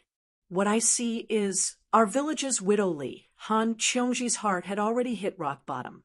When she heard Li Qingshan's answer, she froze. She blinked. "What did you say?" Li Qingshan said in embarrassment. "You know, I'm young. Widow Li is the dream lover of all the men in our village." Han Qiongji's mind was in a mess. Of course, Widow Li posed no threat to her, but when she thought about how she had actually been defeated by Widow Li, who did not even have a name, she found it even harder to accept. Li Qingshan laughed and held her in his arms. He lifted her chin and said, "Fool, you are." Han Qiongji roared, "Li Qingshan, you're teasing me again." Li Qingshan pinched her chin and shook it gently. He said with a smile, "This is not teasing, this is flirting." Is it true?" Han Qiongji's voice suddenly became low. She bit her lips and said, if the answer was not her, she would rather he lied to her. Li Qingshan stopped smiling and kissed her gently on the forehead. "I swear, your support is my greatest motivation." Chapter 352. Even though Li Qingshan's love life was not completely blank, it was not much better than Chu Danqing's. Only when he caught a glimpse of Gu Yenying under the cedar tree outside Qingyang City had he experienced love at first sight. However, he was not Hua Sengzan. No matter how deep of an impression Gu Yenying had left on him, no matter how great of an oath he had sworn, she was not as important as her. Right now, she was not as important as the woman in his arms who loved him deeply. As a result, when he saw the painting, he only did a pitifully short rewind of his memories. What appeared in his head was her leaning against the bow of the ship. It was natural and graceful without any pretense at all, which made him admire her. "You're in my arms right now, so why would I care about a painting?" Qingshan. Han Qiongji only felt like her heart had melted. She was like a cloud in happiness, about to fly into the sky. The two of them leaned against each other on the vast, blue waves. They were both filled with endless satisfaction. Li Qingshan had never thought a single sentence from him would have such an effect. He slid the tip of his finger across her plump lips and smiled. "Are you satisfied now? That's more like it." Han Qiongji glanced at him. Her eyes rippled and her cheeks reddened. She was as charming as she could be. "Is there a reward?" Li Qingshan pointed at her bouncy chest. "Here, the gift you promised." Han Qiongji slapped his hand away and took out an item from her 100 treasures pouch. This. Li Qingshan was stunned. There was no mistaking it. It was the high-grade spiritual artifact pill cauldron he had taken a liking to in the school of miscellany. The pill cauldron was not forged from metal. Instead, It was carved from the rare green jade. A long dragon coiled around the mouth of the cauldron. Its full name was the Jade-Sculpted Cauldron of the Coiled Dragon. Wasn't it supposed to be the man who bought what a woman took a liking to? Their roles seemed to be reversed. Li Qingshan's heart was filled with tenderness. What do you think? Do you like it? Han Qiongji asked in concern. Although she came from an aristocratic clan, Han Anjuan had never treated his daughter well. She had never known what spoiling was. This time, she had used all her years of savings and even exchanged the contribution she had accumulated in the Hawkwolf Guard for spiritual stones. Only then did he have enough spirit stones. Without saying a word, Li Qingshan put down the jade-coiled dragon carving furnace and kissed her cherry lips. I said, Han Qiongji struggled weakly. But this man almost barbarically hugged her in his arms, with a posture that allowed no resistance. He kissed her lips. Her mind instantly went blank, and she subconsciously hugged him. The tip of Li Qingshan's tongue opened her pearly white teeth and penetrated straight in, tasting her to his heart's content. His hands exerted force, as if he wanted to rub her delicate body into his embrace. His heart was completely filled by her. Was this kind of woman not worthy of his wholehearted love? After a long time, their lips parted. A strand of saliva flowed freely. Han Qiongji's eyes were blurred. Her lips were slightly parted as she recalled the first kiss of her life. The sound lingered for a long time. Returning to her senses, she met Li Qingshan's smiling eyes. So you really are so afraid of being kissed, Qiongji? Just now, he felt like the woman in his arms was boneless, completely limp in his arms. He could do whatever he wanted. You don't keep your word. I gave you a gift out of kindness, yet you used the opportunity to bully me. You even used so much strength. It hurt. Han Qiongji's face was burning as she grumbled coquettishly. She did not blame him at all for his actions at all. It's for you. Li Qingshan stowed the pill cauldron away in his 100 treasures pouch before taking out the heavenly maiden scatters the blossoms. He thought about how inadequate he was as a boyfriend. All he cared about was enjoying her tenderness, yet she gave him a gift first. Han Qiongji refused it. It's not like I'm exchanging it with you. You won it, so keep it for yourself. Li Qingshan stuffed the painting into her hands. This is a token of love. You understand? In fact, he didn't really understand it himself. Compared to the romantic feelings of their hair knotted into a knot, the token of their love was more pragmatic. However, he liked this woman who did not know what romance was. Han Qiongji finally realized the meaning of the painting in her hands. Her heart was filled with endless joy, and she immediately loved it. She looked at it again and again, as if the painting in her hands was not the same as the one just now.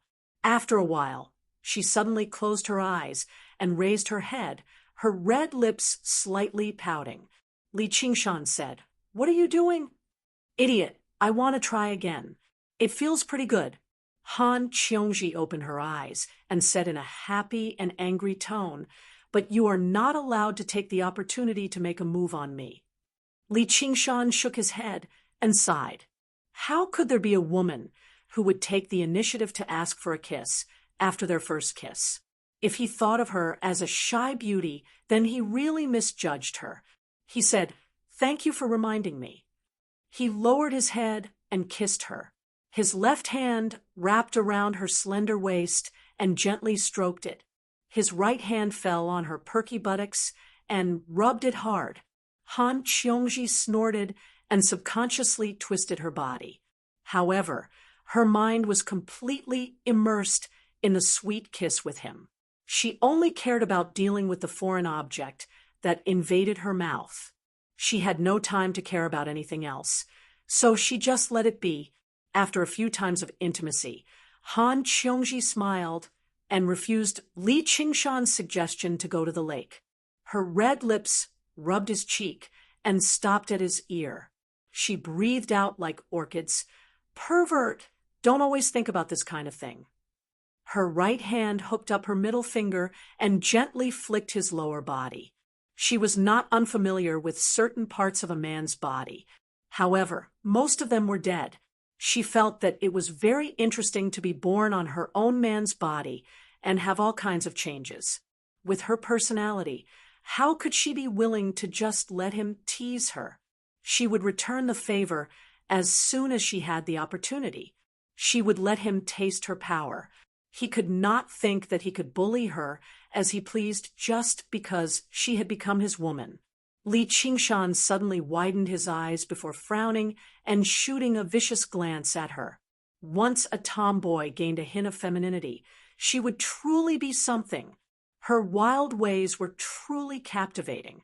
Only by using the spirit turtle's method of sea suppression did he suppress his restless lust. He had already grasped the trick to dealing with her anyway, so he was in no hurry. He would strip her naked, wash her clean, and swallow her sooner or later. Arriving in the Clear River Prefecture that they had not visited in a very long time, the two of them held hands and swam around. The banks of the Clear River were filled with willows, and there were many boats on the river. Although it was summer, it was unable to stop them from enjoying themselves. The culture of this age could be regarded as liberal, especially in a prefectural city directly ruled by cultivators like the Clear River Prefecture. Even the legendary golden age of the Great Tang could not rival the degree of freedom and openness. After all, one of the three rulers of the Rui Commandery was a woman. Women could practice martial arts and cultivate.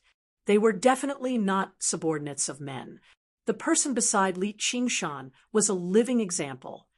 Although Han Qiongji's appearance was far too eye-catching, such that Li Qingshan was forced to deal with a few scoundrels who had been blinded by lust, this long-awaited secular life and the atmosphere of the marketplace left Li Qingshan reminiscing about it for a very long time. As he paced through the tall buildings and held the hand of this modern woman, he felt like he had returned to his past life in a daze. When there was no one around, she would give him a peck that was as light as a dragonfly skimming the surface of the water before fleeing to one side with a smile, watching how helpless he was from being teased. At dusk, after bidding farewell to Han Qiongji, obviously with a kiss as well, she had already completely fallen in love with this method of intimacy. Li Qingshan returned to Cloud Wisp Island.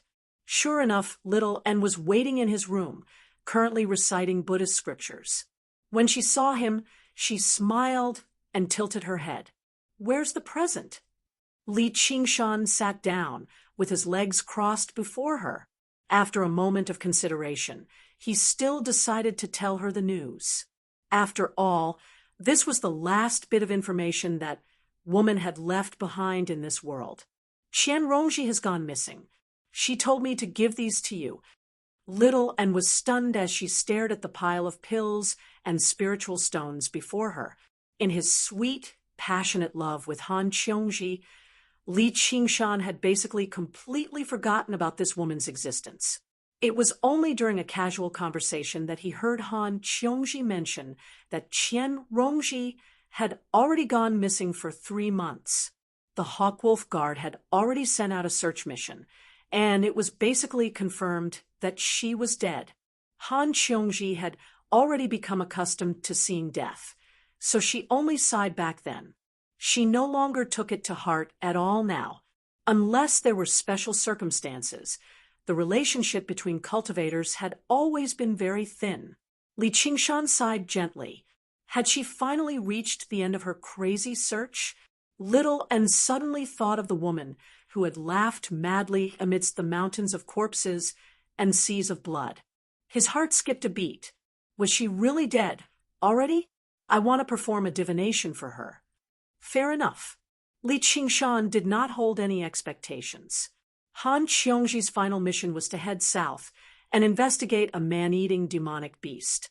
She had basically already left the vicinity of the Clear River Prefecture.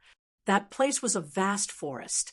Countless demonic beasts of various sizes lived there, as well as countless venomous insects. It was even connected to underground caverns. Just entering that place was extremely dangerous. There were even rumors that it was very likely for the White Lotus Mother to hide after she escaped. However, if Gu Yenying did not take action, who would be bold enough to investigate? If they really found her, they would be dead for sure. As a result, after Qian Rongji went missing, no one was bold enough to carry out the search mission, even though the Hawkwolf Guard had sent out a search mission. Little Anne closed her eyes and sat down with her legs crossed. She stroked the items one by one with her right hand, as a divination technique of the school of Yin-Yang. She had never given up on comprehending and practicing the cloud bookcase of the 7 lots. However, this was the first time she had actually used it. At this moment, the light of the setting sun was powerless to penetrate the dome of leaves in the southern forest 500 kilometers away. The forest had already darkened completely. A fly buzzed in search. Suddenly, it smelled a heavy and alluring fragrance. It was the smell of blood and death, which often represented a corpse that could be passed down to future generations. It flapped its wings and flew in that direction quickly. It dodged a spider web and arrived before a small mountain. The smell was right there. It circled around and passed through a cave that was basically covered in vines. It was already pitch black like night, but it was unable to stop it. Very soon, it found its target, a humanoid corpse on the ground. Yes, they were only in human form.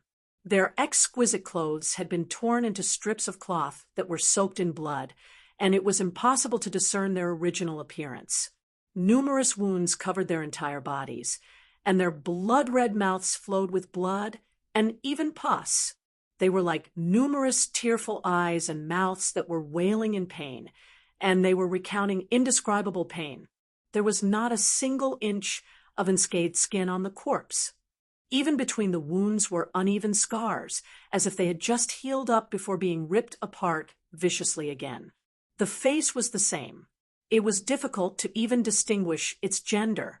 Only a pair of eyes were wide open, so wide that even the corners of the eyes had cracked. They stared at the darkness before them, covered in a layer of gray dust. You're tuning into the Mystic Fist YouTube channel. Don't forget to subscribe and join us on this journey to catch the most captivating stories.